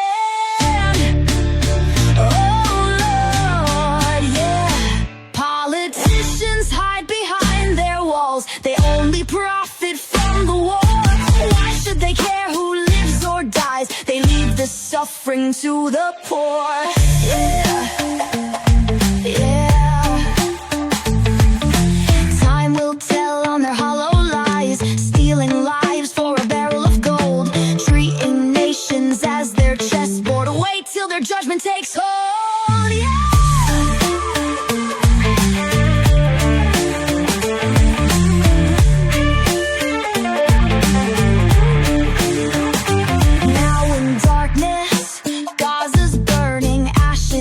Where dreams were yearning, no more lies can hide the slaughter. Bloodstained hands on holy water, day of reckoning, truth is calling. On their knees the guilty fallen, begging mercy for their crimes. History judges through the times. Oh Lord, yeah. Blowback echoes, fires raging, terror blooms from seeds they're planting. Cities scream, the home front bleeding, war machine still feeds unyielding. No matter who sits on the throne, the gears of death grind on alone. Empire's hunger knows no end, our lives just fuel to spend. Flags may change, the lies stay constant, promises fade, the war stays honest. They sell us fear, they sell us hate, while they carve up another state. The cycle spins, the wheel keeps turning, hearts keep breaking, cities burning. When will we break their deadly game, or will we burn in their endless flame?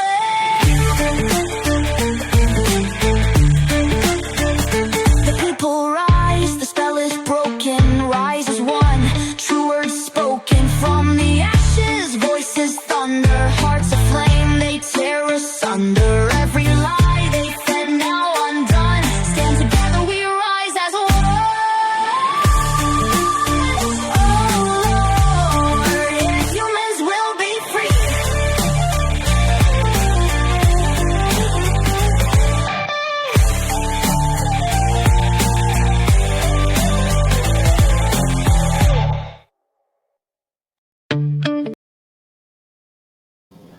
Okay, so that's the end of that. Here in a second, I'm going to start the first episode for the season of Conspiracy.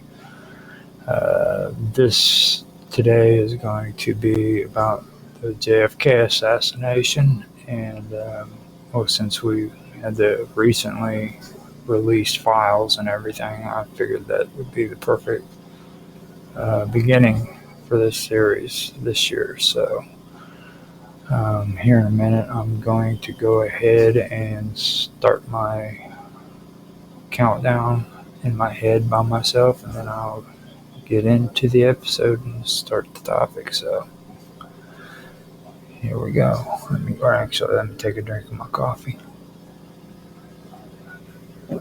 Okay.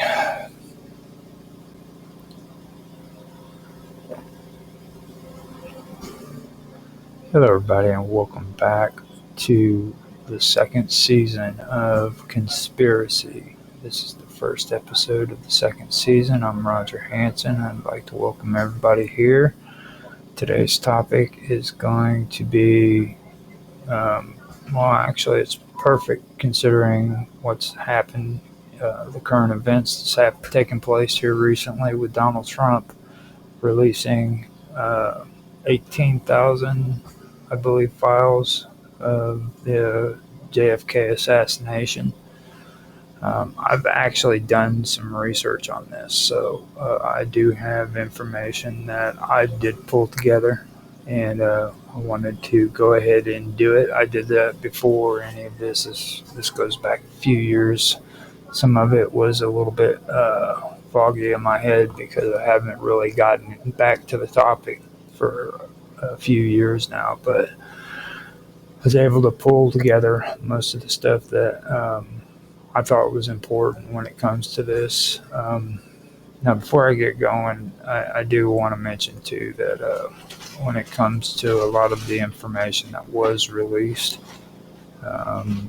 you got to understand that this is it's most definitely not going to be anything that's really life changing. You know what I mean? It's not going to be the smoking gun or anything. They're just going to give you information that was gathered by the Warren report and things of that nature and what was actually taking place. There was some things that were discovered with these reports being released, but I'm pretty sure we're not going to find anything that's groundbreaking from it.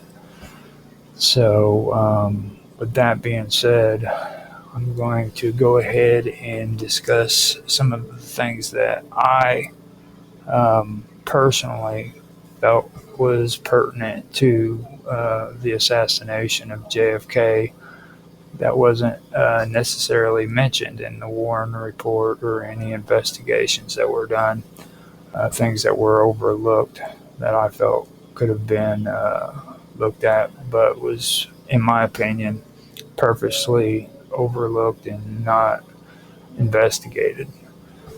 So that's going to be basically some of the stuff that I'm going to cover. I hope you guys enjoy it. And with that being said, I'll go ahead and get started with the topic. So here it goes. Now, the assassination of President JFK, or John F. Kennedy, was on November the 22nd, 1963. And it remains one of the most pivotal moments in American history. Over the years, various theories about the circumstances surrounding Kennedy's death have persisted, despite the official conclusion of the Warren Commission, which stated that Lee Harvey Oswald acted alone in the assassination. The Warren Commission report, released in 1964, was intended to provide closure for the tragic event, but it has continuously been criticized for a variety of reasons. Some believe that the CIA and FBI or other governmental or non-governmental actors may have been involved in a broader conspiracy to kill Kennedy. The release of new documents in the JFK assassination records records collection, particularly in recent years, has sparked renewed interest in the case. These files, some of which have been kept secret for decades, provide new details that were not included in the Warren Commission report. The revelations range from unexplained CIA and FBI activities to previously undisclosed witness testimonies and new insights into Kennedy's dealings with foreign powers. The JFK assassination records collection was established by Congress in 1992 with the passage of the JFK Records Act. The act called for the release of documents related to Kennedy's assassination with the goal of providing transparency and resolving lingering questions. While the CIA, FBI, and other government agencies have long withheld sensitive information, the law set deadlines for declassifying files, with a final deadline of 2017. Despite the deadlines, there were several significant delays, with many documents still being held back from public release. However, in recent years, particularly under the Trump administration, The National Archives began to release thousands of additional pages. The new information contained in these files have been subject to intense scrutiny and debate among historians, researchers, and conspiracy theorists alike. Some of the new information challenges the conclusion of the Warren Commission, while other revelations provide new context or insight into the environment surrounding the assassination. The following sections examine some of the most significant pieces of new information. One of the most significant revelations from the newly declassified files pertains to Lee Harvey Oswald's possible ties to CIA operations, which were not fully explored by the Warren Commission. While Oswald's actions leading to the assassination have been extensively investigated, the idea that he may have had connections to intelligence agencies, specifically the CIA, was largely overlooked in the official report. Several of the newly released documents suggest that Oswald may have had connections to U.S. intelligence agencies even before the assassination.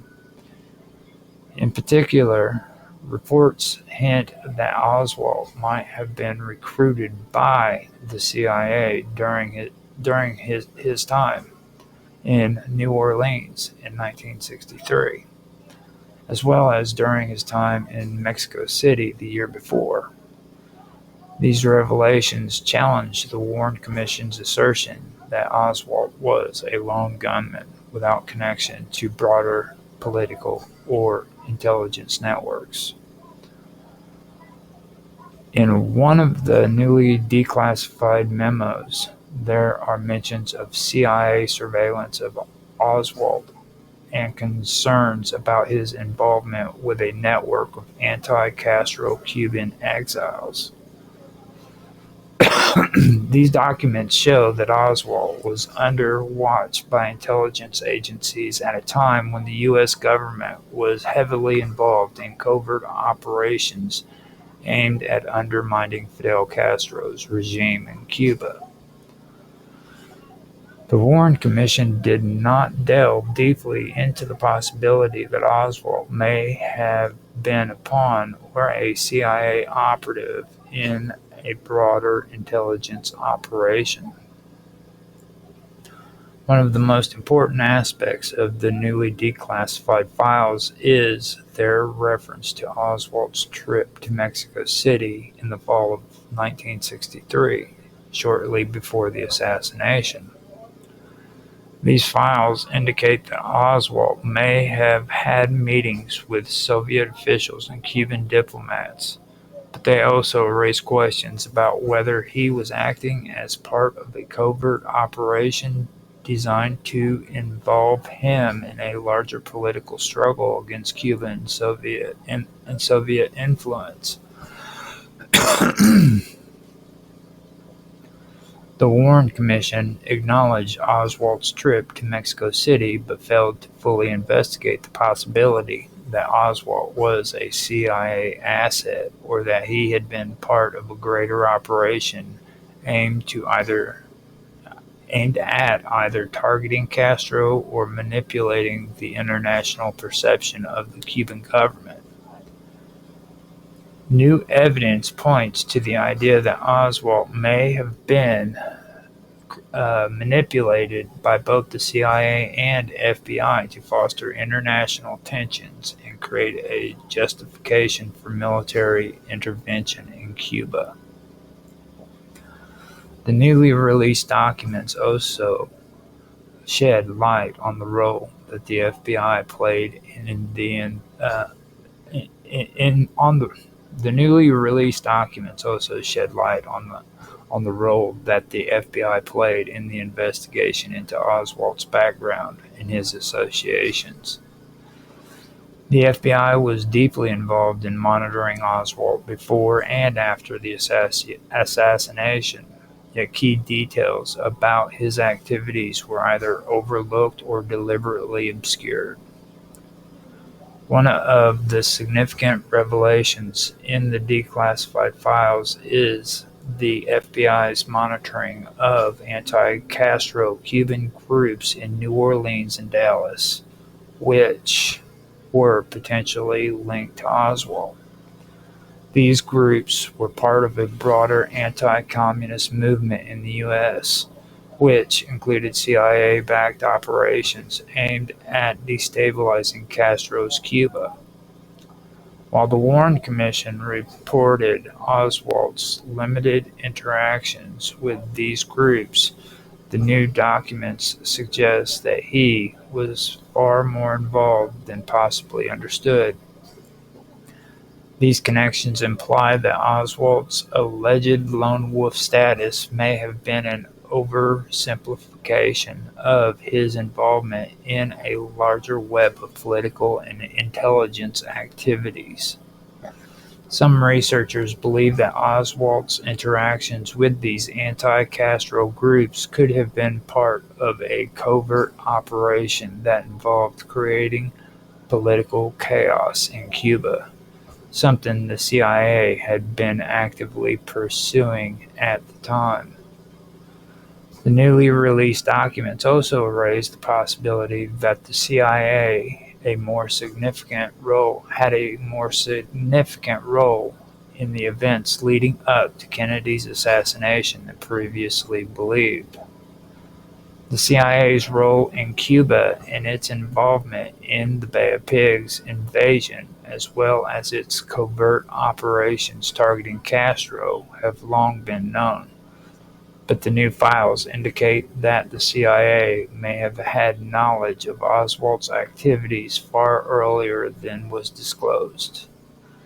Some documents suggest that the CIA may have withheld information or manipulated evidence that could have pointed to a conspiracy surrounding the assassination. There are claims that the CIA was involved in obstructing investigations that might have uncovered links between Oswald and other intelligence operations or operatives. The files reveal that certain aspects of Oswald's life and activities were scrubbed or obfuscated, particularly regarding his connections to anti-Castro factions and possible interactions with foreign intelligence agencies. These revelations suggest that the CIA's involvement in the case was more complex and shadowy than originally acknowledged. Many documents now point to the CIA's knowledge of key individuals and events, yet this was not fully investigated or included in the Warren Commission report. The release of the new JFK files has been a game changer for those who believe that Kennedy's assassination was not the work of a single gunman. The new information has provided fresh fuel to conspiracy theorists who claim that the CIA and FBI and other U.S. government agencies were involved in a cover-up and may have even played a role in the assassination. While the newly declassified documents provide intriguing new details, many questions remain unanswered. The CIA's involvement with Oswald, his potential recruitment, and the role of anti-Castro Cuban exiles remain shrouded in mystery. Additionally, there are still debates about how much of the evidence was deliberately withheld and whether there was any concerted effort to cover up the true circumstances surrounding the assassination. During Kennedy's presidency, one of the key issues in the U.S.-Philippine relationship was the continued presence of American military bases in the Philippines. The bases were not only strategically important for U.S. operations in Southwest Asia, but also symbolized the U.S.'s lingering colonial influence over the Philippines. These bases, which were remnant of the post-World War II military expansion, had been established under the 1947 military base agreement between the U.S. and the Philippines. Kennedy understood that the bases provided critical advantages in the Cold War, particularly with the looming threat of communism expansion in Asia. The Vietnam War was beginning to intensify during his presidency, and maintaining these bases allowed the U.S. to deploy military forces quickly to regions like Indochina. Subic Bay served as a critical point for as a critical port for the U.S. Navy, and Clark Air Base provided a key location for air operations. However, while these bases were invaluable from a strategic standpoint, they were increasingly becoming a source of contention within the Philippines, particularly among nationalist leaders. The Philippine government, especially under President Diosdado Macapagal, began pushing for more autonomy and economic benefits from the military base agreement. The growing national sentiment in the country, along with concerns over sovereignty, led to significant negotiations regarding the bases. Macapagal's government sought not only higher rent payments from the U.S., but also wanted greater control over base activities and the ability to have more influence over the decision-making process related to the bases. This desire for greater control was exacerbated by increasing domestic political pressure, including from labor movements and local political factions that saw the American presence as a legacy of colonialism.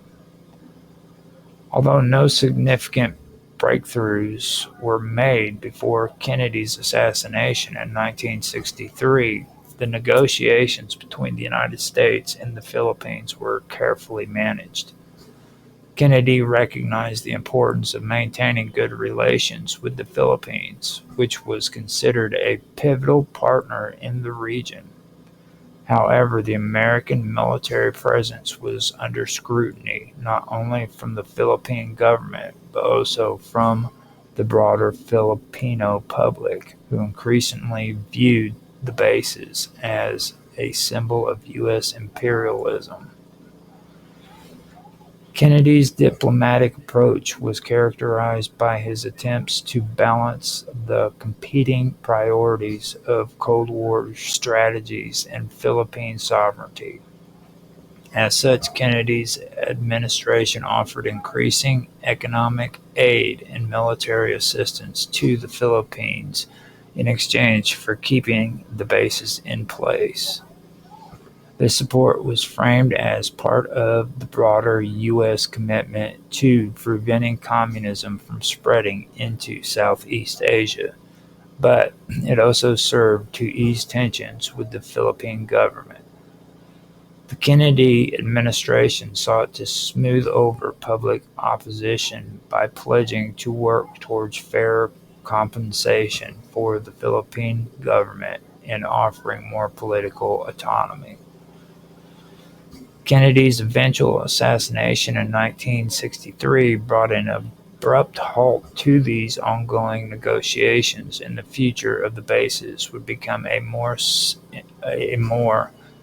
significant issue under Lyndon B. Johnson's presidency. The Johnson administration would continue the status quo for a while, but ultimately the pressure from the Philippine government and public opinion would eventually lead to a reevaluation of U.S. military presence. The issue of military bases would remain contentious for several more decades, leading to the eventual closure of U.S. bases in the Philippines in the early 1990s. The issue of nuclear testing was another area where Kennedy's policies were met with resistance from the Polynesian nations. Although the U.S. had committed to reducing the frequency of nuclear testing in the Pacific, tensions remained high due to the ongoing testing by both the United States and France. The U.S. had conducted extensive nuclear tests at the Bikini Atoll and Eniwetok Atoll in the Marshall Islands, which were administered as a trust territory by the U.S. following World War II. The environmental damage and health impacts of local populations, as well as the broader concerns about the long-term effects of nuclear testing, had become a point of intense international scrutiny. Although the U.S. nuclear tests had been reduced by the early 1960s, particularly with the signs of the Partial Test Ban Treaty in 1963, the situation remained volatile, particularly with regards to French nuclear tests. The French government continued its nuclear testing in Mururoa Atoll in French Polynesia, and these tests were increasingly seen as irresponsible and dangerous by Pacific Island leaders.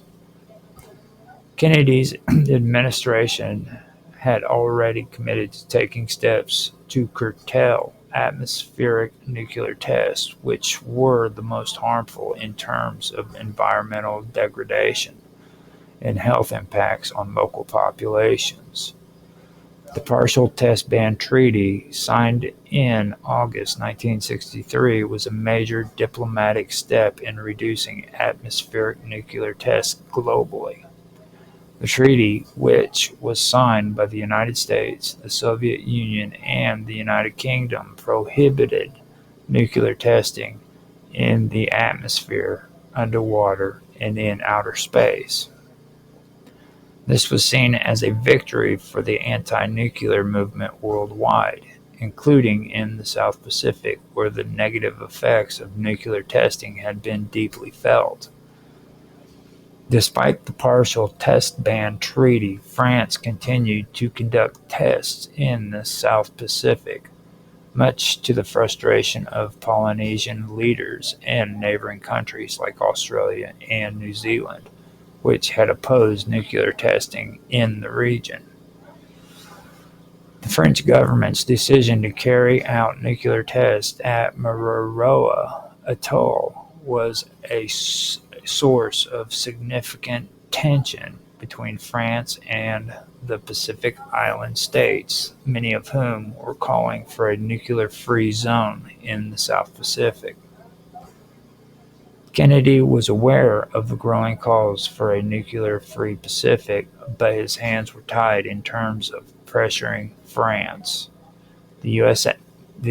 maintained close diplomatic ties with France as a NATO ally, and Kennedy's primary concern at the time was managing Cold War dynamics, which made direct confrontation with France over its nuclear policy unlikely. Despite this, Kennedy's administration took steps to limit the environmental damage caused by nuclear testing, and the PTBT was an essential part of those efforts. In the wake of Kennedy's assassination, tensions over nuclear testing would continue to grow in the South Pacific.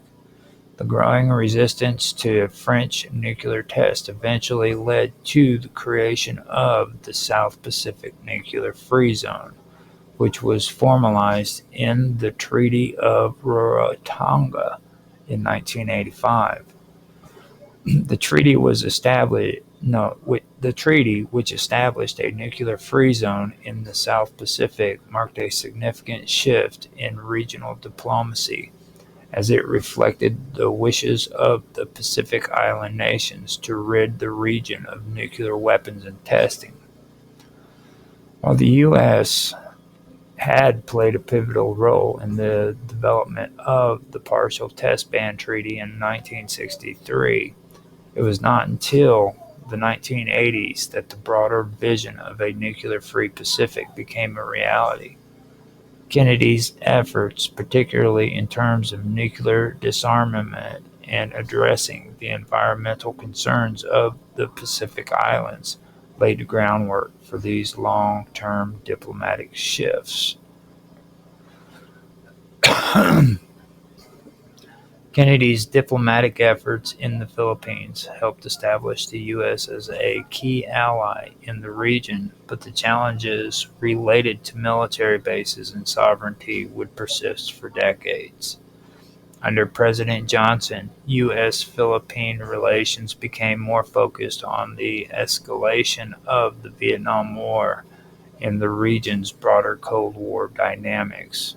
Ultimately, however, the U.S. military presence in the Philippines would be questioned by successive Filipino governments, culminating in the 1991 decision to close U.S. military bases in the country.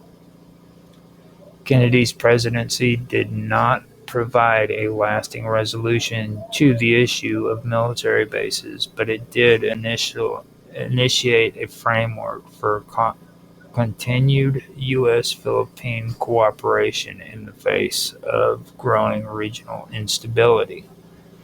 The U.S. and the Philippines would continue to work together, particularly in the anti-communist efforts of the 1960s and 1970s, but the balance of power in the relationship would shift over time. In the South Pacific, Kennedy's role in signing the Partial Test Ban Treaty was pivotal, but his assassination left unresolved tensions regarding nuclear testing in the region. It was the nuclear-free movement in the Pacific Island that eventually forced the creation of the South Pacific Nuclear Free Zone decades later, a legacy of the regional push against nuclear proliferation that Kennedy had partially helped to ignite. His policies in the South Pacific helped set the stage for the nuclear-free movement, which would culminate in the 1985 Treaty of Rarotonga. The assassination of JFK in 1963 has been the subject of intense scrutiny and speculation for decades. Among the various theories proposed to explain the tragic event, one that often reemerges involves connections between George H.W. Bush, his oil company, Zapata Offshore, and the CIA. Despite the official narrative put forth by the Warren Commission, which concluded that Lee Harvey Oswald acted alone, alternative theories suggest that there may have been a deeper conspiracy behind the assassination, with figures such as Bush possibly playing a role, whether directly or indirectly. Before becoming the 41st President of the United States, George Herbert Walker was an ambitious businessman with close ties to political and intelligence circles. In the early 1960s, Bush was trying to establish himself as a force in the world of business and politics. He co-founded Zapata Offshore, or Zapata, Offshore, an oil company, in 1953. The company primarily focused on drilling and exploration in the Gulf of Mexico and other oil-rich regions.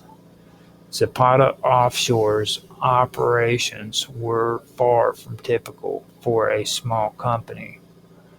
The firm quickly attracted attention due to its ties to influential individuals, including political figures and intelligence operatives.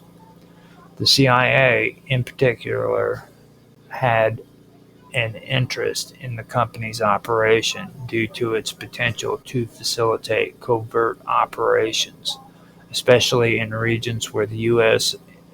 interests were prominent, such as in Latin America. Bush's early connection with powerful individuals included members of the CIA, were vital, and they were vital for his political ascent.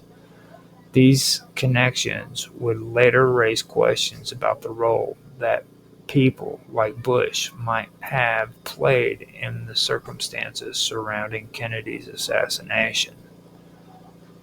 Zapata's Offshore was not just an ordinary oil company. Over the years, numerous reports and researchers have speculated. No, over the years, numerous reports and researchers have speculated about its potential connection to the CIA.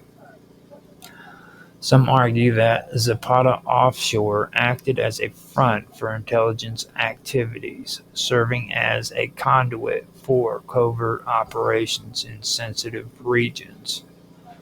The company's ability to operate in areas like Cuba, where the U.S. government had significant interest, raised suspicion. One of the most significant events linked to Zapata Offshore involved the Bay of Pigs invasion in 1961. The failed operation, which sought to overthrow the Cuban government of Fidel Castro, was organized by CIA-backed Cuban exiles. George H.W. Bush's company was reportedly involved in the operation, although the full extent of its role remains unclear. Some critics point to the Bay of Pigs as evidence that Bush's business ventures were intertwined with the U.S. intelligence community.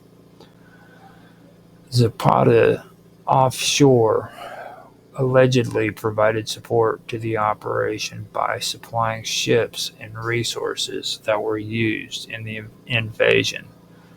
This would not be the only instance where the company's activities seemed to align with CIA objectives. The Bay of Pigs invasion in April of 1961 is one of the most significant covert operations undertaken by the CIA in the early years of the Cold War. The goal of the operation was to use Cuban exiles to overthrow Fidel Castro's regime and replace it with a pro-American government. The invasion was a catastrophic failure, with Cuban forces quickly repelling the invaders. The operation was a major embarrassment for President John F. Kennedy, who had inherited the plan from his predecessor, Dwight D. Eisenhower. However, the connection between Zapata Offshore and the Bay of Pigs operation is crucial. The company's ships were reportedly used in the failed invasion. Specifically, one of the ships involved, the Houston, was owned by Zapata Offshore and had been used to transport supplies for the operation. Some have speculated that the company's involvement in the operation was not incidental, but rather a strategic move tied to CIA interests. George H.W. Bush was reportedly in contact with individuals who were involved in the Bay of Pigs invasion. although there is no concrete evidence that Bush was directly involved in the planning or execution of the operation. His company's ties to the CIA and its support for the invasion are noteworthy.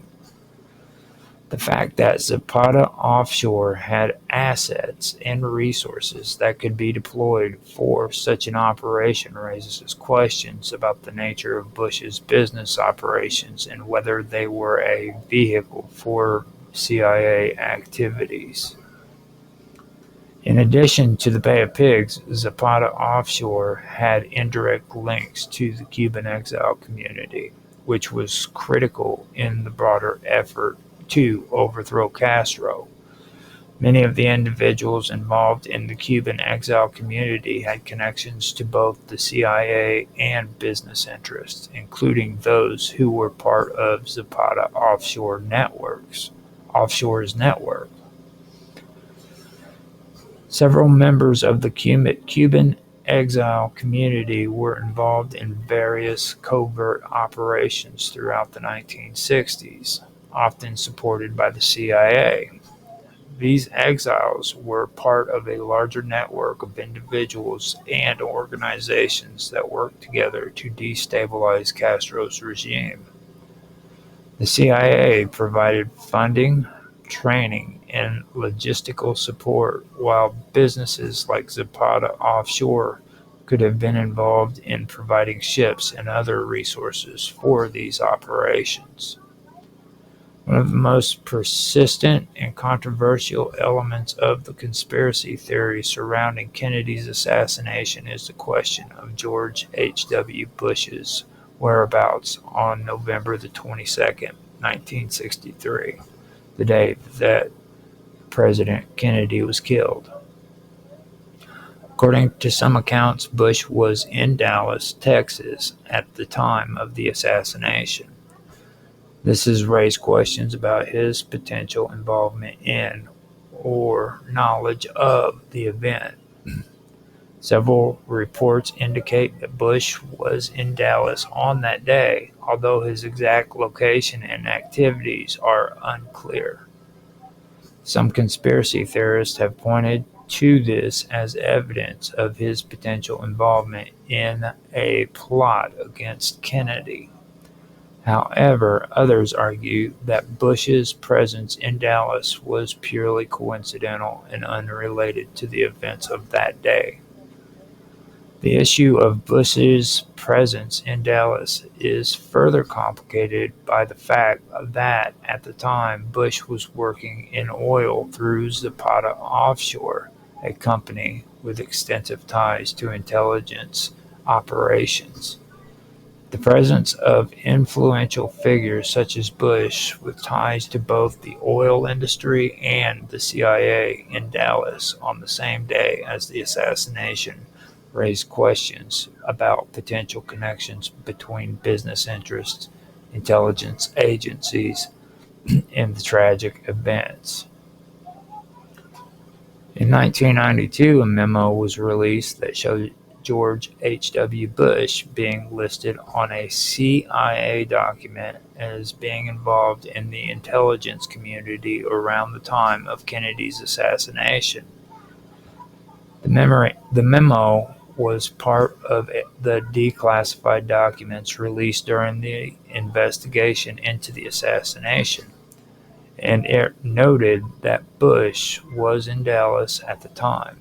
However, Bush himself has constantly denied any involvement in the CIA's operations related to the assassination. The CIA's response to these allegations has often been to downplay or deny any significant connection between Bush's business dealings, his ties to the CIA, and the events surrounding Kennedy's death. Nonetheless, the documents release and the subsequent questions about Bush's role in the intelligence community have fueled continued speculation about possible connections between Zapata Offshore, the CIA, and the assassination. In the early 1960s, the Cold War was in full swing, and both the CIA and corporations like Zapata Offshore played critical roles in the U.S. efforts to combat the spread of communism. The U.S. government's interests in Cuba, Latin America, and the Caribbean during this period were intertwined with the business interests of companies like Zapata, which had interests in the region. Zapata Offshore's involvement in Cuba and other regions of strategic importance was not limited to the Bay of Pigs invasion. The company's exploration efforts in places like the Gulf of Mexico and the Caribbean were seen as strategically valuable for U.S. interests. Moreover, the business world and intelligence agencies were often closely aligned in the Cold War context, as companies provided the cover for CIA operations and vice versa. In the case of George H.W. Bush, his position as a businessman with ties to both the oil industry and the CIA made him a key figure in the intersection of corporate interests and intelligence operations. This intersection of business, intelligence, and political power would continue to define Bush's career in the years following the assassination of JFK. The question of conspiracy surrounding the assassination of JFK has been the subject of much debate. While the Warren Commission concluded that Lee Harvey Oswald acted alone in the assassination, many researchers and theorists have pointed to a larger conspiracy involving various groups with vast interests in removing Kennedy from power. These groups include factions within the CIA, the military-industrial complex, and the oil industry, all of which were affected by Kennedy's policies. The speculation surrounding George H.W. Bush's potential involvement stems from his connections to both the CIA and Zapata Offshore, a company with substantial interest in areas of geopolitical significance. Kennedy's policies on issues like Cuba, Vietnam, and military bases in the Philippines threatened the interests of powerful individuals in these sectors, potentially making Kennedy a target of a larger conspiracy. While there is no definitive evidence linking George H.W. Bush or Zapata Offshore directly to the assassination of JFK, the connections between the CIA, oil, and politics during this period are worth exploring. The potential overlap of these interests during the Kennedy's administration and the speculative connections between key figures continue to fuel debate and theories surrounding the events of November 22nd, 1963. Lyndon B. Johnson comments about the potential international tensions and the risks of war following the assassination of President John F. Kennedy. And that stems from several geopolitical and diplomatic factors that were at play during the early 1960s. The assassination of a sitting U.S. president was an extraordinary event, and Johnson, as Kennedy's vice president, found himself thrust into the presidency under a cloud of uncertainty. The comments were likely intended to reassure both domestic and international audiences about the stability of the U.S. government and to emphasize the gravity of the situation. By the time of Kennedy's assassination, the Cold War between the United States and the Soviet Union was already in a very tense phase. The US and the USSR were engaged in multiple proxy conflicts across the globe, including the Cuban Missile Crisis just a year earlier in 1962, which had brought the world to the brink of nuclear war. Kennedy had been widely credited for handling the crisis in a way that avoided direct military confrontation and nuclear escalation. Kennedy's death raised the possibility of an unstable political transition, especially considering that his successor, Lyndon B. Johnson, had less experience in foreign affairs compared to Kennedy. Johnson himself was deeply concerned that the Soviets might perceive his administration as weaker or less competent, and he feared that any signs of weakness could provoke more aggressive behavior from the Soviet Union or their allies in Eastern Europe and Asia. This would have been a significant concern given the volatile state of global politics at the time. At the time of Kennedy's assassination, Cuba remained a critical issue in U.S. foreign policy.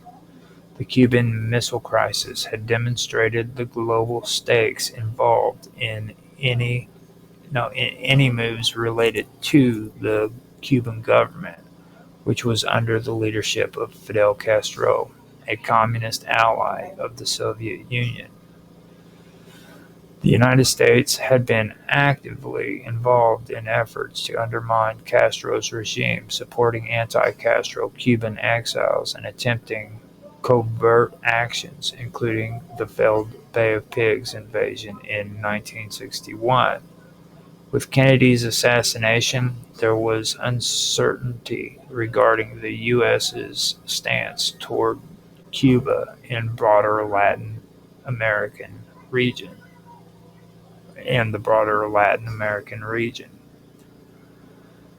Johnson may have feared that any misstep could lead to escalation with the Soviet Union or Cuba, particularly since there had been significant tensions over U.S. military presence in the Caribbean and nearby waters.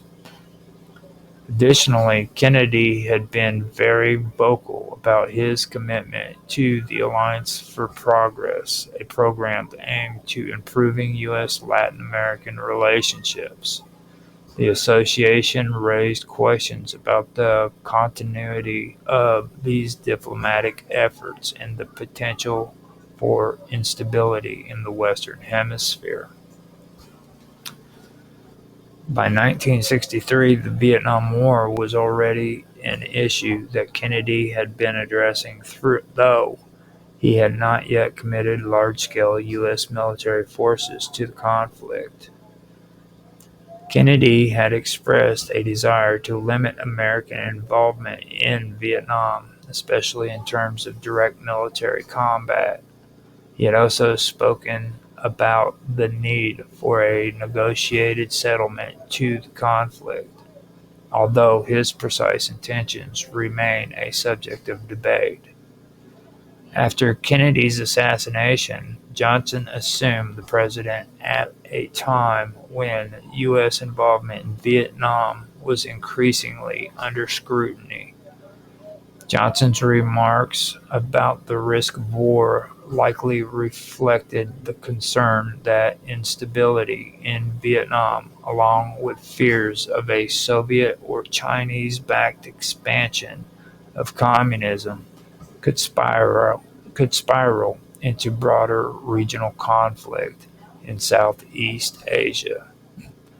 Johnson, who would ultimately escalate the U.S. military presence in Vietnam, may have been indicating that the geographical risks of the Kennedy assassination could lead to a further escalation in the conflict.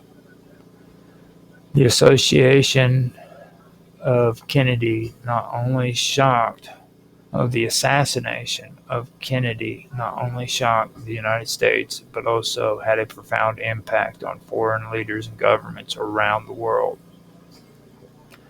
Allied countries feared that a change in U.S. leadership might affect the stability of alliances, particularly NATO. Meanwhile, adversaries such as the Soviet Union, Cuba, and China might have seen an opportunity to exploit the uncertainty surrounding U.S. leadership.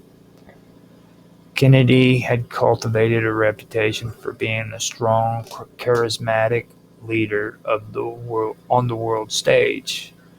His assassination raised concerns among foreign leaders about the future direction of U.S. foreign policy.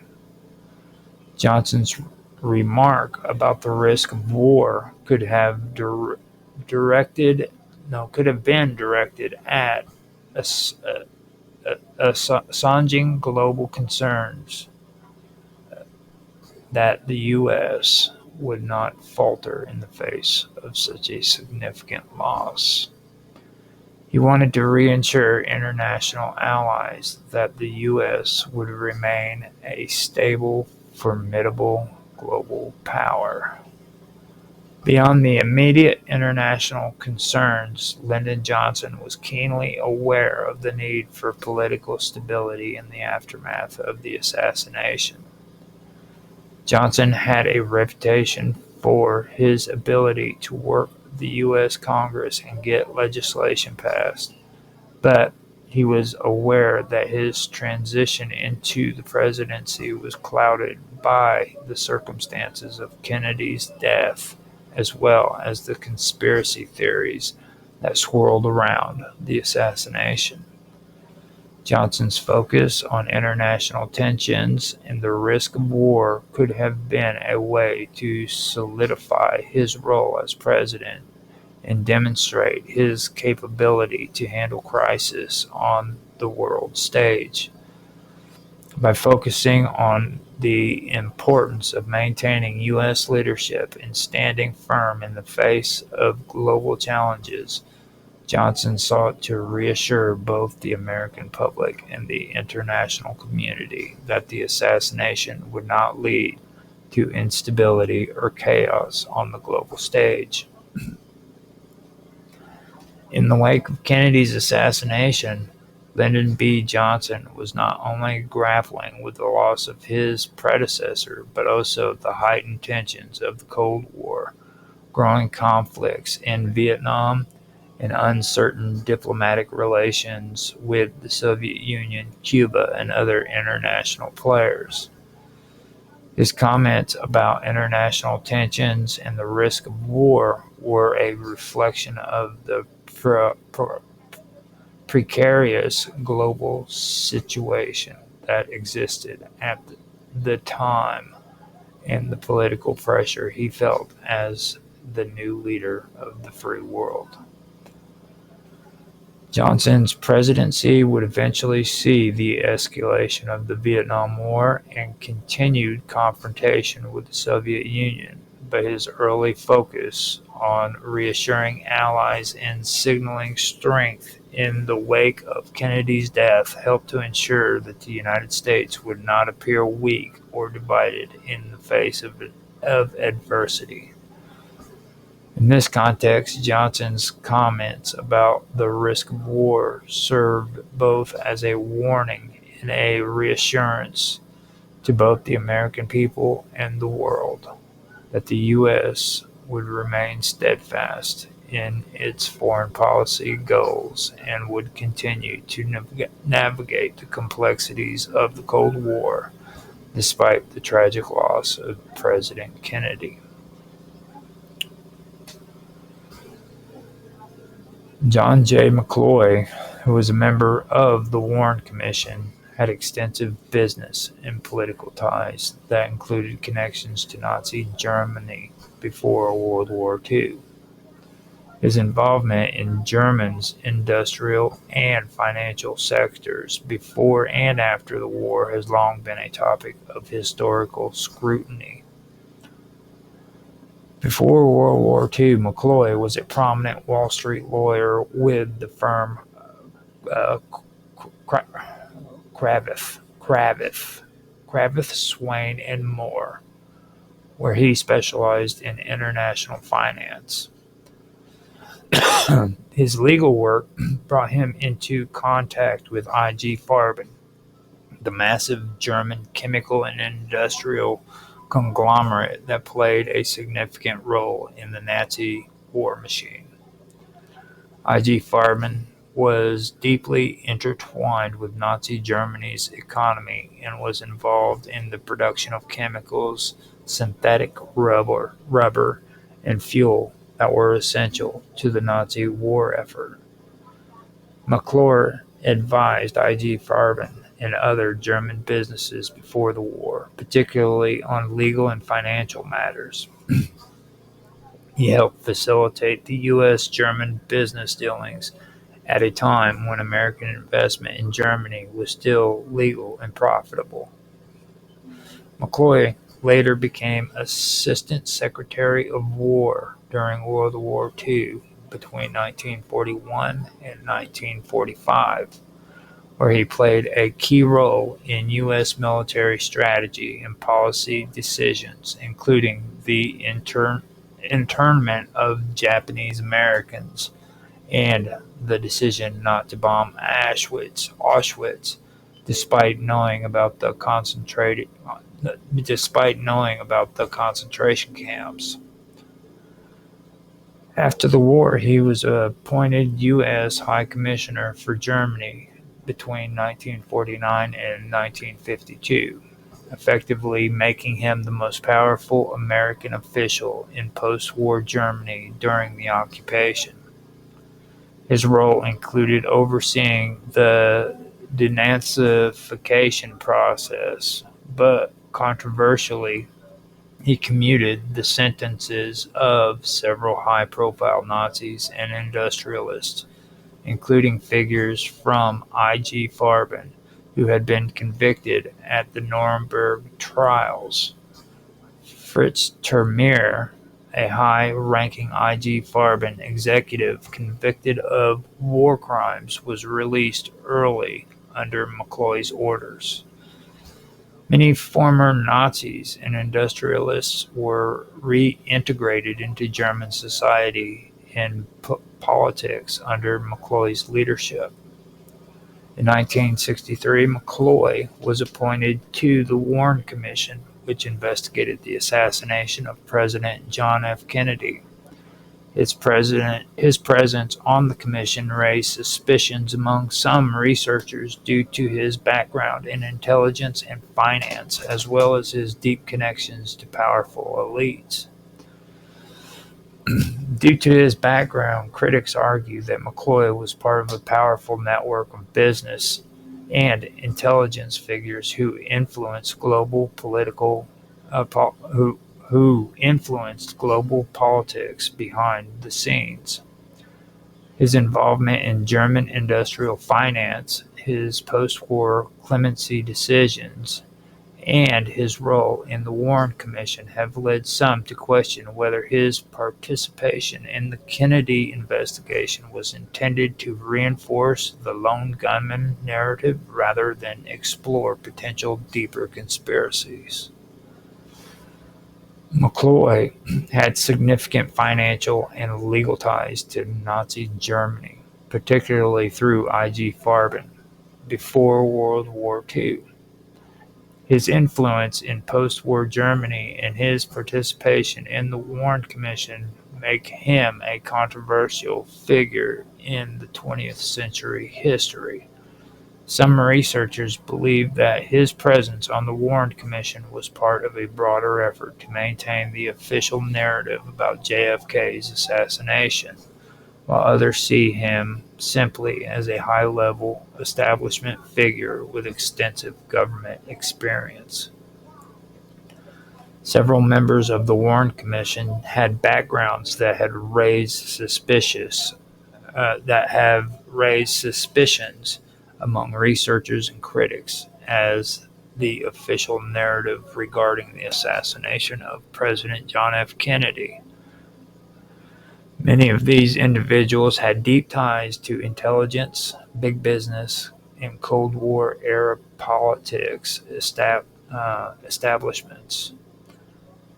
Below are some figures from the Warren Commission who, like John J. McCloy, had questionable backgrounds. There was Allen Dulles, and he was the director of the CIA from 1953 to 1961, making him the most prominent intelligence official on the commission. He had a personal vendetta against JFK, as Kennedy had fired him in 1961 following the disastrous Bay of Pigs invasion, a CIA operation that aimed to overthrow Fidel Castro in Cuba. The CIA had been involved in secret plots to assassinate Castro, and some researchers argue that rogue intelligence agents were also involved in Kennedy's death. Dulles had deep ties with Wall Street, elite globalist circles, and covert operations, raising concerns that his role on the Warren Commission was to protect the CIA's interests rather than conduct an impartial investigation. The CIA was one of the agencies most suspected in involvement in JFK's assassination, yet its former director was placed in charge of investigating it. Dulles played a key role in shaping the Warren Commission's narrative, especially regarding the conclusion that Lee Harvey Oswald acted alone. After that, we have Gerald Ford himself, a congressman from Michigan at the time, who would later become the 38th President of the United States after Nixon's resignation. Declassified documents later revealed that Ford secretly acted as an informant for the FBI, leaking details of the Warren Commission's inner discussions to J. Edgar Hoover's FBI. Ford pushed the official single bullet theory, which was crucial in supporting the idea that Oswald acted alone. By leaking information to Hoover in the FBI, Ford played a role in shaping public perception of the investigation. As President Ford appointed George H.W. Bush as CIA director, further linking him to establishment political networks suspected of involvement in covert operations. As Chief Justice of the United States, Earl Warren was reluctant to lead the commission, but President Lyndon B. Johnson pressured him into accepting the role. Warren was also involved in the cover-up of key evidence, including restricting access to JFK's autopsy reports. He opposed investigating CIA and FBI connections to Oswald, despite evidence that Oswald had been monitored by multiple intelligence agencies before the assassination. His role as Chief Justice gave the Commission credibility, despite his reluctance to fully explore alternative theories. Warren sealed key assassination records for 75 years, fueling speculation that there was more to the story than the Commission admitted. Then we have J. Lee Rankin. He was a Washington insider who played a major role in shaping the Warren Commission's final report. He actively suppressed witness testimony that contradicted the official story, such as evidence of additional shooters or connections to intelligence agencies. His handling of the medical and ballistic evidence was critical for being biased towards confirmed. No, his handling of the medical and ballistic evidence was criticized for being biased towards confirming the lone gunman theory. Rankin ensured that controversial evidence, such as discrepancies in the medical report, was either ignored or downplayed. He helped craft the final narrative that Oswald acted alone, despite conflicting testimonies and evidence.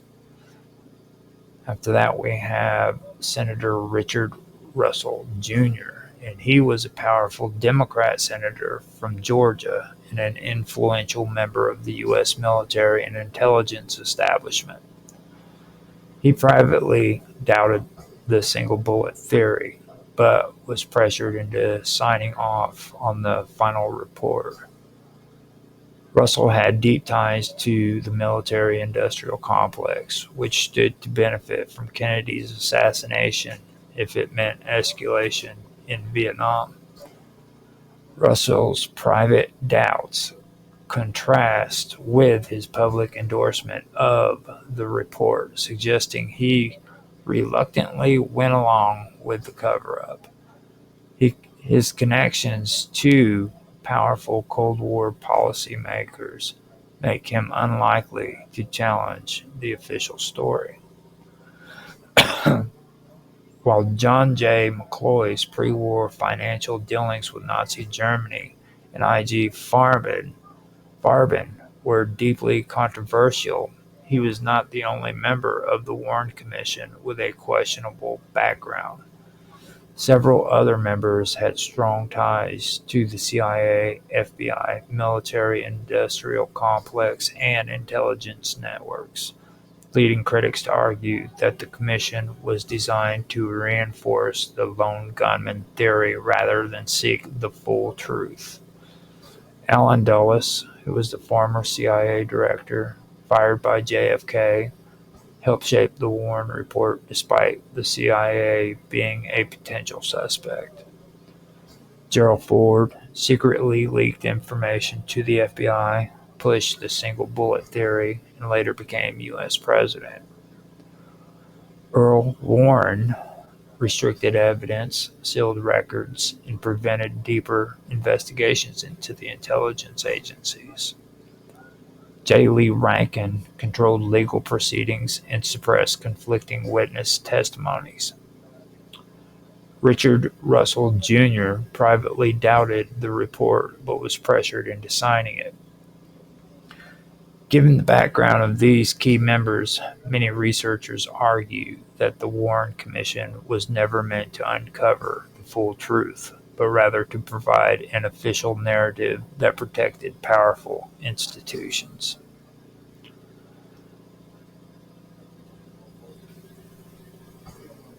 Okay, that is the end of what I wanted to put out there. I hope you guys did enjoy this. We had 2 people on Beam. We had 4 people on Rumble and 2 people on X. And I don't know how many people were on DLive. I can never tell. So no comments, it doesn't seem. So I made it out. Oh, there we go. Susie. She's on YouTube. Sorry about that, Susie. But now I'll go ahead and read what she says. Susie 2020 says, are a lot of people getting sick where you are in Alberta, and people are getting sick super fast than usual? Seems aggressive respiratory systems. For me, I think it's probably this crazy weather that we're having. It just seems a little bit it seems to be getting a little bit more extreme every year. I don't know. I'm not going to try to say that has anything to really do with, the shot or anything, but I can tell you one thing: this weather is getting crazy, so it could be that. So that's just my take on it. But thank you for making the comment and everything, and that's basically the best I can say about that. Maybe later we'll know, But other than that, we don't have any comments other than what Susie said. So um, I have it. I have made it through my stream without having to deal with too many comments. So I was able to escape. So with that, I am going to go ahead and end this. But before I do, I'm going to say thank you for watching. If you like this stream, please like, subscribe, share, make comments. Please make comments. I love to hear feedback. I love to have conversations in the comment section. That's very important to me. So if you got time, go down there and make some comments. If you want to join us on Discord, we have the links supplied in the description below. Feel free to join us on Skype or Element. We're also on X, and we'd like to hear from you there too. So feel free to stop in and say hi. With that being said, I am going to again say thank you, and I'm going to end this stream so that I can go to the bathroom. Talk to you later, guys.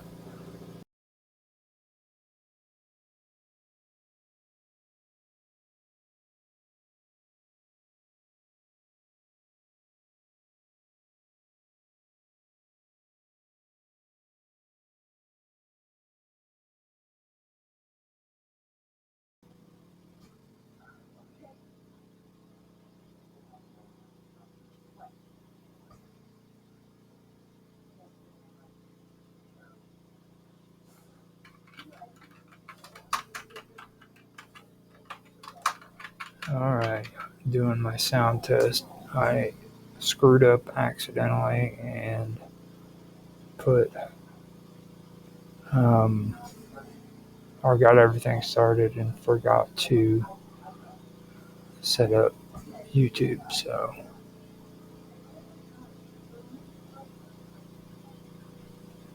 we are going to get this. Oh no, hold on.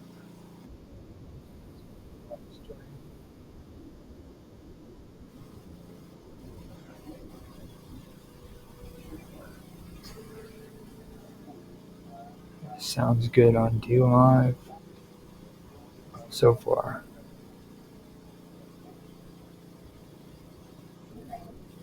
All right, so we got D Live going.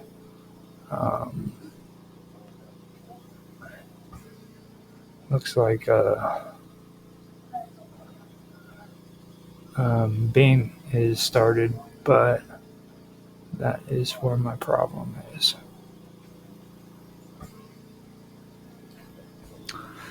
So let me get the stream key set up.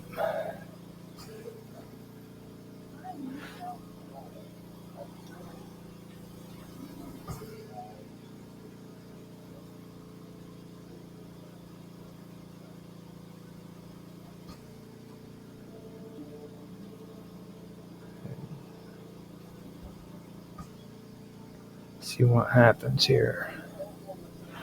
All right, so we have YouTube up and going. It looks like it at least. Hopefully that didn't go on to a previous stream. Let me double check and make sure. Yeah.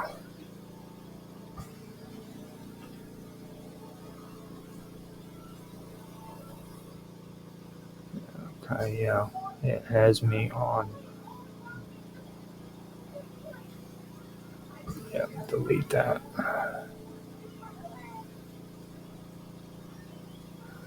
Go into Beam Stream, stop this. Oh. Stop the stream and then start it back up.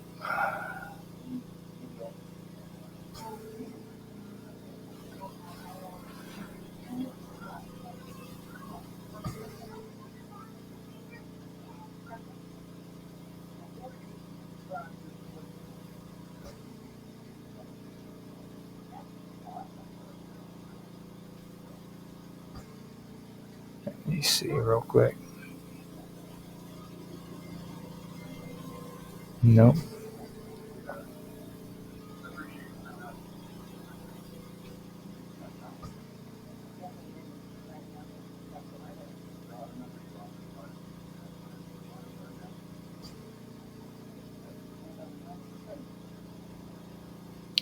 Okay, so it's do this one more time.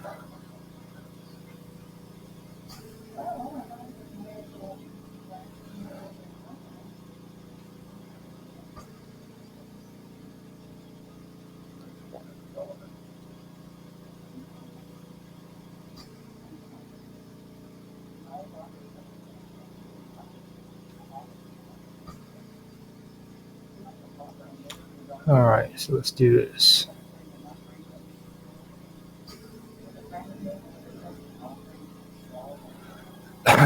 Hopefully this straightens it out. Oh shit, it's a duplicate stream key. I've got to put another one in.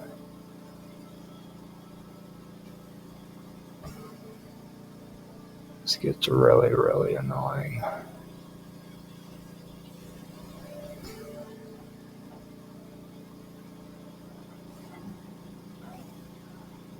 This is a day where I make a mistake on my first stream for Cosmic Weave. Sit back and enjoy, guys.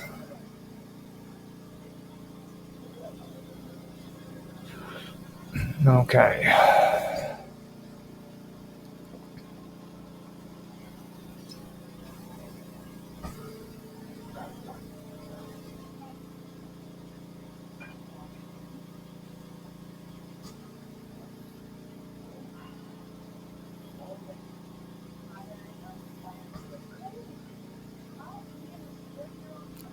Okay, I'm going to delete that one. That one, there's one that's supposed to be scheduled and it's not scheduled whatsoever. So that's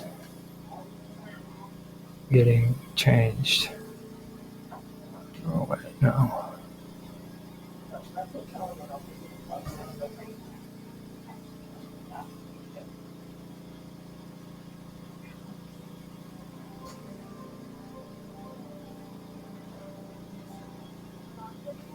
Yeah.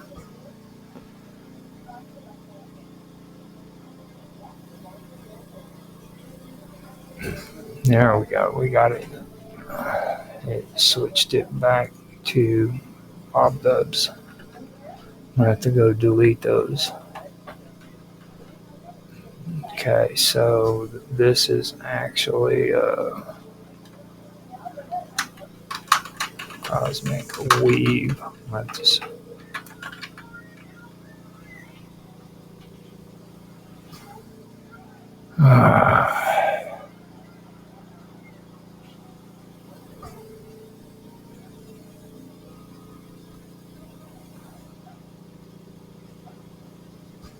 playlist goes on live stream and save. Yeah, that's annoying. Alright, so we got that going. It's set up and ready to go. So here we are. Let me go through and check the audio. Make sure everything sounds good. Let's start out with Beam real quick.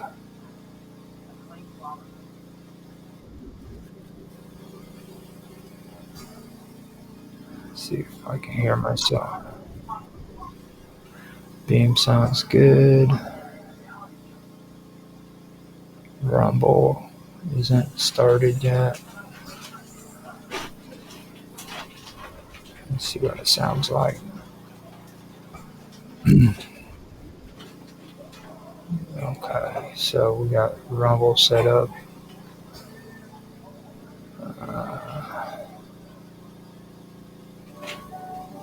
For some reason, it just keeps leaving a link on Kick or on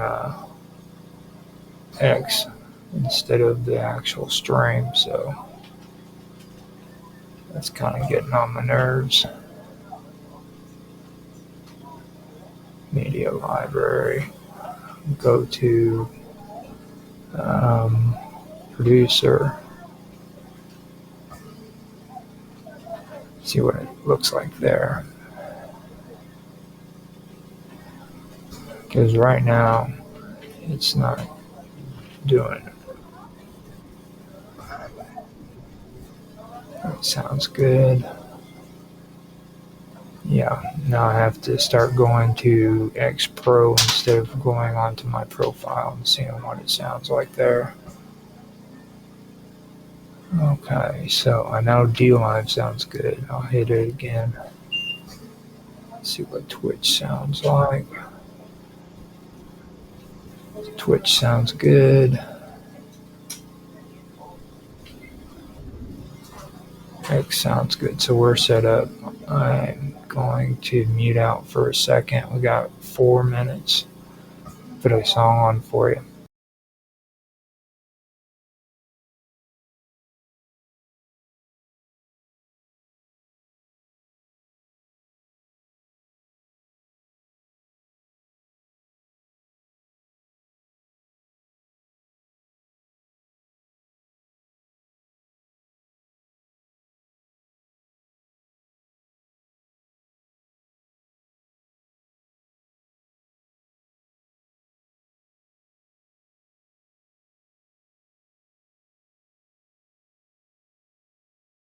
Theophilus Thistler, the thistle sifter is sifting a sieve full of unsifted thistles. Thrust 3,000 thistles through the thick of his thumb. 3,000 thistles through the thick of his thumb. 3,000 thistles through the thick of his thumb. Theophilus Thistler, the thistle sifter is sifting a sieve full of unsifted thistles. Thrust 3,000 thistles through the thick of his thumb. 3,000 thistles. Mr. Robot rolled around and rolled round, and if Mr. Robot rolled around and rolled round, where is the round roll? Mr. Robot rolled round. Where is the round roll? Mr. Robot rolled round. Mr. Robot rolled round. Mr. Robot rolled round. And if Mr. Robot rolled and rolled round, and if Mr. Robot rolled around and rolled round, where is the round roll? Mr. Robot rolled round. Here is an exercise demonstrating the union of in at the end of words. Dividing and gliding and sliding and falling and brawling and sprawling and driving and driving and striving. Dividing and gliding and sliding and falling and brawling and sprawling and driving and driving and driving. Theophilus Thistler, the thistle sifter is sifting a sieve full of unsifted thistles. Plus 3,000 thistles through the thick of his thumb. 3,000 thistles through the thick of his thumb. Plus 3,000 thistles through the thick of his thumb. Theophilus Thistler, the thistle sifter is sifting a sieve full of unsifted thistles. Plus 3,000 thistles through the thick of his thumb. 3,000 thistles. Mr. Robot rolled around and rolled round, and if Mr. Robot rolled around and rolled round, where is the round roll? Mr. Robot rolled round. Where is the round roll? Mr. Robot rolled round. Mr. Robot Mr. Robot rolled around and rolled round, and if Mr. Robot rolled around and rolled round, where is the round roll? Mr. Robot rolled round. Where is the round roll? Mr. Robot rolled round. Where is the round roll? Mr. Robot rolled round.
Hello, everybody, and welcome to the first episode of The Cosmic Weave.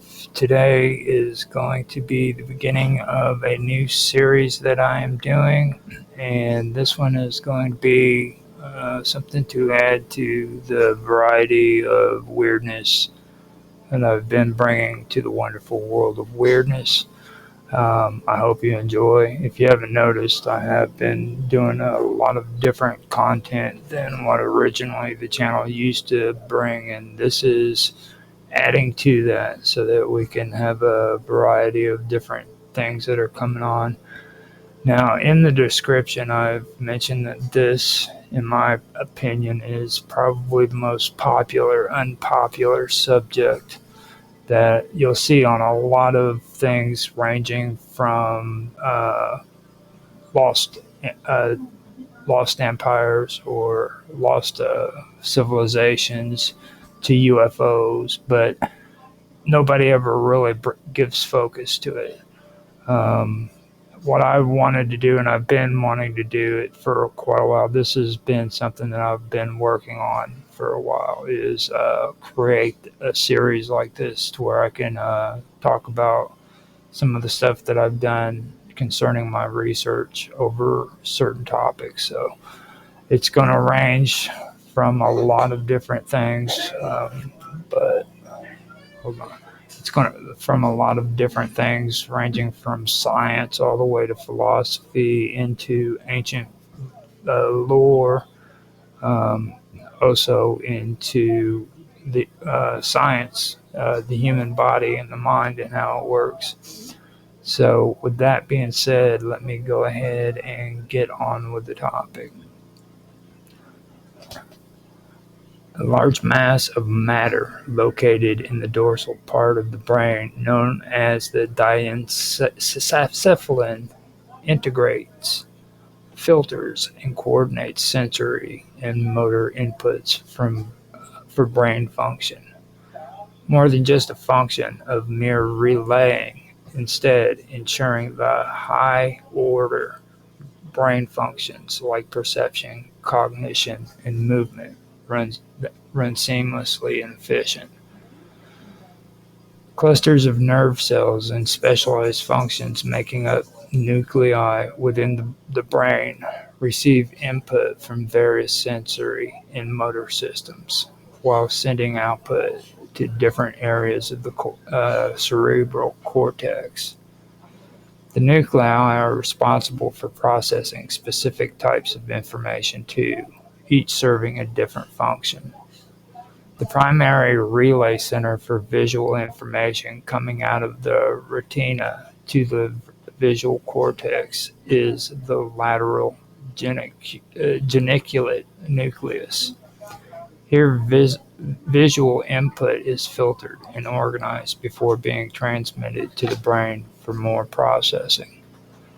Also, the medial geniculate nucleus processes auditory signals, relaying the information from the inner ear to the auditory cortex of the brain. Both sensory nuclei ensure that sensory inputs reach the correct region within the cerebral cortex, which allows us to perceive our environment. If you touch a hot surface, a signal is relayed through the thalamus, allowing us to quickly remove our hand from the surface.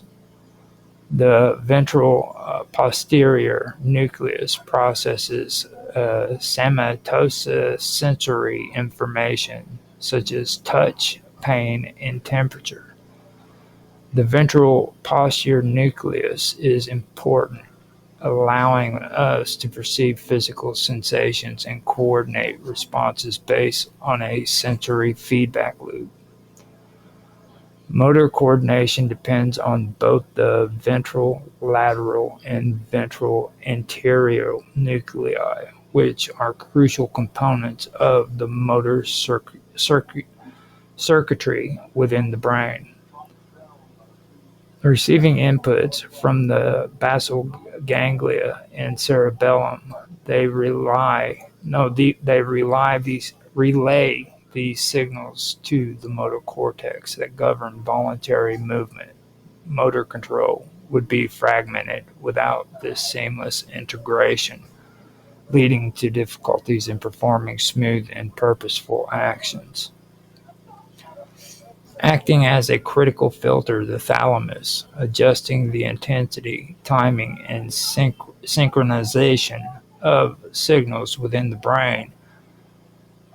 This regulation of precision and fluidity in movements is necessary for activities such as walking, writing, and playing a musical instrument. The thalamus also regulates states of consciousness, sleep, and wakefulness, as well as helping to generate and maintain oscillatory rhythms within the brain. This is crucial for sleep patterns, especially during low-wave sleep. The thalamocortical neurons, through rhythmic firing, synchronizes with the cortex, which creates brain waves, which determines different stages of sleep. While awake, the thalamus selectively allows certain stimuli to reach the cortex, acting as a gatekeeper of sensory information by filtering out irrelevant noise. This enables us to be alert and pay attention, preventing sensory overload by controlling the flow of information to our brain. The thalamus allows us to focus on things like a conversation in a crowded room, regulating which signals reach conscious awareness. The pathway known as the cerebellothalamic ensures and facilitates the transmission of motor information from the cerebellum to the cerebral cortex through the thalamus, contributing to balance, coordination, and motor learning that are integrated into the brain's overall motor plan. Once the cerebellum makes adjustments,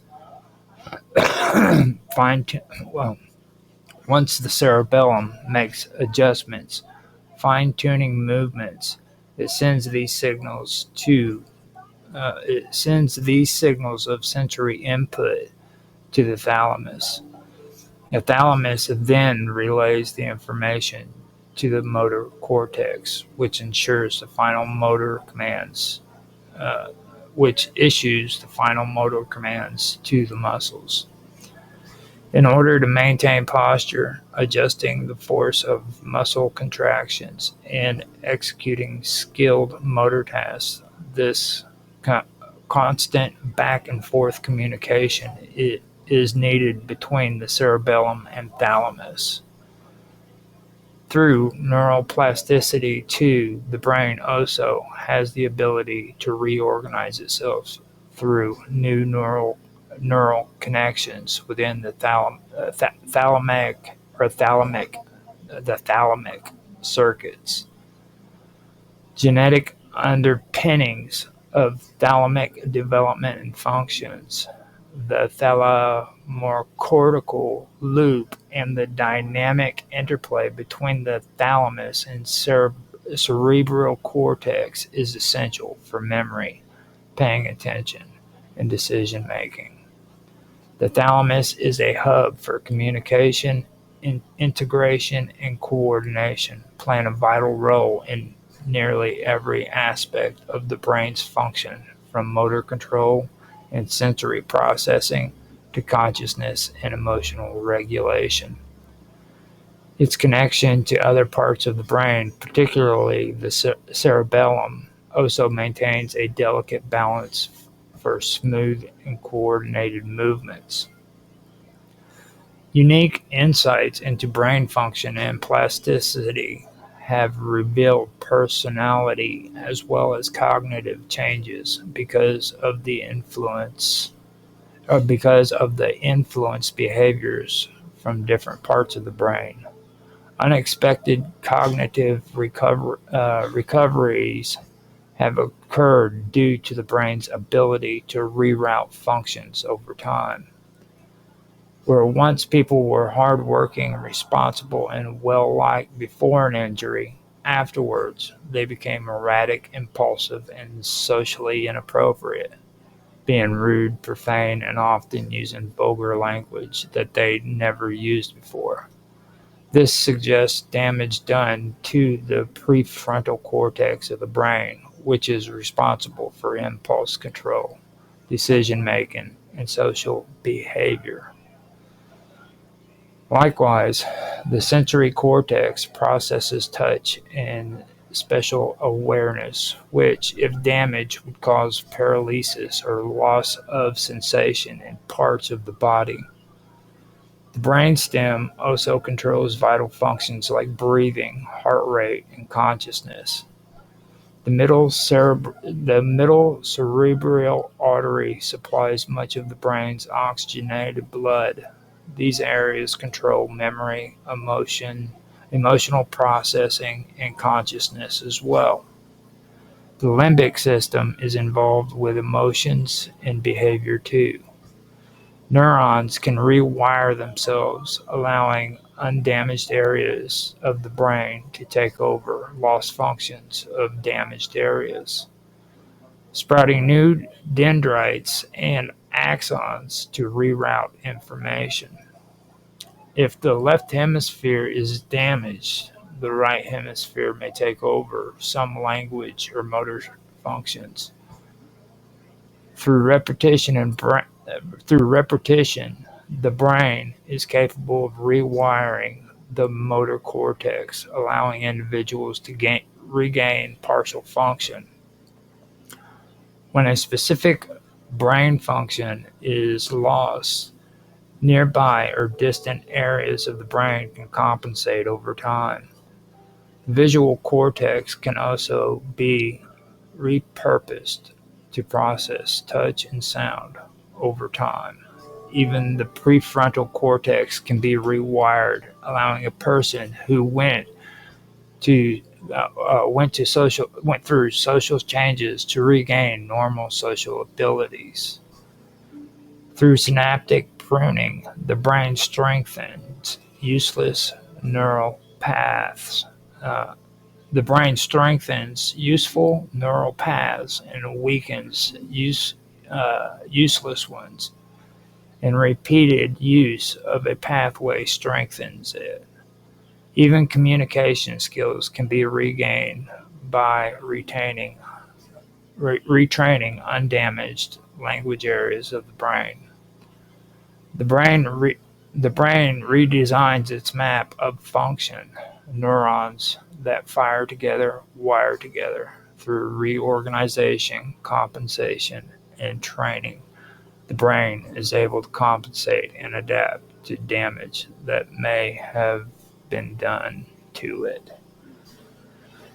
Now, the reason why I wanted to get into this and do this reading and talk about this as the first part of the Cosmic Weave is because there is this is connected to a bigger theme that I personally feel could be it could be a pretty good pretty good answer to a lot of issues that people have. I know that for probably since the beginning of time, we've always asked ourselves where we came from, why are we here, and things of that nature.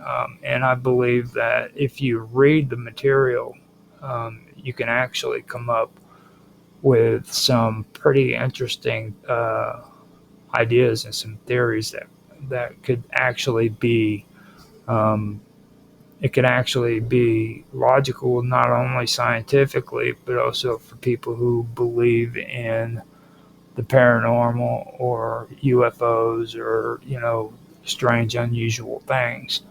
And that's one reason why I wanted to get into it, because for me, when it comes to the human body and nature around us, if we look hard enough, I believe that we can actually find out a lot of answers to things that seem so mysterious to us. And the human brain is where it all starts.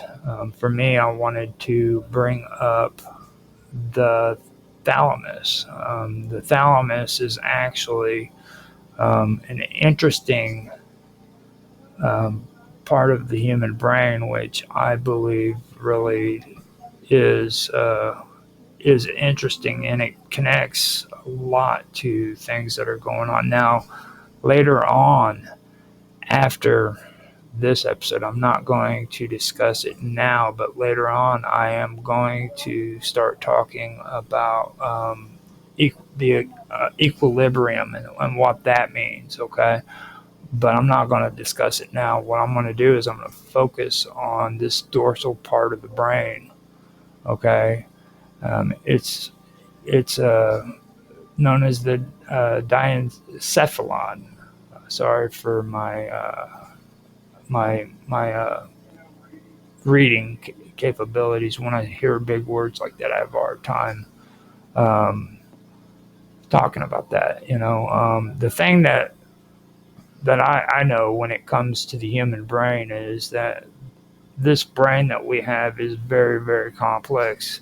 Everybody talks about computers and things of that nature, and they don't realize that our human brain, the physical brain that we have inside of our head, is way, way more complex than even the computers that we use every day.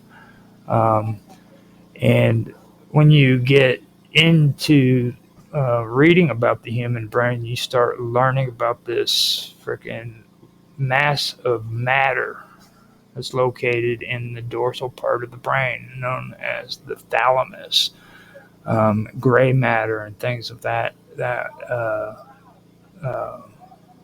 of that kind of stuff.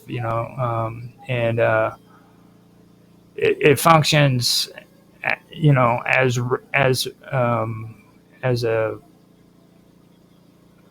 as a mediator, basically. You know what I mean? It does functions like relaying information back and forth to different parts of the brain, but it also does brain functions that allow you to perceive things, cognition, perception and cognition. It also helps you to movement. It helps your movements to be, seamless and efficient. Basically, it regulates all of that stuff just in your everyday life. Not only that, but it regulates your body. Okay, so that is something that I really wanted to get into and talk about too. This brain that's inside of your head regulates your body with or without your permission. It just does it on itself. It actually regulates itself too. You know what I mean? That is something that really, really is impressive about that. If your brain is having a problem, you probably wouldn't even realize that you're having a problem, and it would take care of itself. That is a pretty amazing thing that the human brain can do. That's something that I did want to bring up, which is very important. Not only does it receive input like from different sensory and motor systems within your brain, okay, but it also sends the input out, so you have this stuff going to your motor systems. It goes to this cerebral cortex and things of that nature. Now that right there is something. Now the thing about the thalamus that is pretty interesting is it's really undiscovered country. They really don't have very much information about this. Me and Mr. Robot did a stream a while back, and we discussed this really well in detail about how the human brain works. But we never got into things like the thalamus and things of that nature. Now, the primary relay center for visual information coming out of the retina to the visual cortex, it's called the lateral geniculate nucleus. That's the one that I had a hard time with, but it's called the geniculate nucleus. Now that visual input is filtered and organized before being transmitted to the brain for more processing. Now, they also have something called the medial geniculate nucleus, which processes auditory signals. So you have visual and auditory signals, and that is relaying information from the inner ear to the auditory cortex within the brain.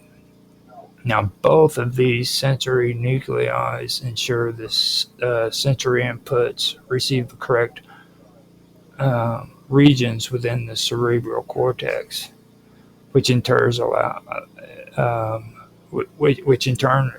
allows us to perceive our environment. So whenever you're looking at things and you're seeing things, that's where it's all taking place according to your ears and according to your eyes. That's all being relayed back through your brain. That's something that's very important for you to understand. Like, the things that you see and you hear are actually being transmitted from the outside world into your brain and being turned into information, basically being transmitted within your brain. It's a sensory, waves and stuff of that nature. So that's something that that you need to remember if you continue to listen to this series, because it goes even farther than that. We'll start talking about the equilibrium later on, like I said, but I wanted to start it out by discussing the human brain and all of that. After that, I got into talking about signals. Yeah, that's what I should have said. These signals is what is being transmitted to your brain after you perceive all of these things through the eyes and the ears. But after that, I started talking about touching a hot flame. Like if you go in and you accidentally touch something hot, a signal is relayed through the thalamus. Okay, that tells you that you've actually touched that hot surface, and it allows you to quickly remove your hand from the surface. Now you have sensory. You have sensory relays, basically, I guess is what the best way of calling it. And how that was actually supposed to be pronounced was ventral posterior nucleus processes. This is somatosensory information, such as touch, which allows us to perceive the physical sensations and coordinate responses based on a sensory feedback loop. So you have this information, it's a feedback loop going on in your brain. It's not just feedback, but it's a feedback loop. Anybody who knows what a loop is can quickly understand what they're talking about. So this is what takes place whenever you touch something that is hot or something that might be painful. You know what I mean? And these are things that are set up into your brain. Now you have the ventral lateral and the ventral arterial nuclei. Now, these are components of the motor circuitry within your brain. Um, uh, they receive inputs from the basal ganglia and the cerebellum, and they rely on these signals to the motor cortex that govern voluntary movement. So in order for you to move around, you have to have this stuff going on inside of your head. This is just to move. If you're moving around, you're looking around, you're seeing things, your eyes are pulling in information, and if you hear something, your eyes or your ears are hearing information. Now, why is this important? Because there is something that is important that I will be getting into, and you may think that it's a little bit crazy, but it is true. Now, with the thalamus acts as a filter, okay, and it adjusts the intensity, timing, and the synchronization of signals within the brain. That's according to what science says. All right. Now this regulates the movements, um, your movements, okay, and that are necessary for activities like walking, riding, playing a musical instrument, stuff like that. Now, the thalamus also regulates your state of consciousness. It also regulates your sleep and the things that are going on when you're awake. It also maintains oscillatory rhythms within your brain, and that's where I was talking about where it takes care of itself. The thalamus actually takes care of your body in the background. Like, imagine you have a program on your computer and you don't want it on there. You want it just to play in be in the background. That's what the thalamus does. It takes care of your system in the background without you even knowing what's taking place.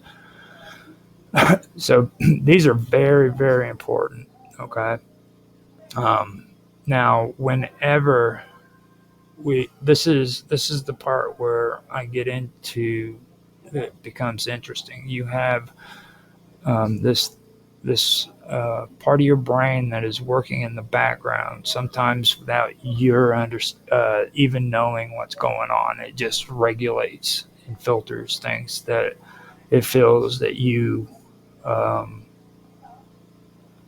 what's needed and what's not needed. Okay, so this is where we talk about it. Now,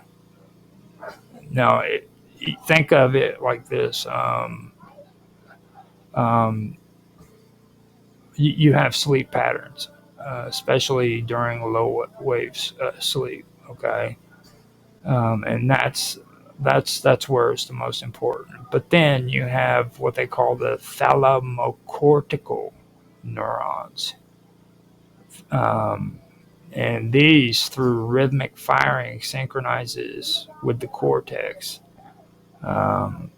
which creates brain waves. Okay, and that determines different stages of sleep. So while you're asleep, man, that's what happens. It's actually doing this. Now, this is where it gets interesting. That's what it does when you're asleep. But when you're awake, the thalamus selectively allows certain stimuli to reach the cortex.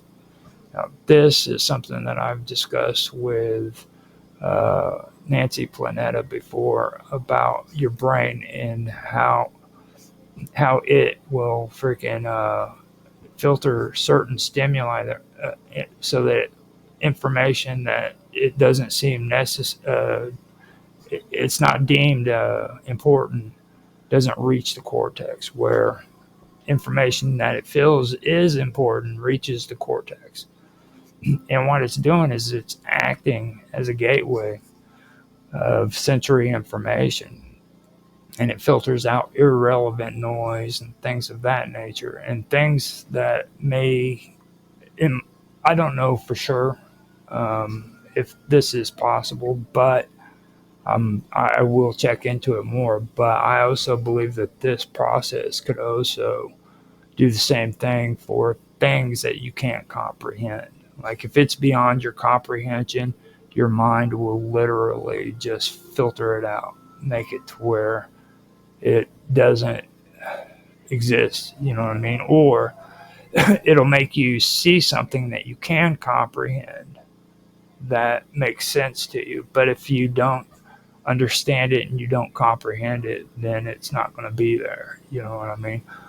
This is something that reaches into every aspect of like paranormal, ufology, and supernatural things. You know, things that take place around us. You know, this would also explain things like why some people say they see ghosts, some people say they see UFOs, and then others never see a ghost once in their life, or they never see anything paranormal in their life. They never see a UFO sighting or anything of that nature, you know.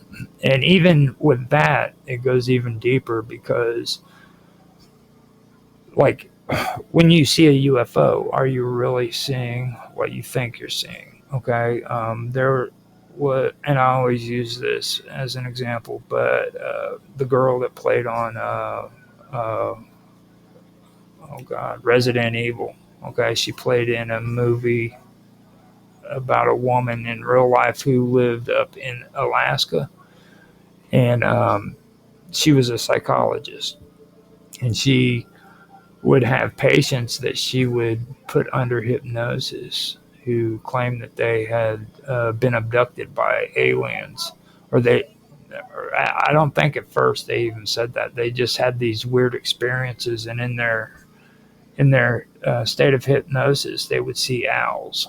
And eventually, she got it to where they could see what it was, and they started finding out that it was actually aliens and that they were being abducted.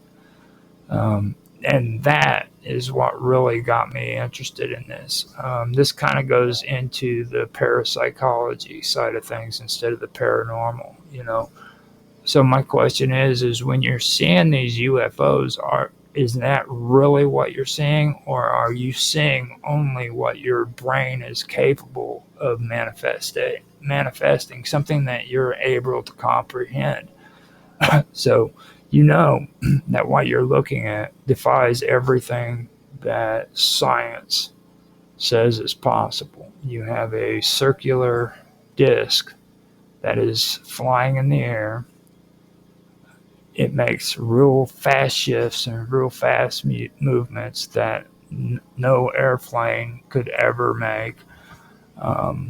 So what's to say that in reality, what's happening is your brain is visualizing something that you could comprehend that goes against all logic. It goes against all science. It's incapable of doing the things that it's supposed to be doing when it comes to physics. You know, um, what if that is what your brain can comprehend and it visualizes that for you, but in reality it's something else. It's something that your brain isn't really able to comprehend. You know, that's something that I believe could possibly be true. So that's the thing that I wanted to bring up when it comes to that. That's a really important thing when it comes to this topic. So, um, okay. So with that, I wanted to uh, go on to the next part. I just checked the chat too. Raj Ram says, "Good evening, everyone. It is an interesting topic tonight." Thank you, Raj Ram. I appreciate that. Um, now, after that, another thing that really sticks out to me is like you have your brain that allows you to have all these sensories, the sensory and stuff going on in the sensors, I guess you could say, in your mind. It allows you to feel hot objects. It also allows you, it regulates everything in your brain, what you see and what you hear. If you touch something hot, it warns you that you're touching something hot. It even maintains your posture so that you can walk straight and things of that nature. And this is all done through the thalamus, okay, and the cerebellum. And this is a constant back and forth communication, okay, between that and between the cerebellum and the thalamus. And it needs to be that way. But then on top of that, we get into neuroplasticity. Now, neuroplasticity is something that is very, very interesting. This is probably the most dynamic part of the human brain. Now, if your brain is damaged, or if something happens that changes parts of your brain to where it doesn't function the way it should, your brain will literally rewire itself. It will create new neural connections within the thalamic circuits, and this is all connected again, like I said, to the thalamic. It's interesting that it does that. I just did Strange Stories, where I was talking about people who survived traumatic injuries and everything, and it talks about this. It really mentions that, and I believe that is a very interesting concept that I do want to get back into neuroplasticity. It's very, very interesting. The thought that the mind can actually rewire itself, and not only that, but it can rewire itself through repetition. If you practice repetition and habit, you can actually rewire the way your arm works or the way your hands work. If something isn't working on your body, they call it therapy these days, but what it basically comes down to is repetition, doing the same thing over and over again until you can regain a certain amount of what you need your hand to do, movement, things of that nature, or eating, or even talking. If you've damaged your brain to the point where parts of your language system within the brain is damaged, you can actually practice, and your brain will reroute itself so that you can start saying words again and be able to get some of your language back, if not all of it. It all depends. But that even goes with saying words and talking, things of that nature. It's also capable of doing the same thing when it comes to blind people, when they lose their vision. If they lose their sight, they can actually learn how to adapt with their hands and their senses so that they can read Braille. Okay, and that's a pretty amazing thing. That's something else that is a part of neuroplasticity. So you have these abilities that are inside of your brain. Now, besides that, what else I wanted to get into too later on is the fact that, and I like I said, I did do a stream with Mr. Robot, but I didn't go further with this. But you have these neurons. You have these that are firing off. They're electrical neurons that are firing off inside of your brain, and they're transmitting this information back and forth, and that is something right there that I believe isn't just within the physical body. I believe that can also connect to things that are outside of your body.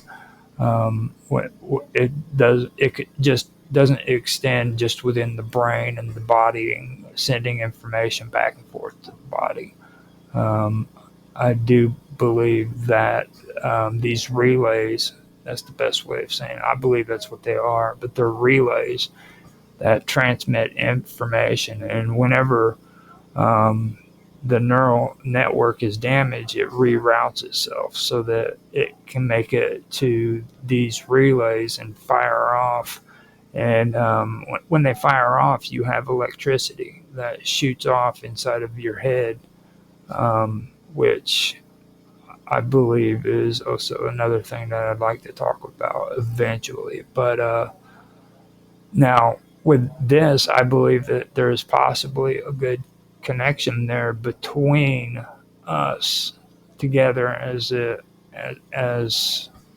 well humans, as well as being connected to the cosmos. You know what I mean? I believe that there is a good chance of that happening, and it has to do with the sensory cortex, the thalamus, and the human brain, and how we transmit information back and forth. Now, when it comes to what I was saying about the human body and the things around us and looking around and observing things, I'm pretty sure that if you look at the world and how the world works and you relate that to um, subjects that are like about aliens or UFOs and do they exist and stuff like that, and what kind of beings would they be, I'm pretty sure that you could determine for yourself what kind of beings an alien would be. Look at us and look at our civilization and how we are, and don't get grandiose. You know what I mean? Because historically, we've always done that. We've always made aliens out to be this superior race that was way above us, and they were beyond all of these horrible things that human beings have done. But look at it. Look at the way we act. Okay, what makes you think that they wouldn't be any different than what we are? I mean, I have a flat screen television. It doesn't mean that I can go and I can fix a flat screen television. If my television breaks down, I couldn't fix it. I can change a bike tire. I can fix a bike chain. I can do things in our car, but there's no way I'm able to do that. When it comes, I can't go out and I can't build a nuclear bomb. There are some people who can, but I'm not one of those. You know what I'm saying? So if I'm like that, why wouldn't there be aliens who are like that are just average individuals who don't know how to fly a freaking spaceship? But hey, man, they can go freaking clean up the freaking bathrooms. You know what I'm saying? Or they can do this or that. So that's one thing that I believe a lot of this is pertinent for. Um, and it does. It has to do with observing things that are around you and realizing that these things are connected. Like, just because we have these great ideas of what these beings are doesn't mean that that's the facts. I mean, you could probably determine what's going on with the cosmos by just sitting out on your back porch and watching the animals, watching the birds fly by. Pay attention to the squirrels, all the things of that nature. Look at your neighbors and how they behave with one another, and it would most likely make a lot more sense to you. And that's not saying that there aren't UFOs. That's not saying that there aren't, intelligent beings that are much more evolved than we are. But that's just being logical about it. You know what I mean? And so that is one thing that I did want to bring up. Now, the whole thing about the neurons being able to rewire themselves. Before I end that there, I do want to say that the terminology for that is synaptic pruning. Um, and well, synaptic pruning is actually something separate from that. It's where if you do have damage that's done to your brain, the brain can strengthen useful neurons that aren't used or for that usual task, and then after that, it weakens unused uh, neurons that can't be used. You know what I mean? Or the ones that aren't being used, so that they can strengthen the ones that you need. So that's something that I actually have to point out there. I need to be clear on that because that's very, very important. I will go through and I will check and see if anybody has made any comments. Um, so far, no. Other than, oh, yeah, there we go, Dragus. He left me some emojis. I want to thank you for that. He's on D Live. Also, I want to thank the Great Conspiracy for following me on D Live. I appreciate that. That's a great. I do appreciate that.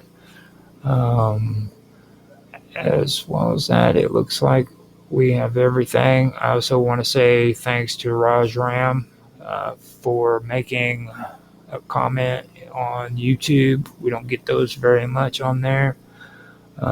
Joe asked what we're doing today, and I think I've pretty much covered that in this stream. So I apologize for all of the technical difficulties that I had at first. I ended up getting it straightened out, hopefully on YouTube. I believe I've got everything up and running.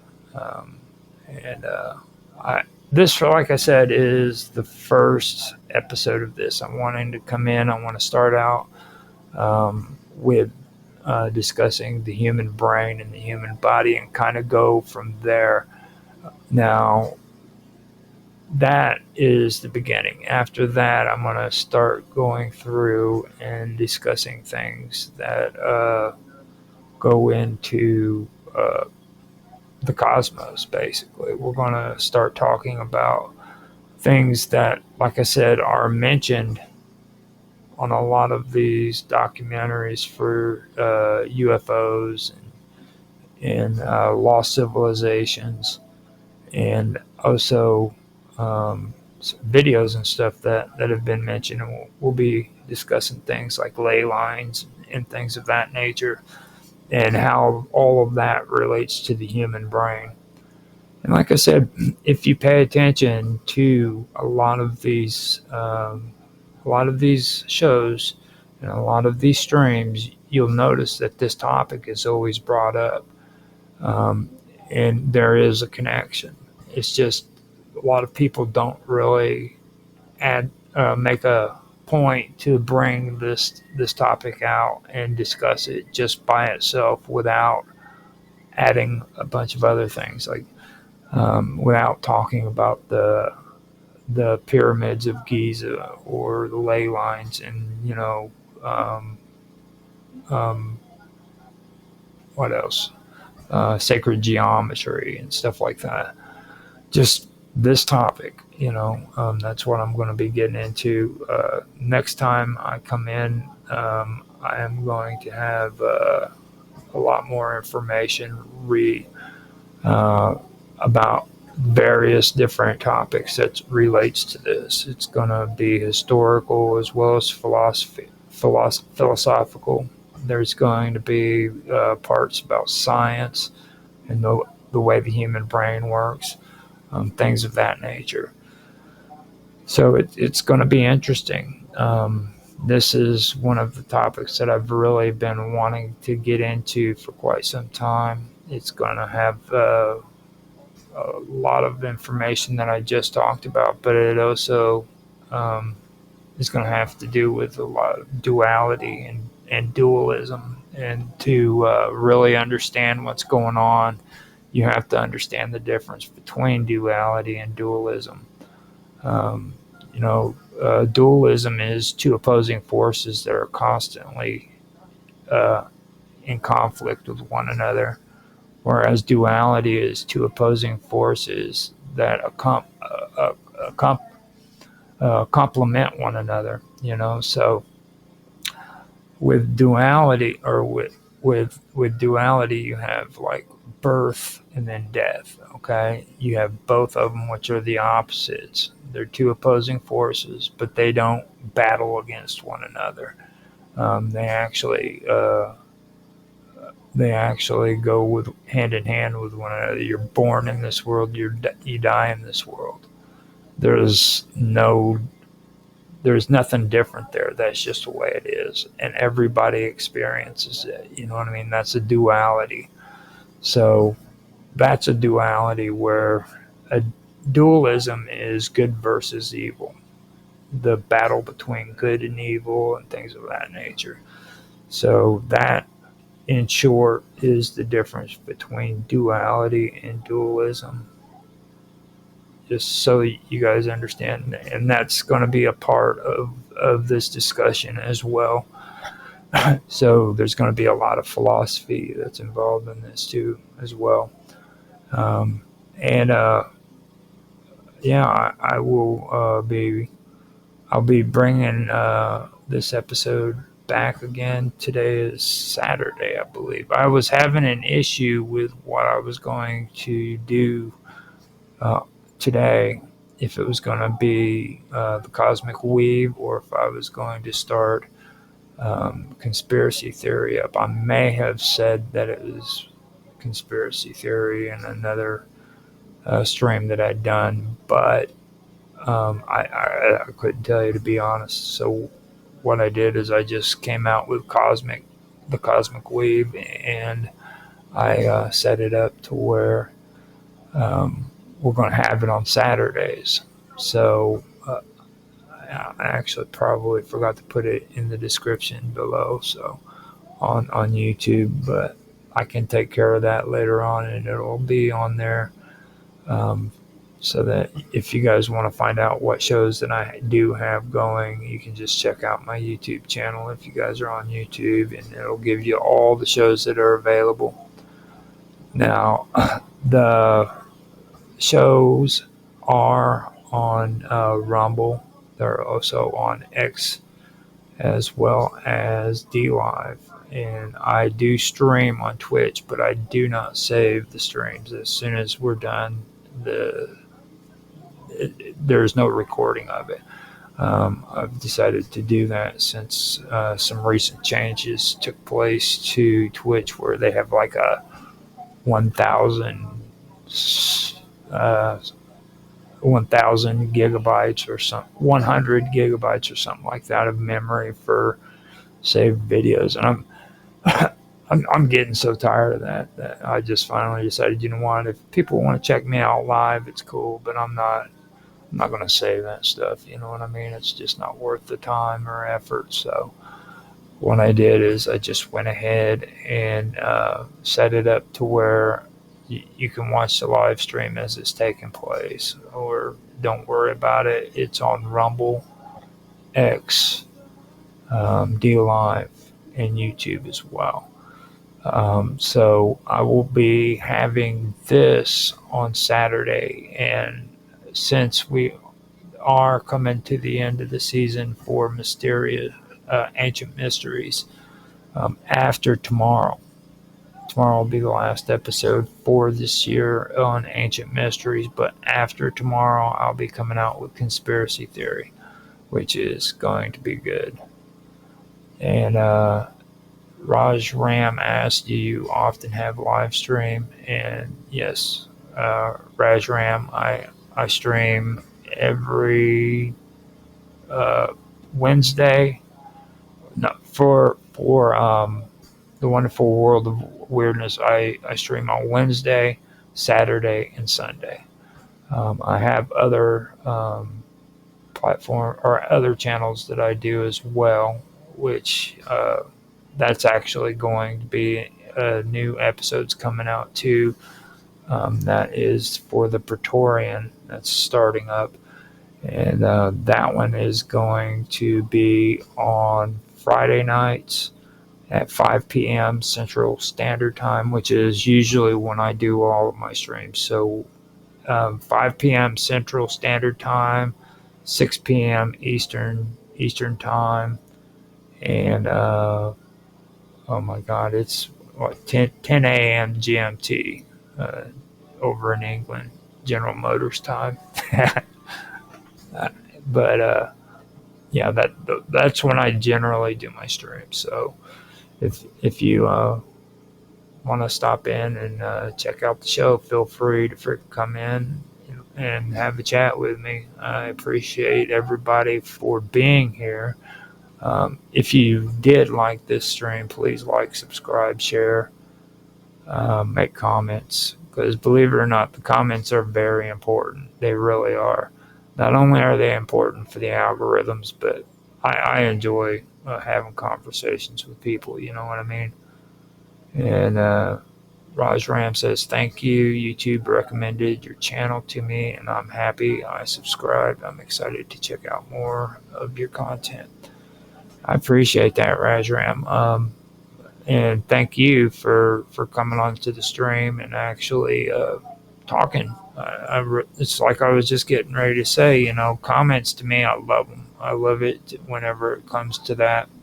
Come in and, talk in the chat. Also talk in the comment sections. I respond pretty much to every comment that people makes to me. So it's a big deal to me. I like to actually talk about the things I stream about. So if you have any feedback, put some feedback in there. Just like my buddy Jaffe says, don't be a dick about it, though. You know what I mean? If you have a problem or with the stuff I say, or you disagree, you can still say it, but just don't be rude. Remember, we're all in this together. So. Like I said, if you like this stream or you like this episode, please like, subscribe, share, make comments, and give some feedback. And I will talk to you later. I do appreciate everybody for being here, and I hope that you have a good night.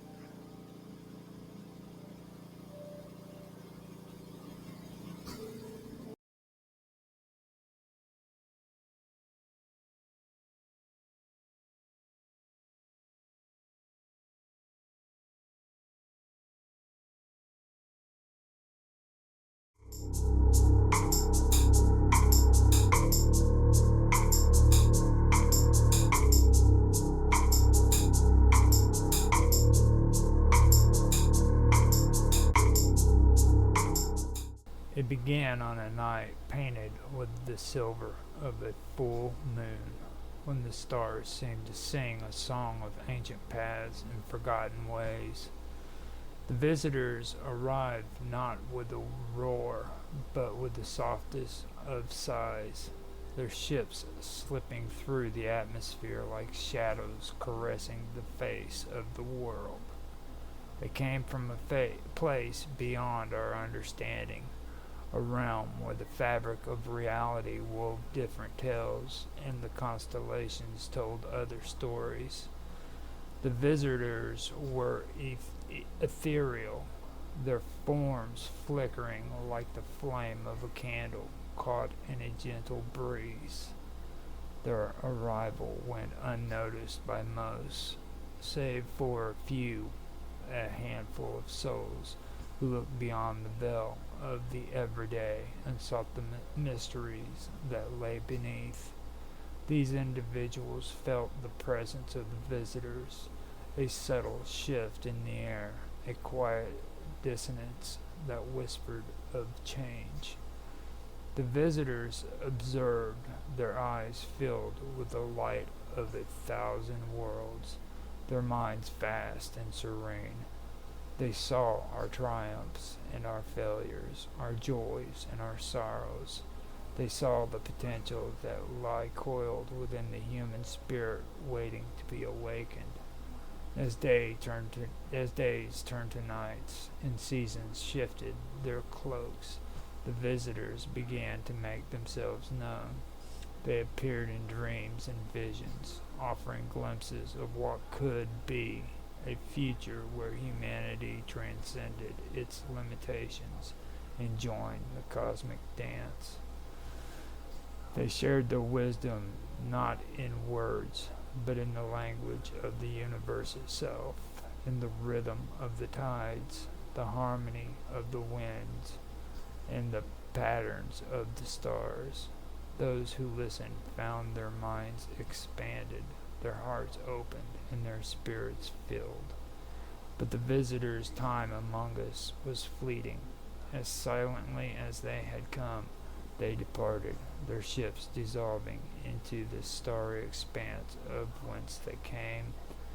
They left behind no trace, save for the memories of those who they had touched. The world continued on, the majority unaware of anything had occurred. But for those who felt the presence of the visitors, life was forever altered. They carried the seeds of a new dawn, a promise of what humanity might one day become. And so, the visitors remain a legend, a story told in hushed tones by those who dream of the stars. They are a reminder that we are not alone, that the universe is vast and full of wonders, and that sometimes the greatest visitors are those who come not to conquer, but to enlighten.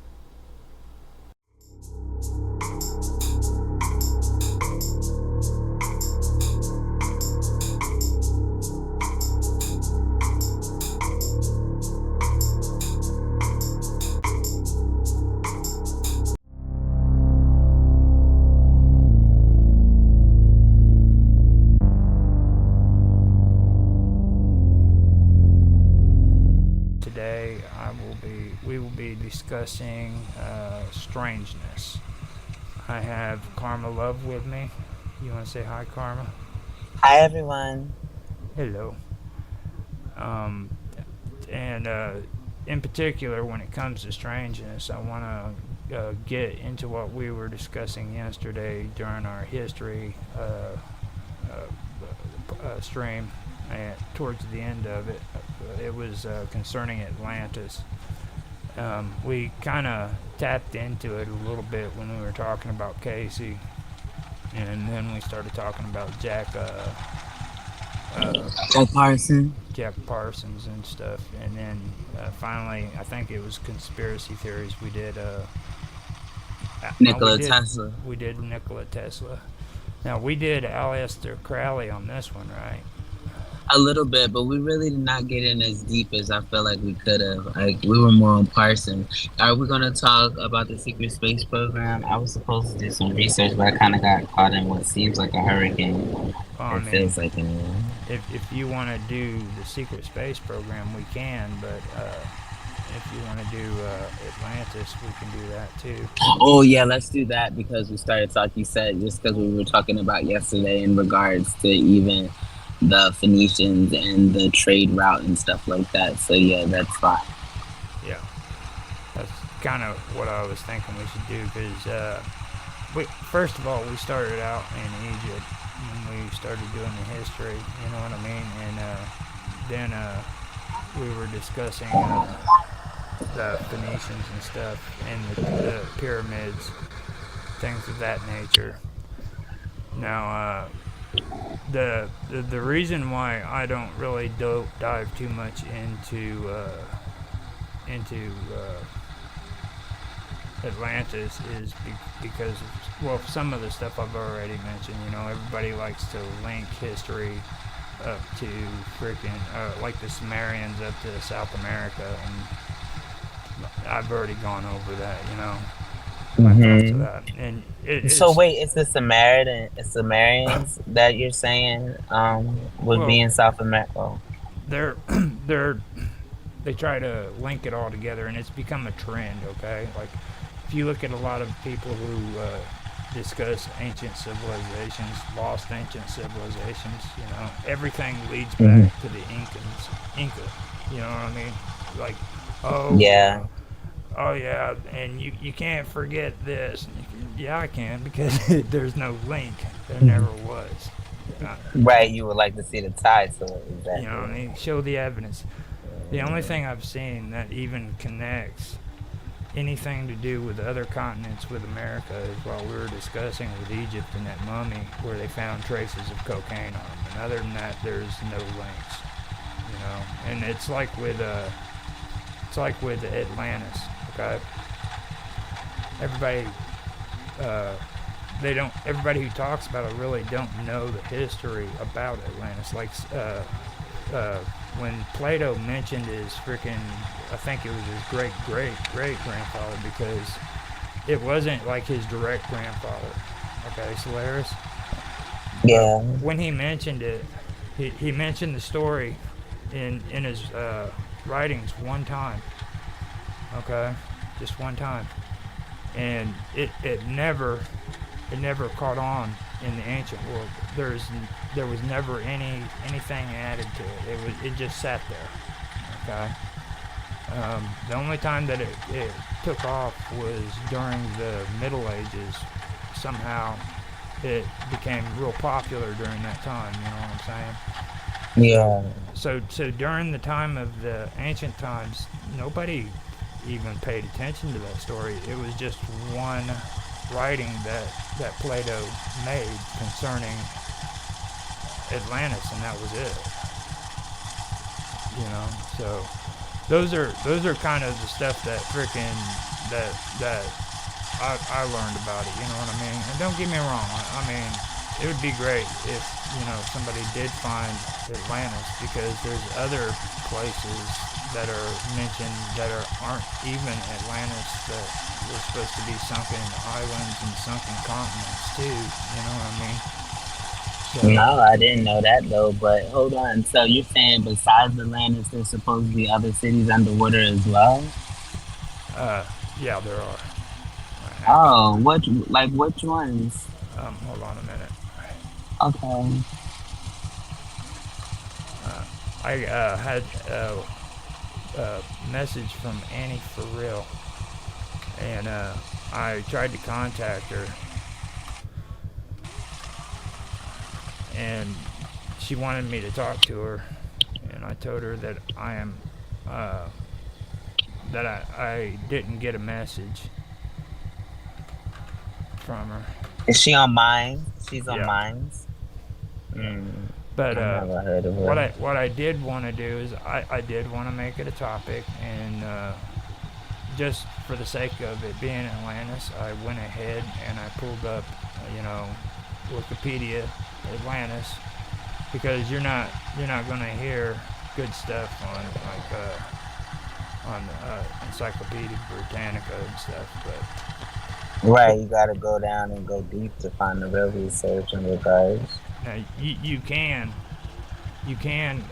get information about Atlantis from other sources, like people who write their own blogs and turn them into a website, you know what I mean? But even right there, what you're going to get is their interpretation of it, you know what I mean?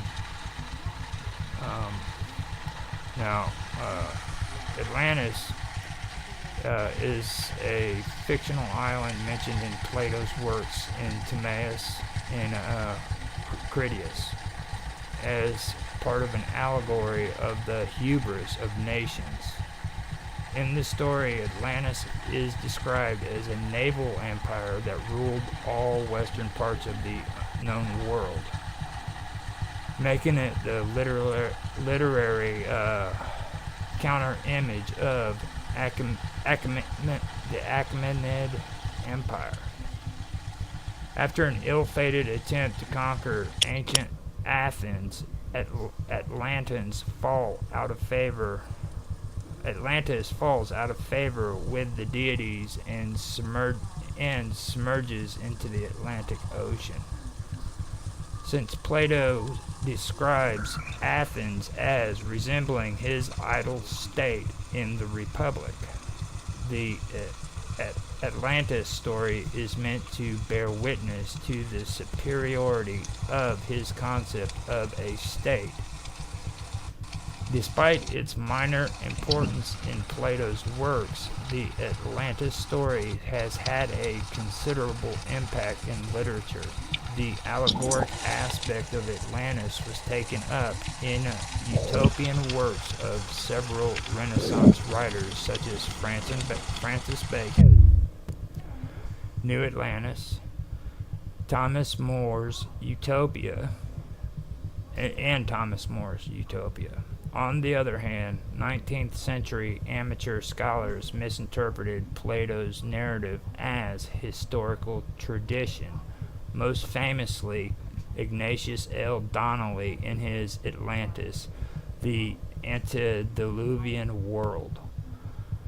Plato's vague indications of the time of the events more than 9,000 years before his time, and the alleged location of Atlantis beyond the Pillars of Hercules, gave rise to much pseudo-scientific speculation. As a consequence, Atlantis has become a byword for any and all supposed advanced prehistoric lost civilizations and continues to inspire contemporary fiction from comic books to films. While present-day philologists and classicists agree on the story's fictional nature, there is still debate on what served as its inspiration.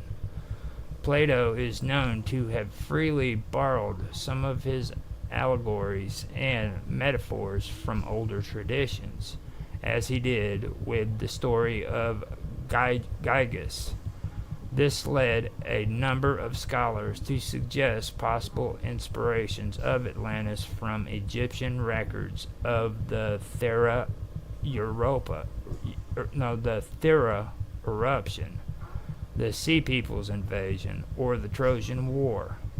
Others have rejected this chain of tradition as implausible and insist that Plato created the entire fictional account, drawing loose inspiration from contemporary events such as the failed Athenian invasion of Sicily in 415 to 413 BC, or the destruction of Hilike in 373 BC. You still there?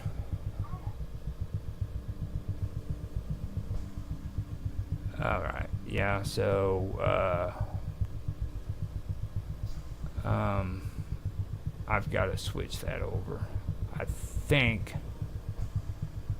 that's just a false thing. It might be somebody or a robo thing. I don't know where Karma went, but I'll continue with it. So what we got here is we have a writing that was basically oh wow, that was me. That's crap. Yeah, it did it to me again. So let me come back in here, hit my Jitsi, and get back on my Jitsi meet. Yeah, it did it to me again. Look, and I heard you stop talking. I'm like, hello? Hello? Are you there? So I thought it was mine because I'm in the middle of a super horrible storm right now. So I was like, maybe it was mine. I came back, it still was like, it's the other one, I guess, that you used for your screen share. And it showed that one, but it was no talking. So I didn't know what was going on. Yeah, that was crazy. Wow. I was sitting there in the middle. Reading. Yeah. And it just basically kicked me off into my own little room. So see, and without you pressing any buttons, why would it do that? Like, that does not even make any sense for that to be a default. Like how we're not touching anything, but it kind of separates us into breakout rooms. That's wild. Yeah, it's crazy. That's why I say, I mean, you know, if I got more support from all these guys who are like cheering on open source on these chats, then I'd be more than happy to just continue using Jitsi. But I mean, this is just nonsense, to be honest with you. And it's only just started happening. It makes me feel like I really feel like you're hacked. The other day, Tan said something about using a password, and I feel like he might have been getting that vibe too, because all of a sudden there's so many issues with your shows, and it's just like, why? Like, they're not justifiable. Like, what are you doing different with streaming? And you know what I mean, using the same type of settings and the same type of setup. Anyway, you gotta go back a little bit for the reading. Just What a I'm little going to do bit. is I'm going to go ahead and I am going to post the link to what I just read. Okay. And then I'll let you read it. You can read it aloud. And then as you go, if you have any comments that you want to add on to it, then go for it. And we can go from there. Because I've already read it out and I don't want to do it Where'd again. you? It's okay. I was about to say, oh, here it is. I got it right here. Give me 1 second. So, And okay, Atlantis. You want me to start or no? Yeah, go for it. Okie dokie. Atlantis. Atlantis is a fictional island mentioned in Plato's work Timaeus and Critias as part of an allegory on the hubris of nations. In the story, Atlantis is described as a naval empire that ruled all western parts of the known world, making it the literary concert image of the Achaemenid Empire. After an ill-fated attempt to conquer ancient Athens, Atlantis falls out of favor with the deities and submerges into the Atlantic Ocean.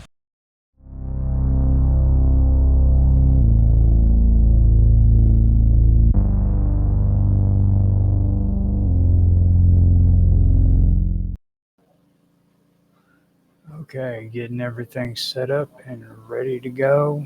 Just started Rumble Studios. Now I'm going to be starting up on Beam. So Beam's getting set up now. I'm going to go to the channel, make sure the audio. Yeah, that's not where I wanted to go. Okay, go to my channel page. No. Go to the channel.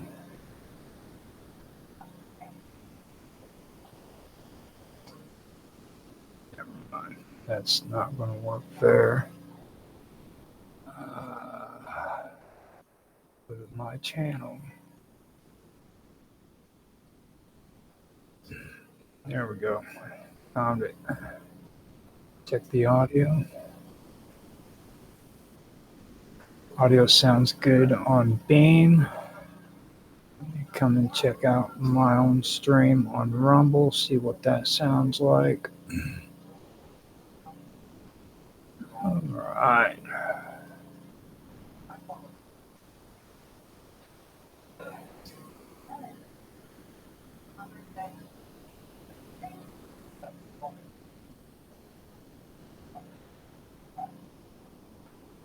Find out real quick.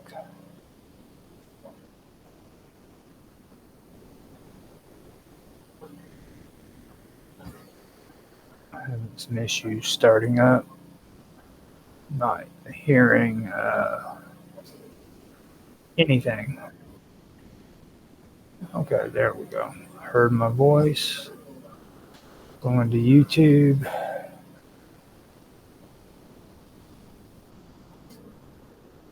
I can hear myself on YouTube. X has to fire up real quick. It's still got X Pro has the little wheels turning, so we got it going on D Live. It sounds good. And it's on. Twitch sounds good. And so does Kick. So now I just have to wait for X to load. X has it up. Let me see what it sounds like. The little wheel stopped turning. Okay, so with that being done today, I am doing strange stories. So hope you guys enjoy this. This okay. X is there. We go. It's taking a little while, but it's actually doing it. I don't know how well it's all coming out, but I heard my voice. That's what's important. So everything seems to be up and ready to go. All I have to do now is get the episode started, and we are going to be getting that going here before long. Finally, I'm getting into um, some good stuff here that I started out on last week that I wanted to get going. Let me go ahead and put some music on real quick so I can run to the bathroom, take care of my business, and I will be right back.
Okay, I am back wanting to do a last minute audio check to make sure everything's coming through.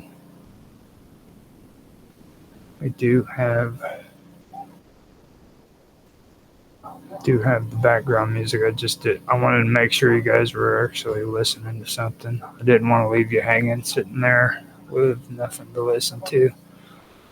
Now, today I am going to continue what I was talking about last week when it came to strange stories. Now, I was talking to you uh, about some of the stuff that I have been diving into when it comes to Mount Fuji and mountain worshiping, and then I started getting into some stuff concerning tree worshiping, I believe. So, um, I've got to get my place in my notes. That way, I have everything set up and ready to go.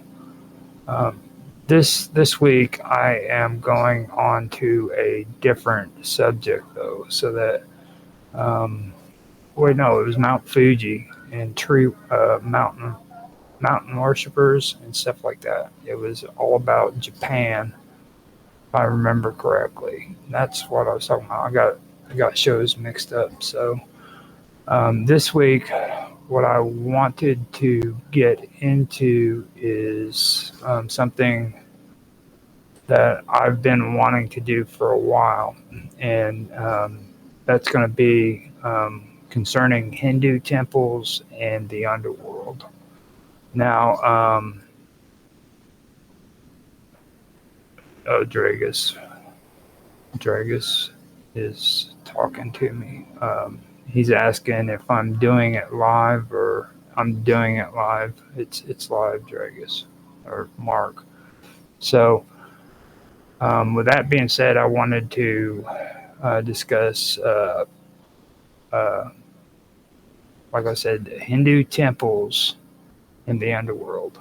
Now, this is a subject that I've only seen one person actually make a video of that concerns this topic. Now, I've seen a lot of people who are into archaeology and stuff in India go around to some of the temples and stuff and kind of go over Naga worshiping and things of that nature. But I've never seen them kind of or discuss the topic that I'm talking about.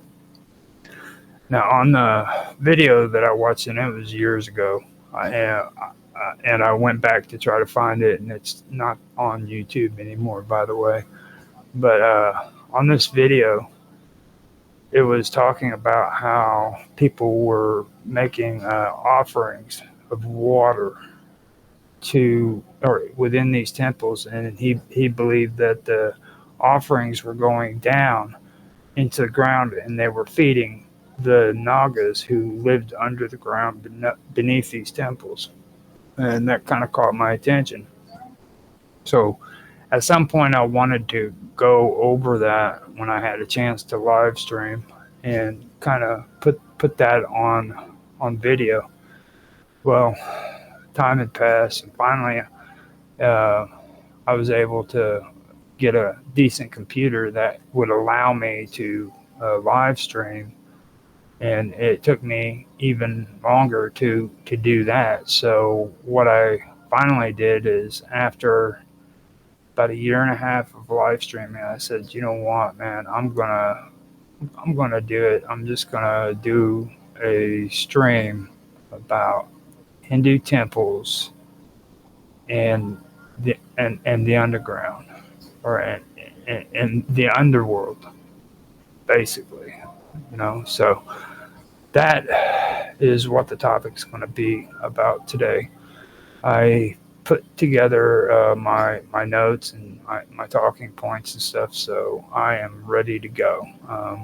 I really should have edited this stuff better, but I'm okay with what I have. So that being said, let's get on to the topic and everything. The idea that holes in certain Hindu temples might serve as air tunnels delivering ventilation to the Naga, which are serpent deities, underground is an interesting speculation, but it is not widely accepted or documented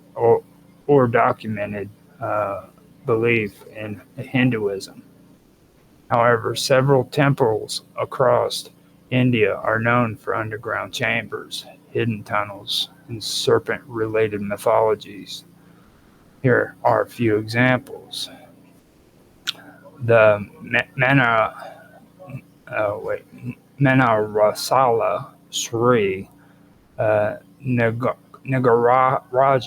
temple in Kerala is one of the most famous shrines dedicated to serpent worship. Temple is said to have over 30,000 stone snake idols. There is a belief that Nagas reside in the subterranean chambers beneath the temples. Some say that mysterious tunnels exist, possibly leading to underground dwellings of the Nagas.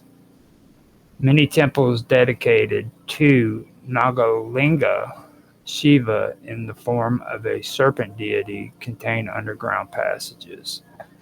Some devotees believe these tunnels could connect to serpent abodes or be linked to ancient Naga worship traditions.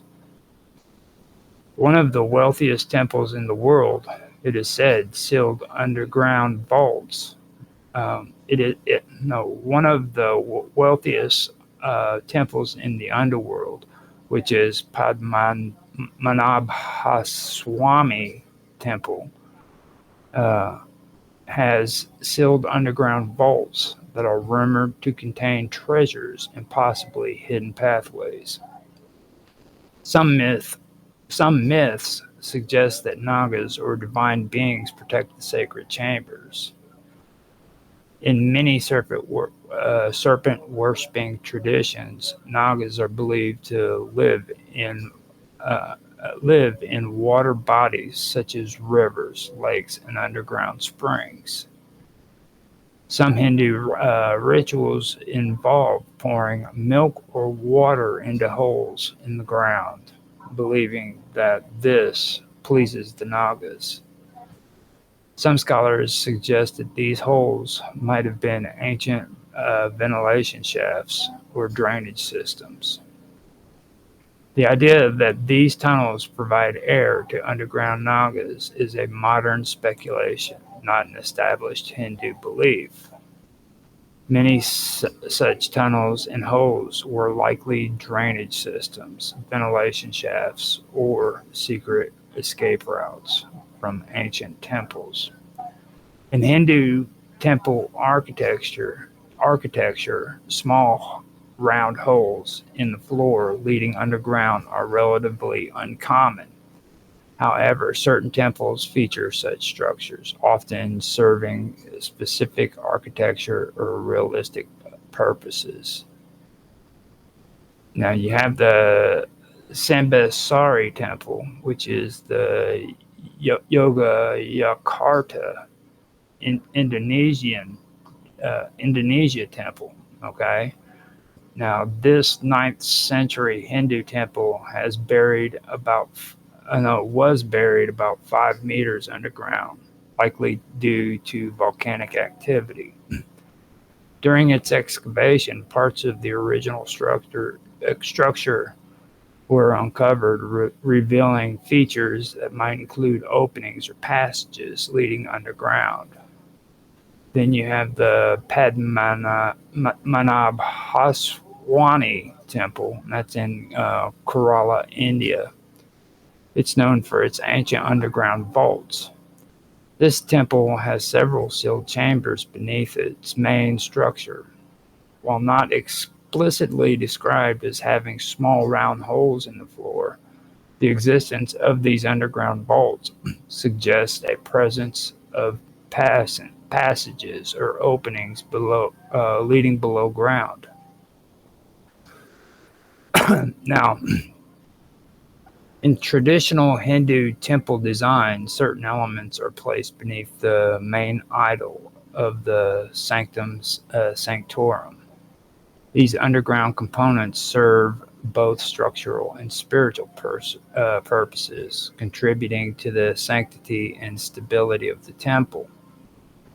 While the specific function of small, round holes leading underground can vary, they are often integral in the temple's design, serving purposes such as drainage, ventilation, or symbol connections to the subterranean aspects of the divine. The Padmanabhaswani temple, located in Thiruvananthapuram, Kerala, India, is one of the most revered Hindu temples dedicated to the Lord Vishnu.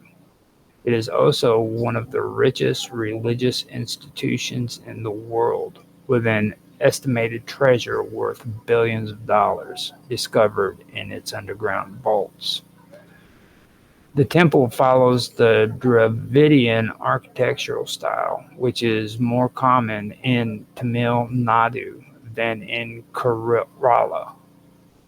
It enshrines Lord Vishnu in Advanta Shayana, reclining posture. No, Lord in Asvanta Shayana, which is the reclining posture in the on the serpent Adi Shisha. The idol of Vishnu is unique, made from a combination of salagramam, which is sacred fossil stones, herbs, and other unknown materials. The temple follows a strict dress code, allowing only Hindus to enter the visitor. No, and allowing only Hindus to enter, and visitors must wear traditional attire, which is mundu for men and saris or long skirts for women. The temple is famous for its 6 underground vaults, labeled vaults A to F. These chambers were sealed for centuries and were believed to contain immense treasures. Vault A was opened in 2011, and it contained gold, jewels, and artifacts worth an estimated $22 billion, including gold crowns, antique gold coins, diamond-encrusted jewelry, solid gold statues.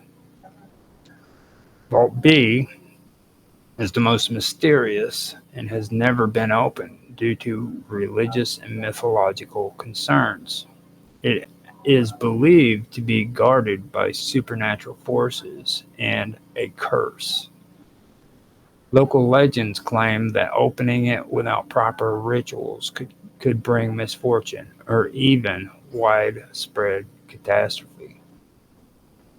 Vaults C, D, and E, and F contain gold and silver ornaments used for temple rituals.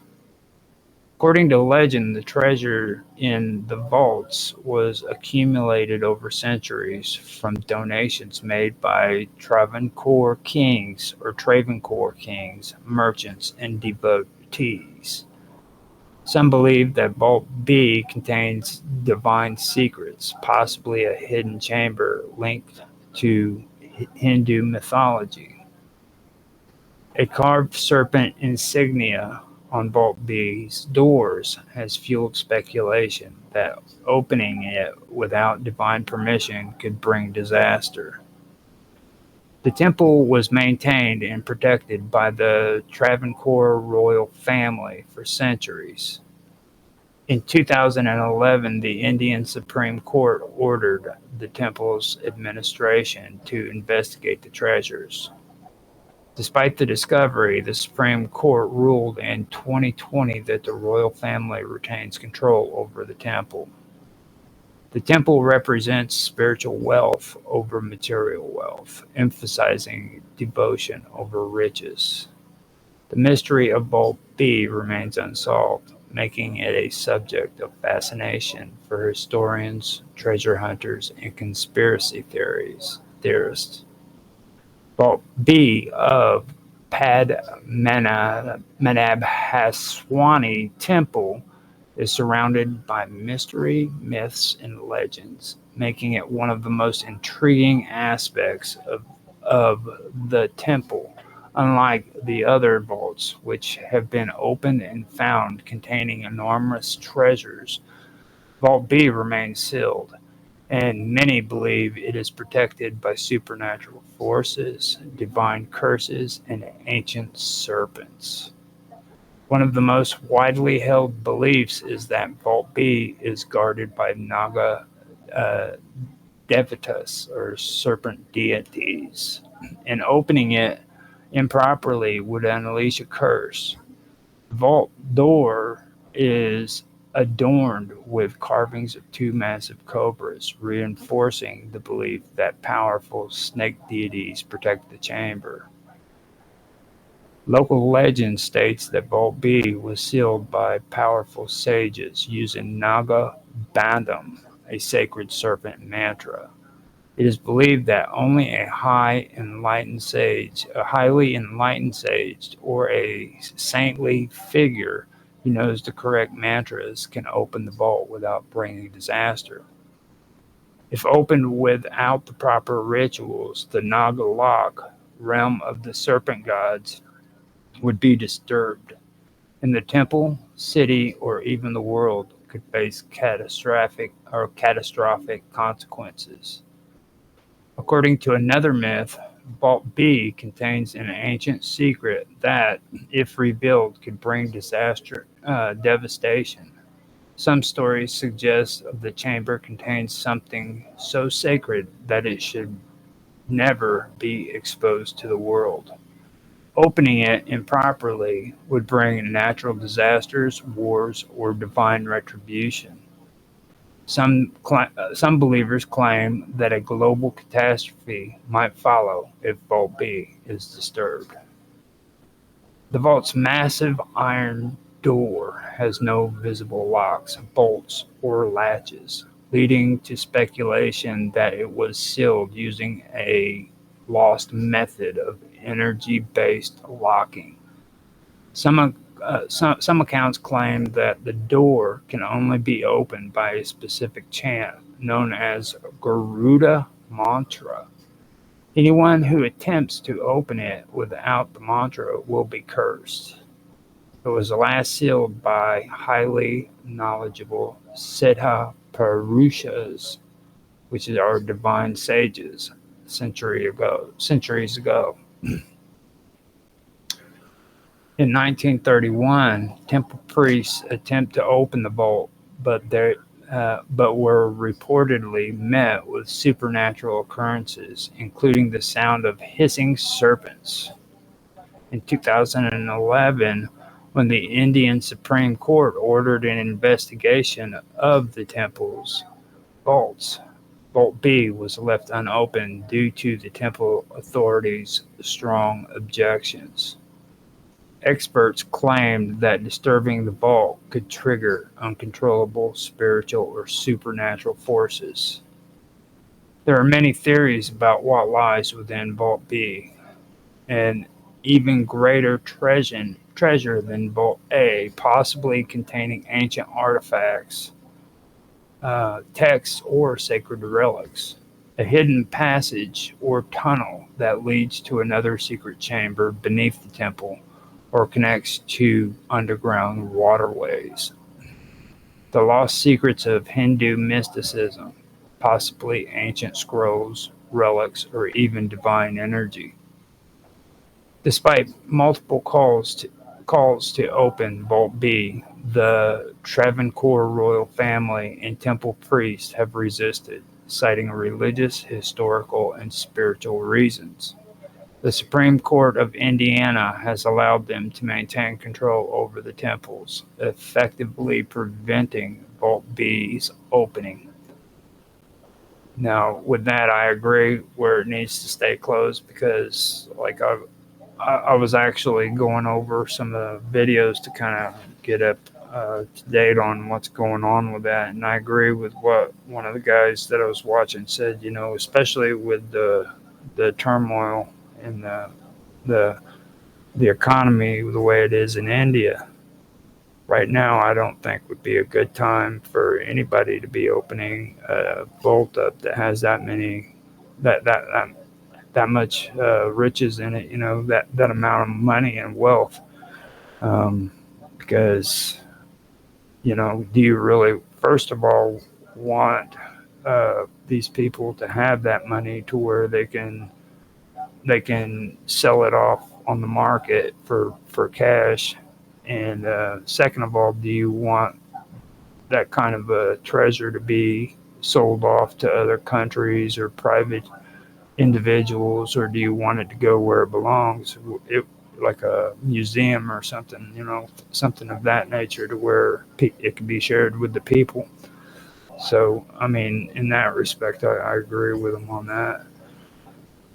So after that, I want to talk about Naga Bandam. And Naga Bandam is an ancient and mystical concept from Hindu and Tantric traditions. It refers to a powerful esoteric binding ritual associated with Naga or serpent energies. The term is often linked to spiritual protection, divine guardianship, and the seal of sacred or forbidden places. It is believed that once a space, object, or person is bound by Naga Bandham, it cannot be opened or unsealed unless specific and precise mantras or rituals are performed. Naga refers to serpents, particularly divine serpents, being in Hindu mythology, such as Avanta, Vasuki, Takshaka, or Karkataka. Now, Bandam means bond, seal, or bind. Naga Bandam is said to be an occult ritual that invokes the protection and destructive the protective and destructive powers of the Naga, ensuring that what is sealed remains untouched by mortals. In the Mahabharata, Karna was once bound by the Naga Astra, serpent weapon, which is a serpent weapon, the Naga Astra, during battle, showing the concept of a serpent energy binding someone physically. In the Ramayana, Indrajit Meghanada, the son of Ravana, used Naga Bandham to trap Rama and Lakshmana with serpent-like astral forces. Hanuman, knowing the secret of Naga Vidya, later released them using counter mantras. Many ancient temples and caves are believed to be sealed using Naga Bandham, preventing entry by those who lack the knowledge or authority. Padmanabhaswani temples, Vault B is often linked to Naga Bandham, as local legends say the vault is protected by powerful serpent energies and can only be opened with the correct Garuda mantra. Naga Bandham is not just used to bind physical spaces, but also for spiritual protection. It is believed that those who attempt to break a Naga Bandham or Bandham improperly may suffer from Naga dosha, which manifests as illnesses, bad luck, or even ultimately death. The only way to unseal a Naga Bandham is by chanting the correct mantras and performing specific rituals. The Garuda mantra is said to be one of the few effective methods, as Garuda, the eagle deity, is the eternal enemy of serpents. Without his knowledge, opening a Naga-sealed chamber or breaking its binding could lead to supernatural repercussions. Now, after that, I'm going to discuss Naga-lok or Naga-loka, and that is the mystical subterranean realm of the Nagas or the serpent deities in Hindu, Buddhist, and Jain traditions. It is described as an underground or underwater kingdom filled with great treasures, divine beings, and guarded secrets. Nagalok is also considered one of the seven netherworlds, which is Patala Lokas in Hindu cosmology. Nagalok is often depicted as a magnificent world beneath the earth, adorned with golden palaces, jewels, and rivers of nectar. The most famous Naga ruler include the most famous Naga rulers include Vasuki, Takshaka, Karkataka, and Shesha, which is Ananta also. Nagas are semi-divine serpent beings, sometimes depicted as having a human upper body and a serpent lower body, or fully serpentine in appearance. Nagalok is believed to be connected to rivers, lakes, and oceans, with many temples and shrines dedicated to Nagas found near water sources. Nagalok is one of the seven lower realms of Patala Lokas, specifically referred to as the third or fourth level below the earthly plane. It is said that Lord Vishnu rests on Ananta Shisha, a cosmic serpent within the deep cosmic waters. According to the Puranas, Nagas were originally divine beings, but were later banished to the netherworld due to their power and unpredictability. Arjuna, the Pandava prince, visited Nagalok after being pulled underwater by a Naga princess, Alupi. She later helped him during the Kurukshetra War. Takshaka, the Naga king, ruled a portion of Nagalok and sought vengeance against King Parikshit, leading to the legendary snake sacrifice, the Sarpasandra.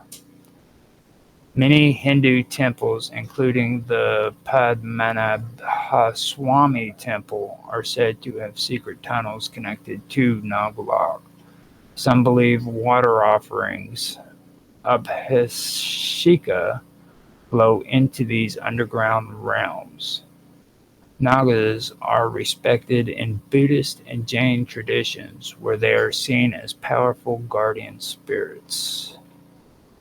Nagarjuna, a great Buddhist philosopher, was said to have received the Prajnaparamita Sutras, which is the wisdom scriptures, from the Nagas in their hidden realms. Ananta, meaning infinite, is the king of all Nagas and serves as the bed of Lord Vishnu in the cosmic ocean.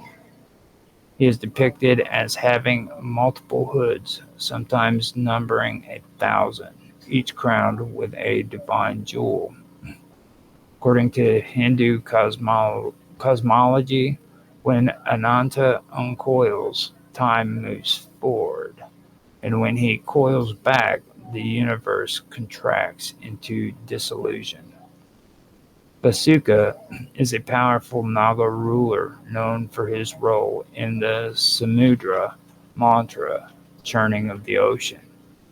The gods, or devas, and demons, asuras, used Vasuka as a churning rope to extract the nectar of immortality, Amrita, from the ocean.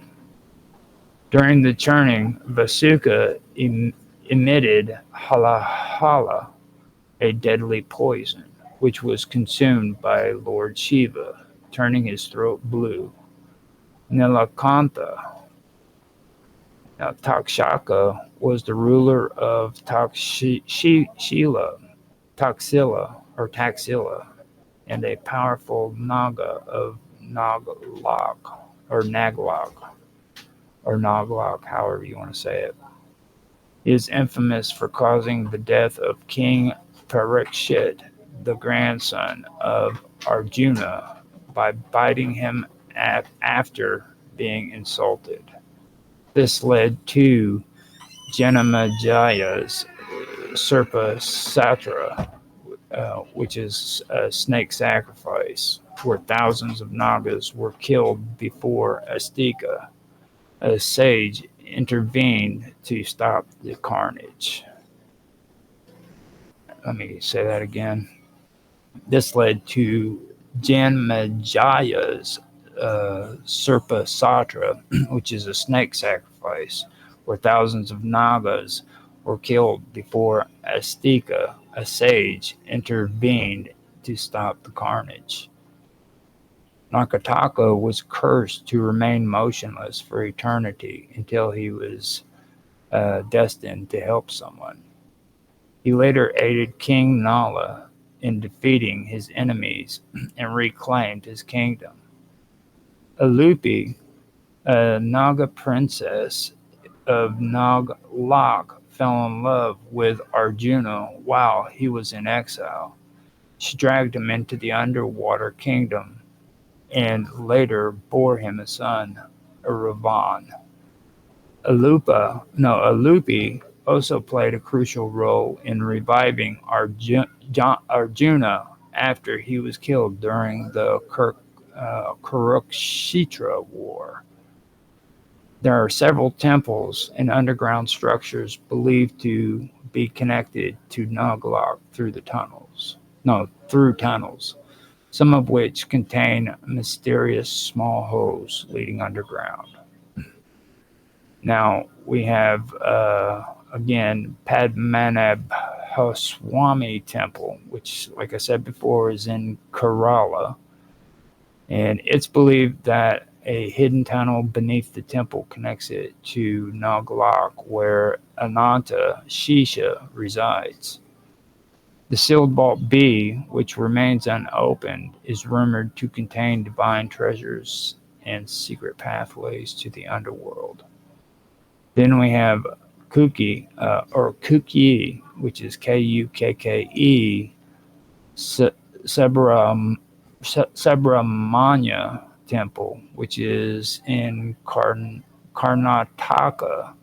Now, this temple is considered one of the holiest Naga shrines. It's dedicated to Subramanya, or Kartikeya, who protects Nagas. The temple's underground chambers and serpent worship rituals suggest links to Naglok.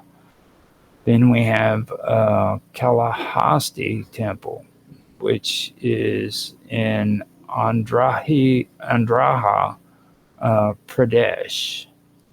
It's famous for its Rahu Ketu Puja, which is Naga rituals. It is believed to have an underground chamber where devotees communicate with Naga spirits.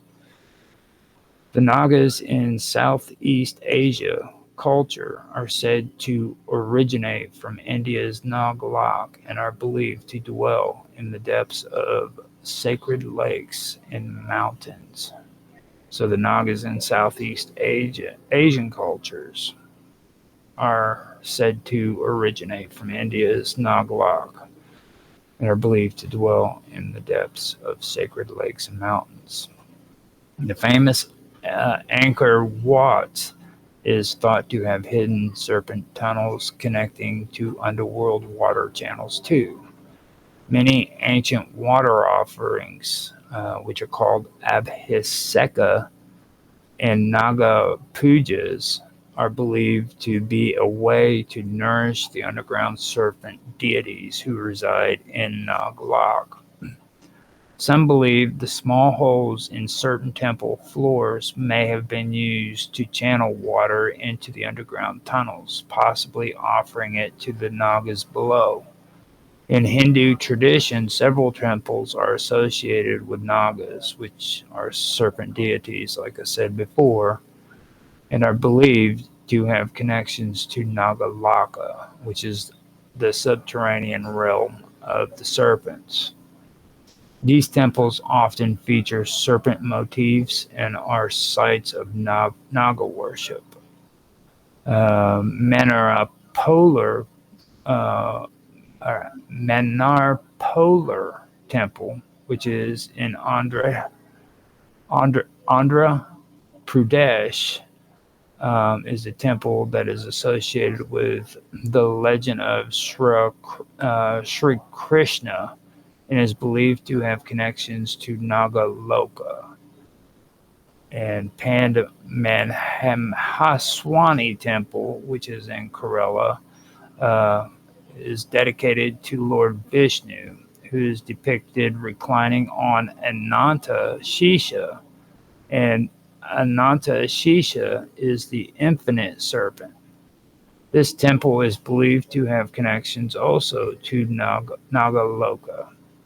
Now, Kuke Sembramanya Temple, which is Karnataka, is dedicated to Lord Samaramanya or Kirtakaya, who is revered as the protector of the Nagas.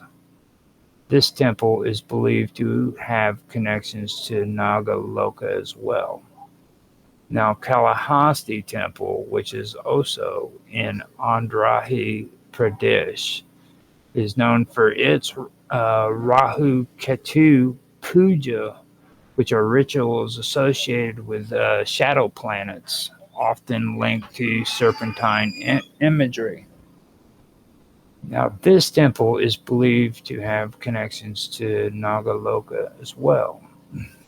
These temples are significant centers for Naga worship and are believed to have connections to Nagaloka, the mythical realm of serpent deities. The Javagal Narasimha Temple is a historic and architecturally significant temple located in Javagal, a village in the Hassan district of Karnataka, India. It is dedicated to Lord Narasimha or Narasimha, an incarnation of the Hindu god Vishnu. Narasimha is depicted as a half-man, half-lion figure, symbolizing divine intervention and protection against evil. The temple was built during the Hoysala dynasty period around the 12th century CE, under the reign of Hoysala rulers who were known for their remarkable contributions to temple architecture in Karnataka. The Hoysala style is known for its intricate and elaborate stone carvings, star-shaped temples, and detailed sculptures of gods, goddesses, and mythical figures. The Javagal Narasimha Temple is a prime example of Hoysala architecture and showcases many of these signature features. Despite being in a relatively remote location, the temple has survived the centuries and remained an important pilgrimage site for devotees of Lord Narasimha and Lord Vishnu. The temple is built with a star-shaped platform, a common feature in Hoysala architecture. The temple's structure is made from stone, and its walls and pillars are decorated with stunning sculptures and carvings that depict various Hindu deities, celestial beings in scenes from Hindu mythology. The temple has a sanctum sanctorum, a garbhagriha that houses the central deity, Lord Narasimha. He is depicted in his iconic half-man, half-lion form, which symbolizes his divine protection in his victory over the demon Hiranyakashipu, as narrated in Hindu mythology. Narasimha's incarnation is considered to be a manifestation of Lord Vishnu, created no, Vishnu created to rid the world of the evil demon and restore balance. In addition to Lord Narasimha, the temple also features sculptures of other deities, including Lord Shiva, Lord Vishnu, the goddess Lakshmi or Lakshmi. The figures are intricately carved into the walls and pillars, showcasing the artistic skills of the Hoysala craftsmen.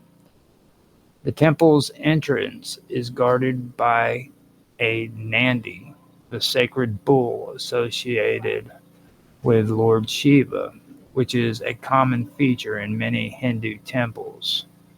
The temple also has a large open mandapa, or a hall, with finely carved pillars that support the roof. These pillars are decorated with various mythological scenes and figures. Lord Narasimha, the central deity of the temple, is one of the most powerful incarnations of Lord Vishnu.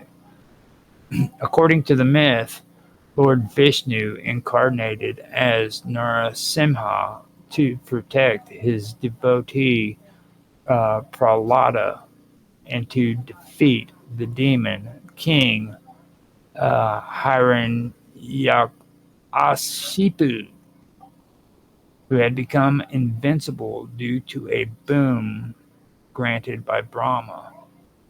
The demon king could not be killed by a man, animal, or god, neither indoors nor outdoors, and neither during the day nor night. To circumvent this, Vishnu took the form of Narasimha, or Simha, a half-man, half-lion figure, and killed Hiranyakashipu at dusk, neither day nor night, and on the threshold of his home, neither indoors nor outdoors. This story presents the victory of good over evil and the protection of devotee by the divine. The Javagal,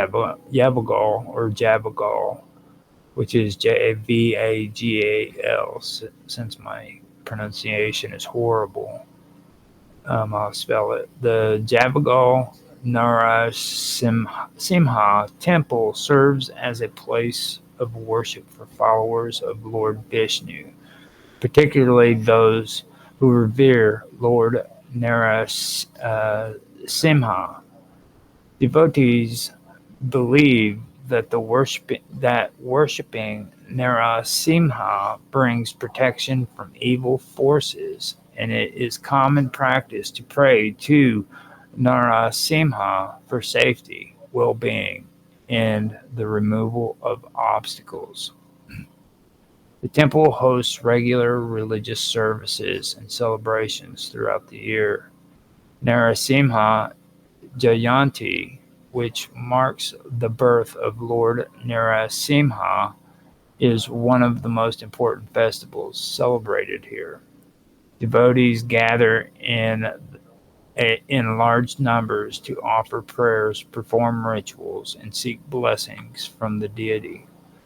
The temple also observes Ekadashi, a fasting day dedicated to Vishnu, and other Vishavite festivals. The Javagal Narasimha temple is a testament to the artistic and architectural achievements of the Hoysala dynasty. Its intricate carvings, religious significance, and historical importance makes it a vital part of the cultural heritage of Karnataka.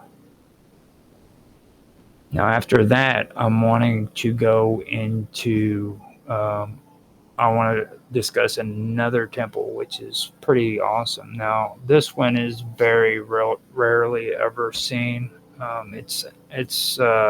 it's very rarely ever heard about, and it's something that I did want to bring up.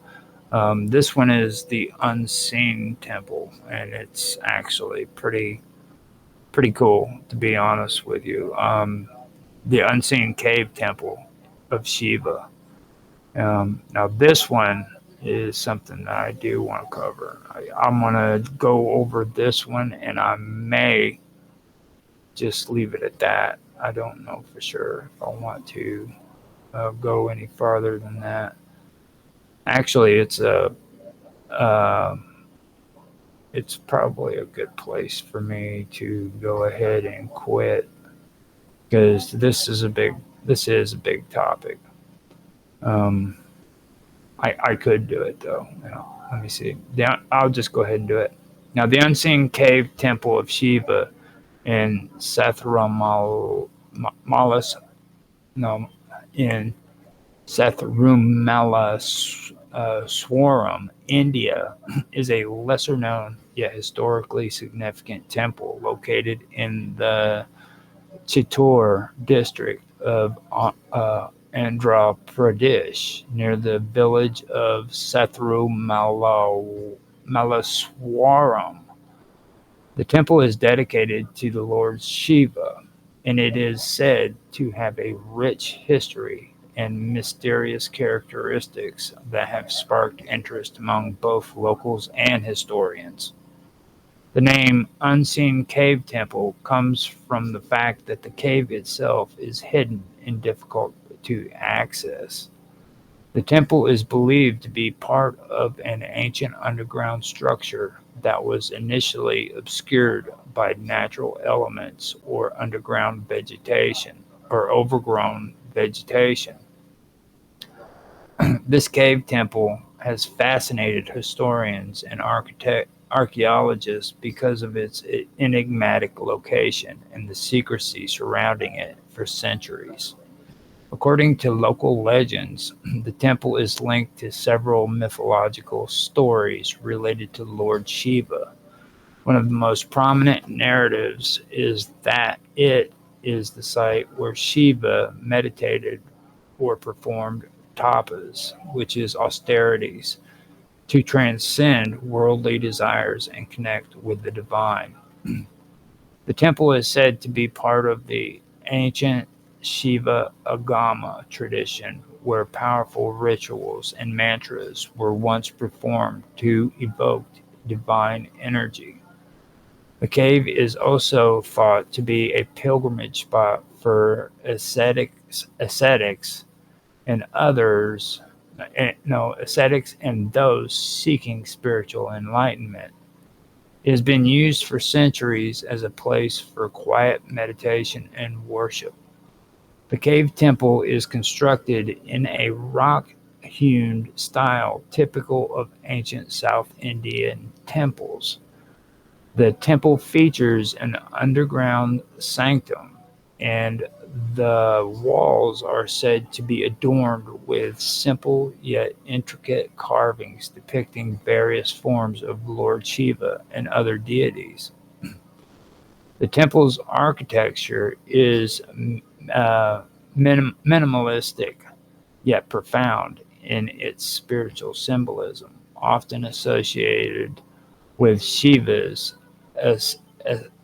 ascetic and meditative nature. One of the most notable aspects of the cave temple is the Shiva Linga, the sacred symbol of the Lord Shiva. It is placed in the innermost sanctum, and devotees believe that performing rituals and offering prayers here can lead to spiritual cleansing and divine blessings. The temple is not widely publicized or easily accessible, which adds an air of mystery to the site. The isolation of the temple in the dense forest of Sethromaleswaram and the fact that it is hard to find has led to many local myths about its origins and purpose. In addition to the temple, in addition, the temple is sometimes referred to as unseen due to the difficulties in accessing the cave and the way it was hidden from the larger public eye for many years. Some say that this concealment was intentional or intentionally designed to keep the sanctity and purity of the temple intact and only allowing those with pure hearts and intentions to find it. For those who visit and manage to find the temple, it is considered a place of deep spiritual rejuvenation.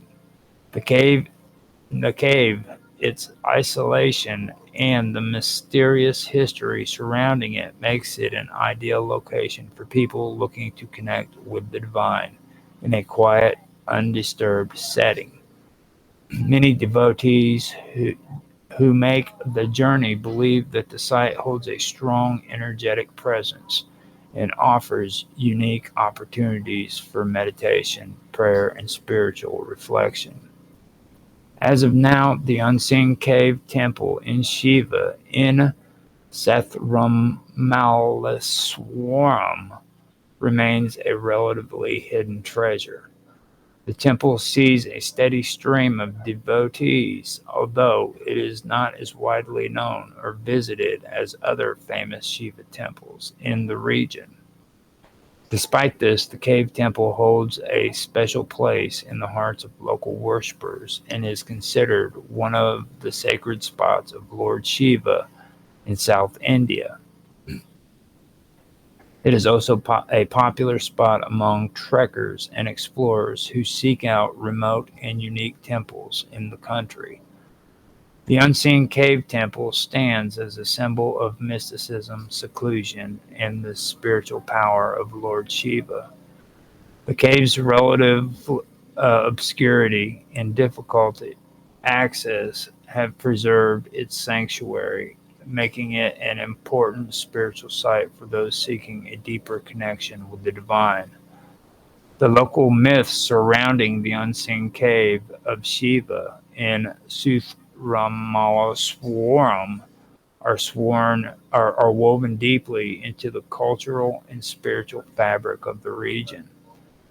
These myths, passed down through generations, play a significant role in how the temple is viewed by locals and devotees alike.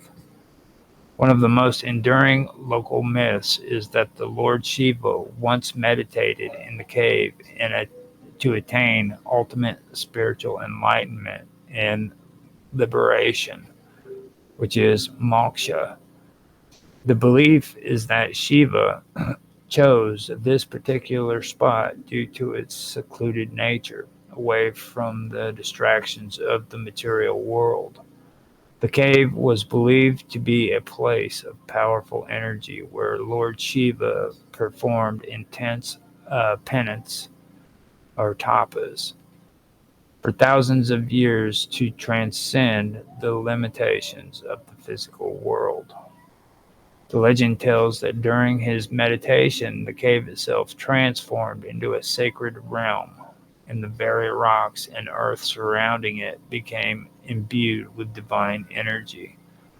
The myth suggests that anyone who seeks to connect with Shiva on a deep spiritual level and perform rituals at the temple will be able to tap into this energy, experiencing peace and enlightenment.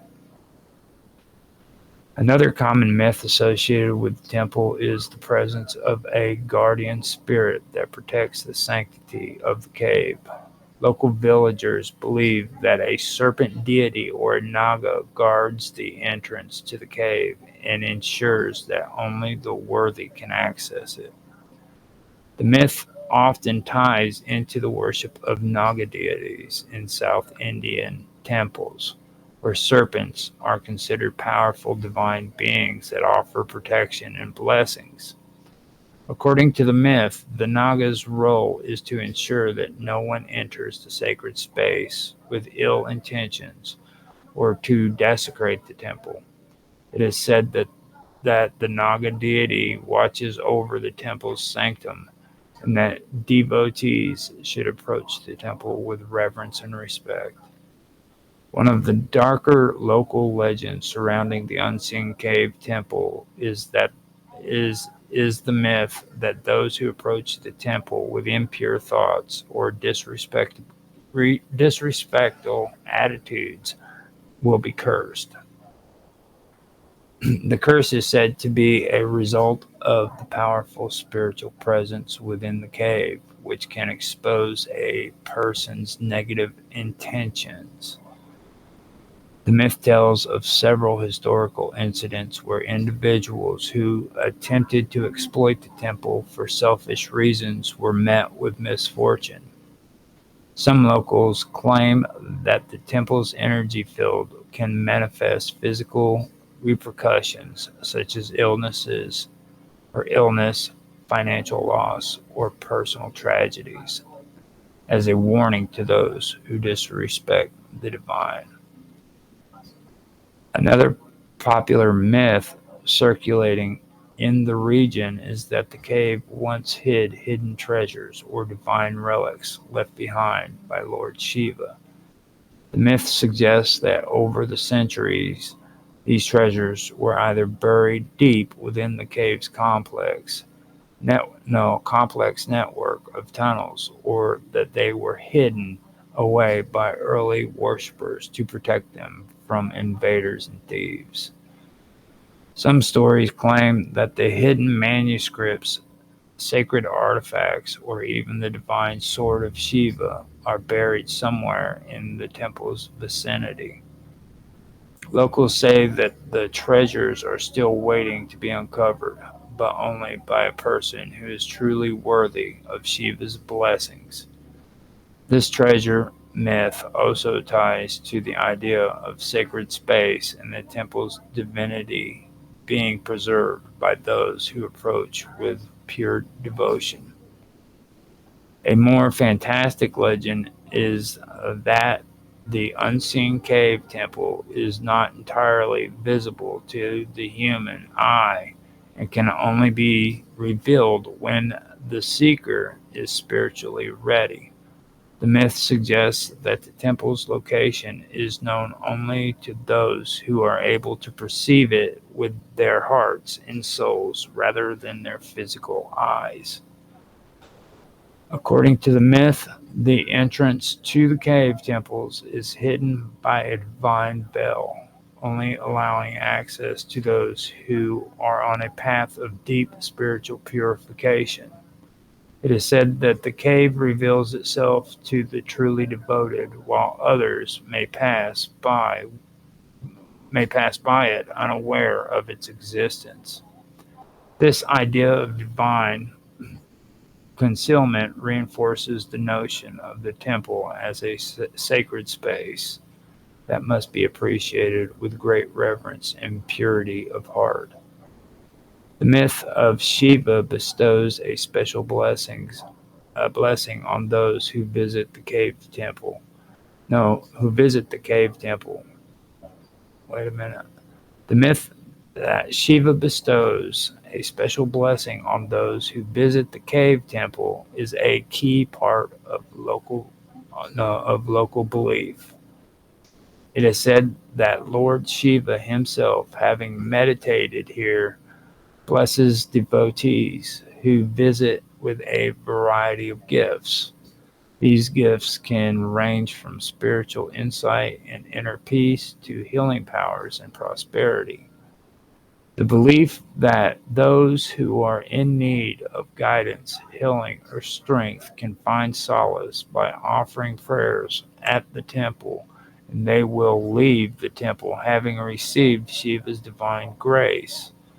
The myth often ties into the larger idea of Shiva as a merciful and compassionate deity who is always willing to bless his true devotees.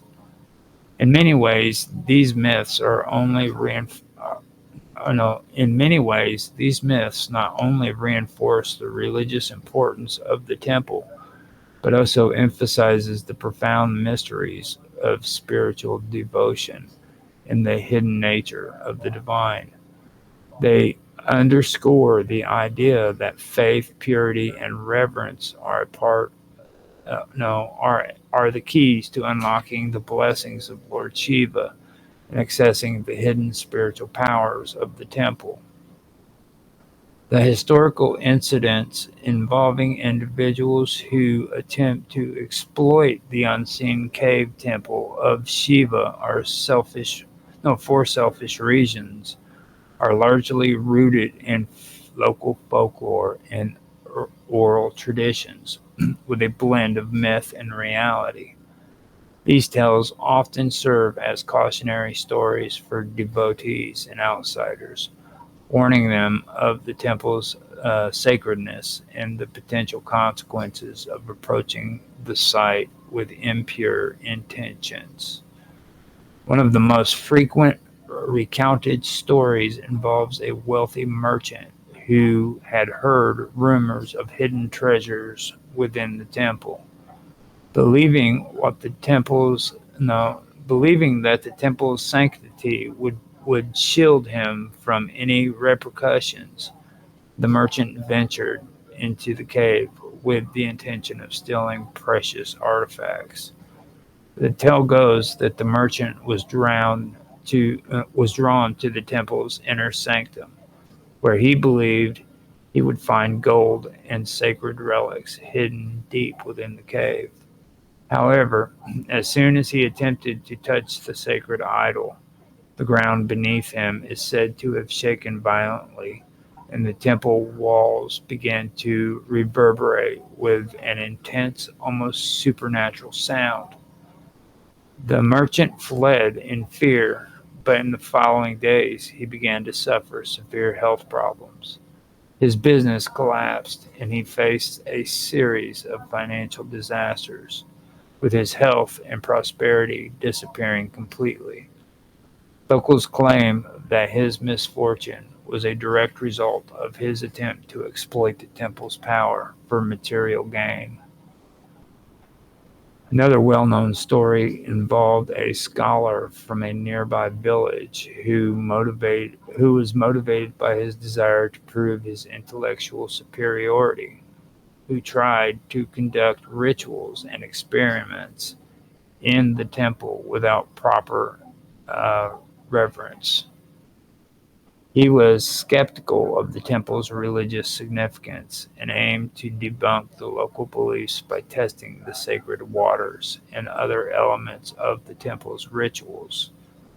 According to the myth, after the scholar attempted to disturb the sacred offerings and alter the temple's ritual process, he was met with immediate supernatural retribution. He was struck blind and subsequently found wandering in the wilderness with no memory of how he had arrived there. His mind was said to have been consumed by madness, and he was never seen again in his village. The locals attributed this tragic fate to his disrespectful approach to the temple and its divine powers. A more common tale involves a group of pilgrims from a distant land who visited the temple in search of blessings and healing. However, when they arrived with an attitude of disrespect, some believing that they were entitled to divine favor simply because of their status or external gifts. They attempted to offer ritual sacrifices without understanding the temple's true spiritual requirements. The leader of the group, a man of high rank, attempted to place an offering on the temple's sacred altar without following the customary rites. As he did so, a sudden storm broke out, and the sacred fire in the temple's hearth was extinguished. The storm was said to have become violent and uncontrollable, uprooting trees and flooding parts of the temple's vicinity. The group was forced to flee, but their leader was struck by lightning and died on the spot.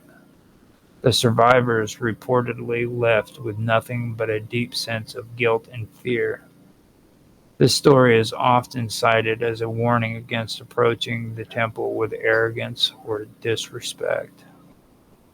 There's also the story of a local thief who, upon hearing about the temple's supposed treasures, planned to sneak into the cave at night and steal valuable offerings, believing that the temple's protection would not extend to him. The thief attempted to break into the sacred space under the cover of darkness. According to the legend, as he entered the temple's inner chambers, he found himself unable to move. His body became frozen, and he was said to have been trapped in a paralytic state until dawn. When the temple priest arrived in the morning, they found him still in his unnatural position, unable to speak or explain his actions. The thief was later said to have confessed his wrongdoings, but his hands remained frozen in a state of rigidity for the rest of his life, preventing him from ever committing theft again. The most poignant of these stories is that of a false priest who came to the temple posing as a holy man, claiming to have special knowledge of the divine. He tried to deceive the local community by performing rituals and charging devotees for his services, despite having no true connection to the temple's spiritual practices. One night, as he tried to conduct a ritual that was said to be a mockery of the divine worshipped at the temple, the false priest was found dead at the altar. His body was burned beyond recognition, with no clear explanation for his untimely death. Some say that his body was consumed by a divine flame, signifying that his deception was uncovered by the temple's spiritual forces. His death served as a powerful reminder to anyone who sought to exploit the sacred practices of the temple for personal gain.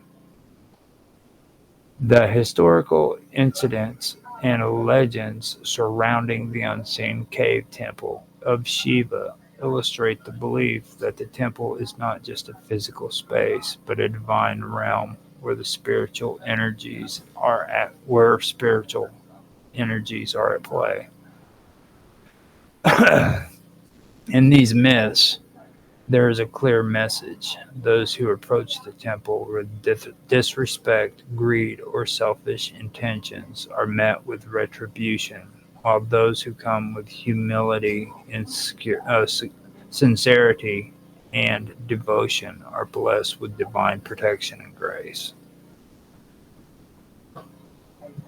The giant Shiva lingam is what I really do want to get into and discuss. But yeah, I'll go ahead and do that because why not? I don't really want to leave it unattended. You know what I mean? I'm finally there because we've talked about the unknown cave temple. Now there's a giant Shiva lingam that's inside of this cave, which is pretty amazing. I thought it was something that I was looking for when I was telling you about that old story, but come to find out it wasn't. But it's still an interesting story nonetheless. Let me take a drink of my coffees because my throat's getting kind of weary. Now, besides this being a hidden away cave temple, um, it has a lingam inside of it, which is pretty interesting. If anybody knows anything about lingams, then they'll know what I'm talking about after I read this. So let me go ahead and get to that. I wanted to go make sure there wasn't any kind of comments or things of that nature before I started. So nobody has made any comments. So with that being done, I'm going to go ahead and continue. Now, the giant Shiva lingam within the unseen cave temple of Shiva is a truly remarkable and awe-inspiring structure, deeply significant in Hindu spirituality. This monumental idol is a representation of Lord Shiva, one of the principal deities in the Hindu pantheon, symbolizing the formless, infinite nature of the divine. The Shiva lingam is unlike the typical small, rounded stone often seen in other temples. In this case, it is an immense, towering structure, often described as monolithic, with its surface glistening in the dim, sacred light of the cave. It is not just a simple pillar, its massive proportions give it an imposing, almost otherworldly presence. The lingam rises several feet high, with the base wide and stable, while the upper portion narrows slightly as it extends upward. The form is smooth and polished, as if shaped by divine hands, and it seems to have a life of its own, a spiritual energy that pulses beneath its surface. The texture is cool to the touch, and its surface seems to absorb the surrounding light, reflecting the divine presence of Lord Shiva himself. The lingam is often bathed in sacred waters that flow from a nearby natural spring, believed to aid in its holiness. At the base of the lingam,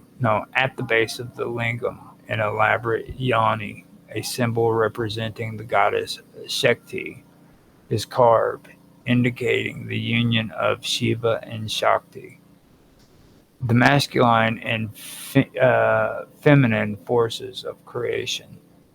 The sacred marriage of these deities is central to understanding the Shiva lingam, which is considered a representation of the cosmic balance between the active and passive forces of the universe. Shiva lingam is symbolic of the infinite, eternal nature of Lord Shiva, representing the formless aspects of the deity. Unlike depictions of Shiva in human or animal forms, the lingam embodies his abstract cosmic essence, the source from which all creation emerges and to which it will ultimately return. The presence of the lingam is said to radiate a divine energy which can cleanse the soul, purify negative karma, and bestow spiritual blessings upon the devotee. Devotees who visit the temple often perform rituals of worship by offering milk, water, honey, and bilva leaves while chanting sacred mantras. The lingam is not merely an idol, it is a focal point for divine interaction, believed to act as a conduit between the physical world and the transcendent. Worshippers often immerse themselves in a deep meditative state while in its presence, experiencing a profound sense of peace and unity with the divine. Within the context of the unseen cave temple, the Shiva Lingam is the central focal point around which the temple's worship revolves. As a temple dedicated to Lord Shiva, this giant lingam serves as a portal of divine power and a representation of the God's infinite nature. It is often said that the temple itself is built in such a way that the lingam sits atop a natural ley line or energy vortex, enhancing the flow of spiritual energy within the cave. Legends tell that the lingam is not merely a physical object, but has a deeper metaphysical importance. It is said to be the manifestation of Shiva's presence, one that aims the energies of the earth, sky, and cosmos. When worshippers approach it with devotion, they are believed to enter a state of heightened spiritual awareness where their own energies are aligned with the divine. Numerous myths surrounding this giant Shiva lingam, many of which are passed down through local folklore. Some stories claim the lingam was created by the gods themselves, brought to the temple to provide protection to the region and its people. There are also stories of the lingam mysteriously growing over time, as if it were absorbing the prayers and offerings of the devotees. Some say that during specific auspicious occasions, the lingam glows with a divine light, illuminating the cave temple in a surreal, otherworldly glow. One such legend speaks of a mysterious sage who meditated for thousands of years in the cave, seeking to understand the true nature of the divine. During his meditation, he was said to have awakened the lingam, which then radiated divine wisdom and knowledge, which the sage received in his heart. This moment is said to have blessed the temple with an unbroken connection to the divine, making it one of the holiest of places in the region. The giant Shiva lingam within the unseen cave temple is not merely a physical object. It is a spiritual presence, representing the vast, unbounded nature of Shiva's cosmic essence.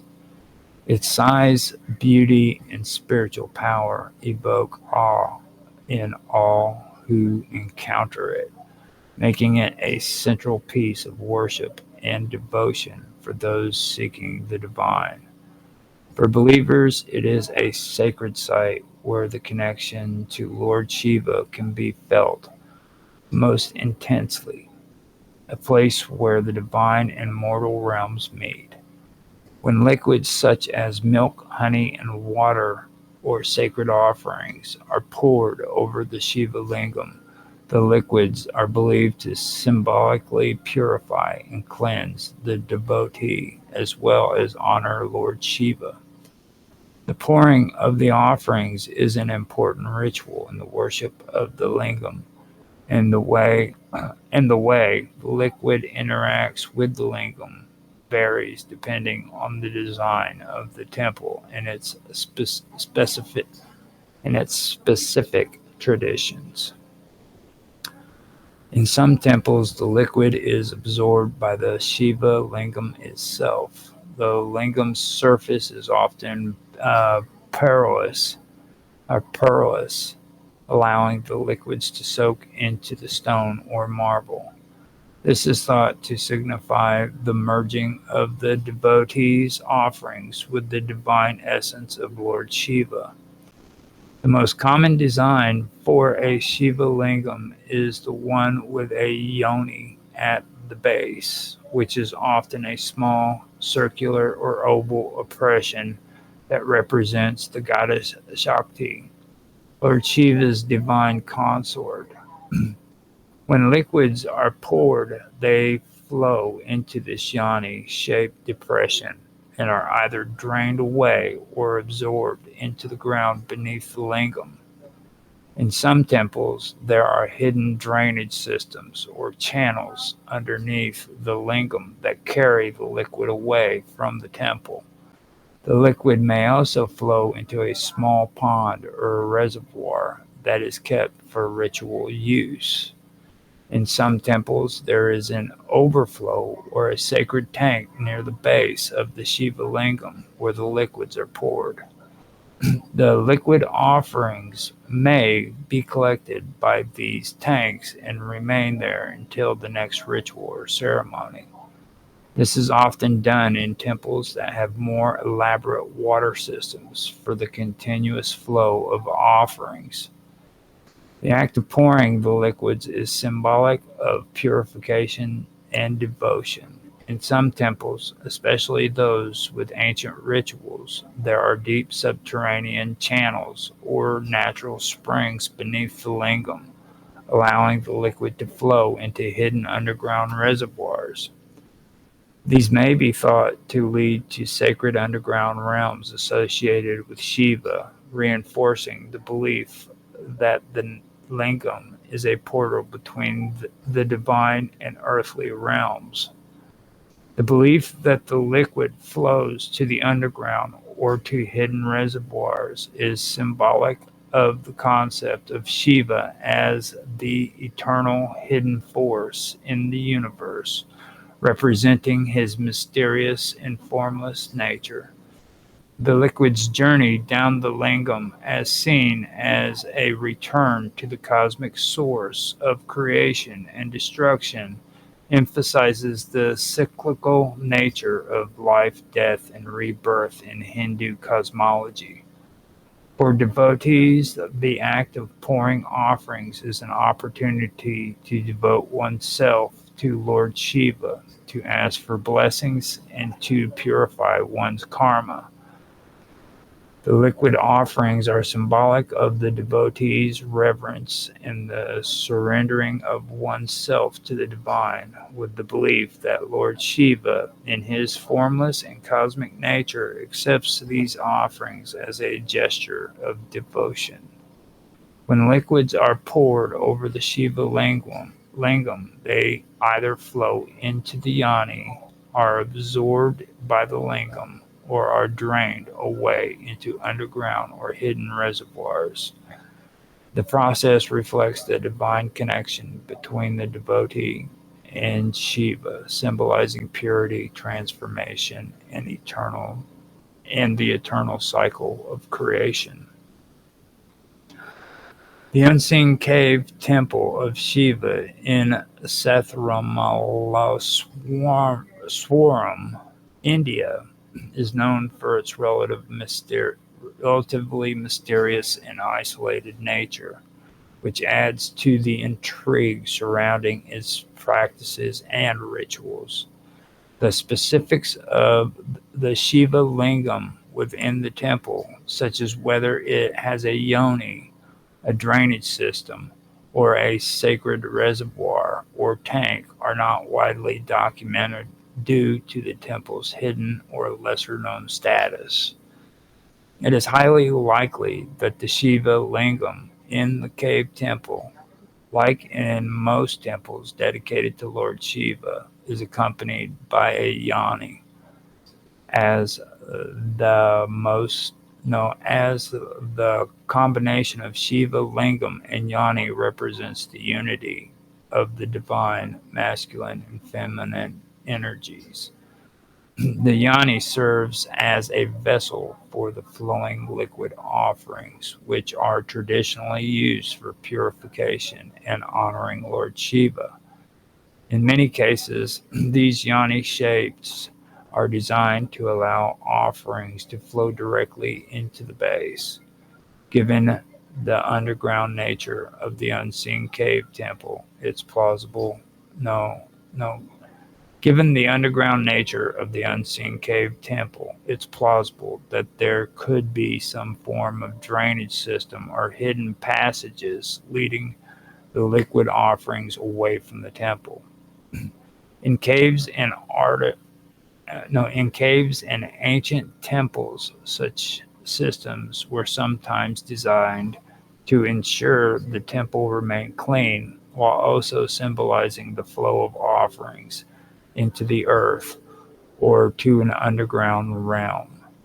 Natural channels within the temple could also act as a drainage system though this would depend on the temple structure and the local customs. While this specific temple might not be known for a grand, visible sacred tank like some other temples, it is not out of the realm of possibility that offerings are collected into a hidden or underground reservoir, especially considering the temple's cave-like structure. In some caves, offerings are funneled to small hidden tanks that serve as a spiritual repository for liquids used in rituals. These sacred tanks are sometimes out of sight of the main worshippers, but are used during certain ceremonies. Since the temple is known to be somewhat secluded and mysterious, it could also be following unique local traditions not commonly found in more famous temples. Local myths, legends, and ritual practices could influence the way offerings are handled and the overall symbolism of the temple structure. While the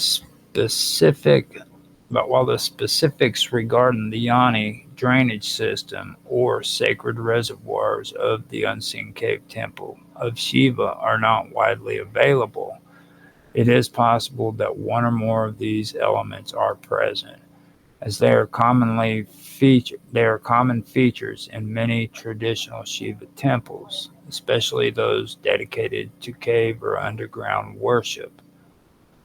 The sacredness of the cave combined with these potential features adds to the profound spiritual significance of the temple.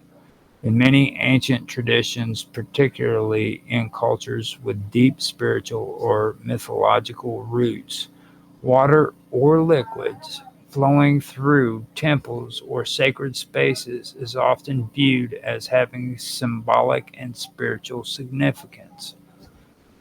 In many ancient religions, water is associated with purification and the flow of life. In the context of Shiva worshipping, water offerings are often seen as a way to connect with the divine, and sometimes the water is believed to flow to symbolic underworlds and realms of the ancestors, spirits, or gods that exist beneath the surface of the earth. This can represent a connection to deeper spiritual planes, to realms of mystery, or to the unseen forces that influence the physical world. In certain beliefs, underground spaces such as caves or hidden chambers are thought to represent the entryway to spiritual realms or dimensions. For example, the Hindu notion of Patal Lok is the underworld realm where certain deities, spirits, and creatures reside. In some cases, drainage or flowing liquids might symbolically be believed to enter these spaces, linking the temple to realms beyond ordinary perception. The idea of an underground realm is also tied to the sacredness of cave temples, which are often seen as places that bridge the physical world and the spiritual world. Caves are naturally seen as liminal spaces, thresholds between the material and the spiritual. In ancient rituals, offerings, like water pouring over a Shiva lingam, might be seen as symbolic of the soul's journey into the deeper hidden places of divine energy or the abode of gods, sometimes thought to be beneath the earth. On a more practical level, drainage systems in such temples might lead to underground channels or natural flow paths that lead the water away from the sacred space. These water systems might connect to wells, tanks, or streams deep beneath the temple, reinforcing the idea that the sacred liquid is being returned to the earth, in essence, entering the spiritual world. In short, the notion of water or drainage leading to an underground realm is a way of expressing the idea that the offerings are not just physically going underground, but spiritually entering the realm of divine presence or transformation, where they can be cleansed, purified, and offered to higher spiritual forces. There are Hindu beliefs, myths, and legends that suggest connections between the Shiva lingam and underground spaces, including the concept of Patal Lok, the underworld, and other subterranean realms. In many Hindu temples, especially those dedicated to Lord Shiva, the Shiva lingam is the central object of worship. Devotees often offer watermilk honey or other substances to the lingam, and it's believed that these offerings purify the devotee's soul and connect them to the divine. The water, after being poured into the lingam, is sometimes channeled through drainage systems within the temple, often into underground channels or reservoirs. While there are no direct references to classical Hindu texts about the water from the Shiva lingam flowing specifically into Patal Lok, the idea of offerings entering underground spaces is consistent with the symbolism of connection between the earthly and spiritual realms. The water could metaphorically be seen as entering a lower realm, where it purifies and connects the devotee's intentions to the underworld or hidden spiritual dimensions. In Hindu cosmology, Patal Lok is one of the seven realms, often considered the underworld or subterranean dimension. It's believed to be inhabited by various divine and semi-divine beings, including serpents, nagas, demons, and other mystical entities. The belief that water from a Shiva lingam or sacred offering could flow into underground realms connects to the ancient idea that Shiva is the Lord of both creation and destruction, bridging the upper and lower realms. While Patal Lok is not specifically mentioned in relation to Shiva lingam rituals, the idea of divine energy moving through hidden or underground spaces is consistent with the larger mythology of Shiva. In many temples, the underground parts of the temple are considered sacred, and some believe these spaces connect to otherworldly realms. In some regional legends and local beliefs, there's an understanding that the water offering offered to Shiva and to the lingam enters not just physical channels, but also spiritual pathways leading to different realms. In some temples, especially those situated near caves or mountain sanctuaries, it's said that the offerings, water, milk, etc., travels through secret underground passages. These pathways are believed to lead to divine or otherworldly realms where the spiritual energy of the offerings is carried. For example, some legends suggest that Shiva's river, often personified as the Ganga, flows through hidden underground realms before reaching the Earth's surface, symbolizing a journey through spiritual depths. The idea of Ganga's descent to the earth and her flowing through Patal Lok represents how divine energies permeate both the upper and lower realms. The concept of the Nagas, serpent like deities often associated with water, is also connected with underground spaces, particularly Patal Lok. Nagas are believed to dwell beneath the earth, and some texts mention that they reside in water filled caves or underground rivers. In temples dedicated to Shiva, the lingam is sometimes depicted as being protected by or associated with Nagas, whose presence is linked to those subterranean worlds.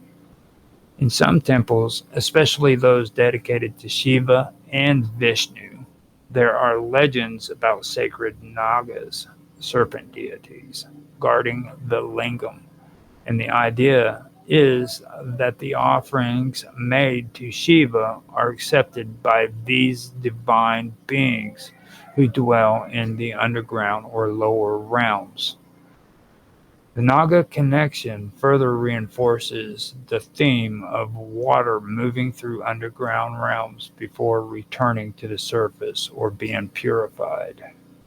In some esoteric Hindu traditions, it's believed that spiritual practitioners, yogis, and siddhas who perform intense meditation or rituals in sacred temples can access hidden spiritual dimensions, including the underworld or Patal Lok.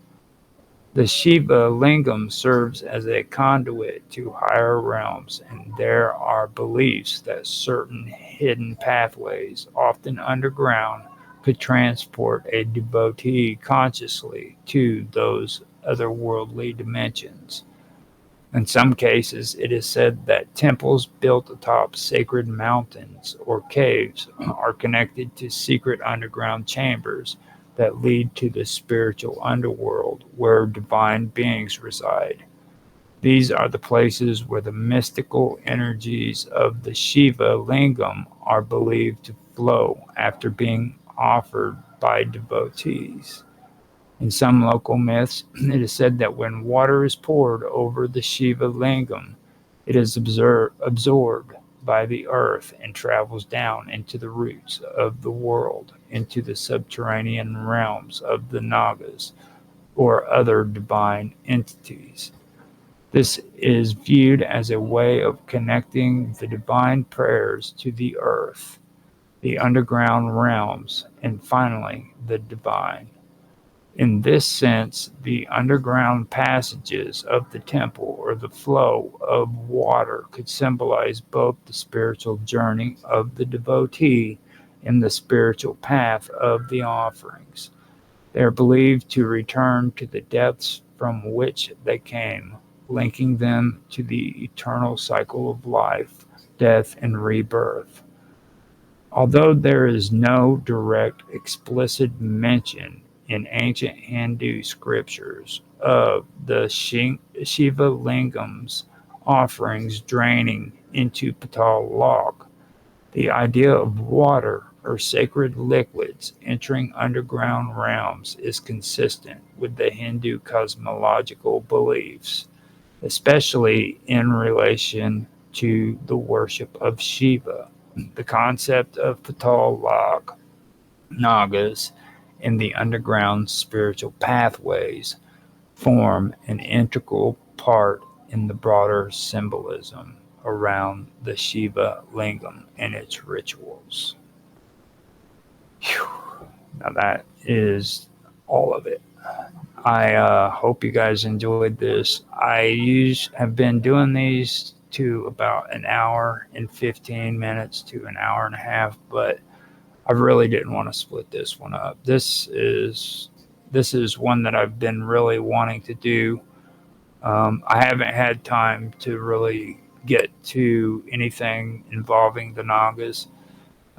And this is my first attempt at breaking into it. Now, I want to go farther with this too later on, but this right here is Strange Stories. So I want to keep this going, but maybe not in another episode of Strange Stories. I have a lot of other different ideas that I want to put on here. This, so everybody knows, is also Strangeness, which is on my channel called Strange Stories. Okay, and it on the Wonderful World of Weirdness, it's called Strange Stories. So you guys know. And I've got older episodes of this on Strange Stories, my YouTube channel. So if you guys want to check that out, you can check out the old ones. I also have 15-minute blocks of video that comes out during the week as well of Strange Stories, which you can catch if you don't want to watch the full episode. So there's plenty of opportunities to go through and watch some of the older episodes if you're interested in it. They're definitely going to be coming out. So before I leave, I'm going to check and see if I have anybody who wrote anything in chat. And if not, then I am going to call it quits. And I will say thank you for anybody who came in. Mark from Dregus Productions came in and put LFG all over my chat. And Kick, thank you very much for stopping by, Dregus. And like I said earlier, this is a live stream, so it's not like something that's pre-recorded. You probably figured that out by now if you've been watching. So with that being said, I am going to get the heck out of here, man. Oh, he said, good job, Roger. I went to Beam and checked it out. And thank you for stopping by, Mark. I appreciate it. I would have checked the chat a little bit sooner, but I was too busy reading my stuff. So thank you for stopping in and making some comments. I appreciate that. So with that being said, I am going to end this now so that I don't have to talk anymore. My throat's getting kind of sore. So you guys have a good day, and thanks for listening.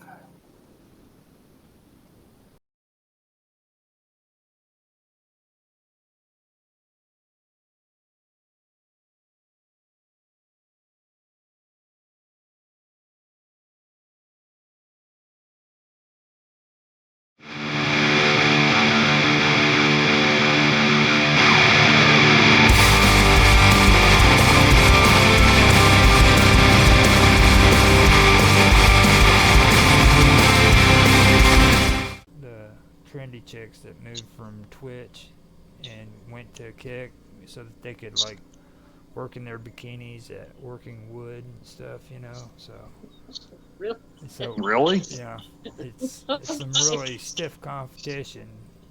Yeah. Oh God, well we probably don't stand a chance on there then. I mean, how do you compete with something like that? You know what I mean? You don't. And I'm talking, I'm not metaphorically saying working with wood. I mean, they literally like wood shop working with wood. Oh. And, you know, I mean, in a bikini, dude, come on, you know, like that's. Yeah, Think about it. Us Neanderthals, I mean, what's the two things we're interested in? Chicks in bikinis and woodworking, wood shop. Yeah, because I do wood and stone carvings. Yeah. Okay. put them together, and like there's just no competition. Best of both worlds. There's nothing can compete with that. That's Okay. All right. But everybody's been talking about it, so Mark Wojcicki, or the guy that Yeah. he's been asking me about maybe going in there and giving it a try. So I finally decided to give it a try and see what happens. Yeah. And Yeah. I got it started up on Kick, and then I'm still keeping Rumble and X and YouTube going, because YouTube's our main channel for the Wonderful World of Weirdness. Yeah. Yeah. YouTube they need some kind of I don't know, like you see so many things on YouTube and you click on it and it doesn't even pertain to what it says. It's just bait. They have a lot of clickbait Yeah. to get you to watch. To get you to watch or start watching videos, they have a lot of clickbait on there. And it's not even relevant to what it says the topic is. That's why it's important that we come up with a good topic whenever we do this one. And like whenever I come up with it, I know how crazy and outlandish we get. So I try to come up with something, in the name. That, like so. But we're not we're not doing clickbait stuff. Well, I mean, if you want to talk about like the whole functioning behind it, like we at least make the topic, the name of it, to pertain to what the actual conversation is. We've gotten away from Christmas a little because well, who likes because we were talking about witches but we were talking about Christmas creepies, though, Yeah, this is Christmas creepies. And the one guy played the little elf on Ellen, too, so that ties into Christmas big time. But it was the last time he played the elf, and I think he died. Too, and in this book I'm reading, too, it says another version of fairy creatures shows up at a different time of year, as fays are among the few uncanny beings to break out of the late October monster ghetto. Dressed in a bright green version of Victorian working class Sunday best, the leprechaun puffs his pipe, brandishes shamrocks, or pulls his heels near an improbable looking pot of gold coins every March. Spin the year's wheel almost another turn, and yet another version appears manufacturing toys at the North Pole under the watchful eye of Santa Claus. Yeah, see, he's been digging. He's been waiting for this moment so he could read that. Yeah, and it goes on a little bit to say, other than small size, outdated clothing and a bad case of excess cuteness, it's hard to see anything that connects the butterfly wing girl in the gauzy dress with the chubby Irish sprite and the Christmas toy maker. I can't believe that we don't, all the stuff that happened in our old house, that we didn't have more Christmas stuff happen, but, because we're probably forgetting about it. It was just overshadowed by so many other things that did happen there. And you got to remember, Christmas, in all fairness, is usually the time of, getting together with people that you love and having a good time. So, I mean, I can understand why it didn't happen during that time of year, because you had good feelings, you were with your family. Yeah, but people do tell a lot of ghost stories and stuff around Christmas when they get together sometimes, Yeah, there's that one song, It's the Most Wonderful Time of the Year, where they say it'll be scary ghost stories, which I thought was more of a Halloween thing, but I guess it can be a Christmas thing, too. Sometimes people get together and tell stories. I know we always did, like, at our house, that's kind of, if we spent a lot of time together, we'd sometimes get to that subject about some spooky stuff. But yeah. You know what winter solstice is, though, don't you? It's what, the shortest day of the year? No. Well, that definitely that, but winter represents death. Oh, okay, yeah. According to the pagans. So whenever the solstice comes, you're going from the living to the dead. Okay. Yeah. So that's basically what it is. In like old pagan beliefs, even in England, okay, well, especially in England and Wales and Ireland and all that, wood and trees represented life because it had life flowing through it, where stone represented death. So when you seen stuff that was structures made out of stone back then, they usually represented death. And if it was made out of wood, wood structures, it represented life. Hmm. So, and a lot of people don't see that when they see that. What is it? The circular. I keep forgetting it. I'm having Stonehenge. Stonehenge, yeah. Yeah. They don't understand those stones are representing death, not life, because they've had they've had hinges before, where they there was also supposed to have been like a wood hinge nearby it. Right. And it Oh, was, that's what. Yeah. Huh. they have one site where there's petrified stone that is petrified wood, and it was so spiritual that they put it inside of one of the mounds, and they're doing research on it now to find out what date it was. But that was like the most powerfulest magic to them was that petrified wood. Wow. And they almost because that's life and death combined. Exactly. Don't get. I know John said there was a. Don't get me started on the sacrifices in the swamps, the soggy bogs. The bog mummies, yeah. Hey, also, I just remember, not to change the subject, but I did just remember something weird that happened. Remember when and this is terrible. Everybody's going to think we're demonic or something. You were playing with you were little though. You were, I didn't know it, but so we had a board in the house. At that time, I just thought it was a harmless game. So, I think we played it a couple times, but I didn't know that Austin decided it was okay to play it alone. And so we put up a tree, and my daughter, she just decorated it almost all by herself. It was beautiful, just beautiful. And so the next day, we've had cats for a long time, and they never bothered our tree. But this year, one of the cats decided to knock it down, so he knocked it down. And she was just freaking out and everything, and it was terrible. But we got her back together. But then we had that same week, somebody broke into our house and stole one of the Christmas gifts that my husband had bought for Austin. It was a guitar. And because I think Austin went to school, maybe had been talking about it, so we thought maybe it was from somebody from school, and they stole it. I think there was It could have been. It could have been. Yeah, and so, but anyway, so we had a break-in, and then what else happened? Something else happened that week. Austin, I always forget what it is. Something else back. Sure, it was a break-in. Yeah, because they tore up the. Yeah. Well, you said he played with the Ouija board, didn't you? Yeah, I did play alone in that room, so. But actually, yeah, that's where they busted the desk. They were looking for money and just like quick. It was pawn shop stuff like guitar and a ring and a gun and stuff like that with money. Yeah. But so there was that, but there was something else that happened that same week. And so I told my husband, I was like, I'm so sick of this week.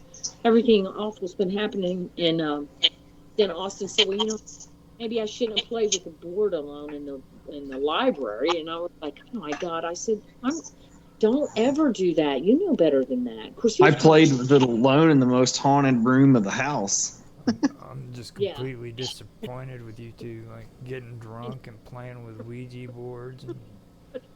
Yeah, we were doing stuff. We were doing stuff with occult stuff back then. We shouldn't have really been doing. Well, that was you though. I wasn't involved in that, but I could. No. But and this thing with the Alexa, we were just goofing around because I didn't even think about that being funny until been talking about that with Alexa though, Summer. Like a lot of people have been saying they don't trust technology, especially Alexa. Well, my boyfriend says you can they can use her if there's a crime in a house. See what's Yeah. recorded. That's kind So of good, but it's also kind of bad, isn't it? The fact that you have Mhm. this device that's sitting there watching you 24/7. or I listening remember to back in the '60s, people used to say, "Well, you got to watch what you say on your phone. The government might wiretap you." And nowadays, people are like, "Government wiretap? Can you tell my freezer to turn off in 5 hours? Government wiretap? Can you order something for me from Amazon, please? Oh yeah, And send a drone to my house with a government wiretap on it to deliver my package." I had that thing on it now. You can set it up from somewhere else to start whenever you want it to. Yeah. Yeah. You know, I remember growing up where like my uncles and all them were just completely against AT&T because AT&T was creating Big Brother. So yeah, and I think they were. And Mm. they said that it was all going to start with the payphones. It did. And look at where we're at now. Now everybody, well, was like we were talking about. Everybody depends on their phones now. You know, it's Well, but they're like in a trance. It's what we were saying about the students at Miami. They just like walk in front of cars and they don't, or they don't even push the light like they're supposed to cross. They'll just get, they don't. They're always looking at their phone, always, or in cars. And you'll see people. it's divination, and that's where we're talking about with the AI. With the facial recognition. See, whenever they come up with those deep fakes, where like, you seen these videos where they have Donald Trump or some hot chick with big boobs? Yeah. Yeah. What they do is they do facial recognition with multiple images, and they combine it to create that character. And that's what's that theory with music, because I was talking to Austin about that, is how they could create. You don't really know if it's the person singing anymore.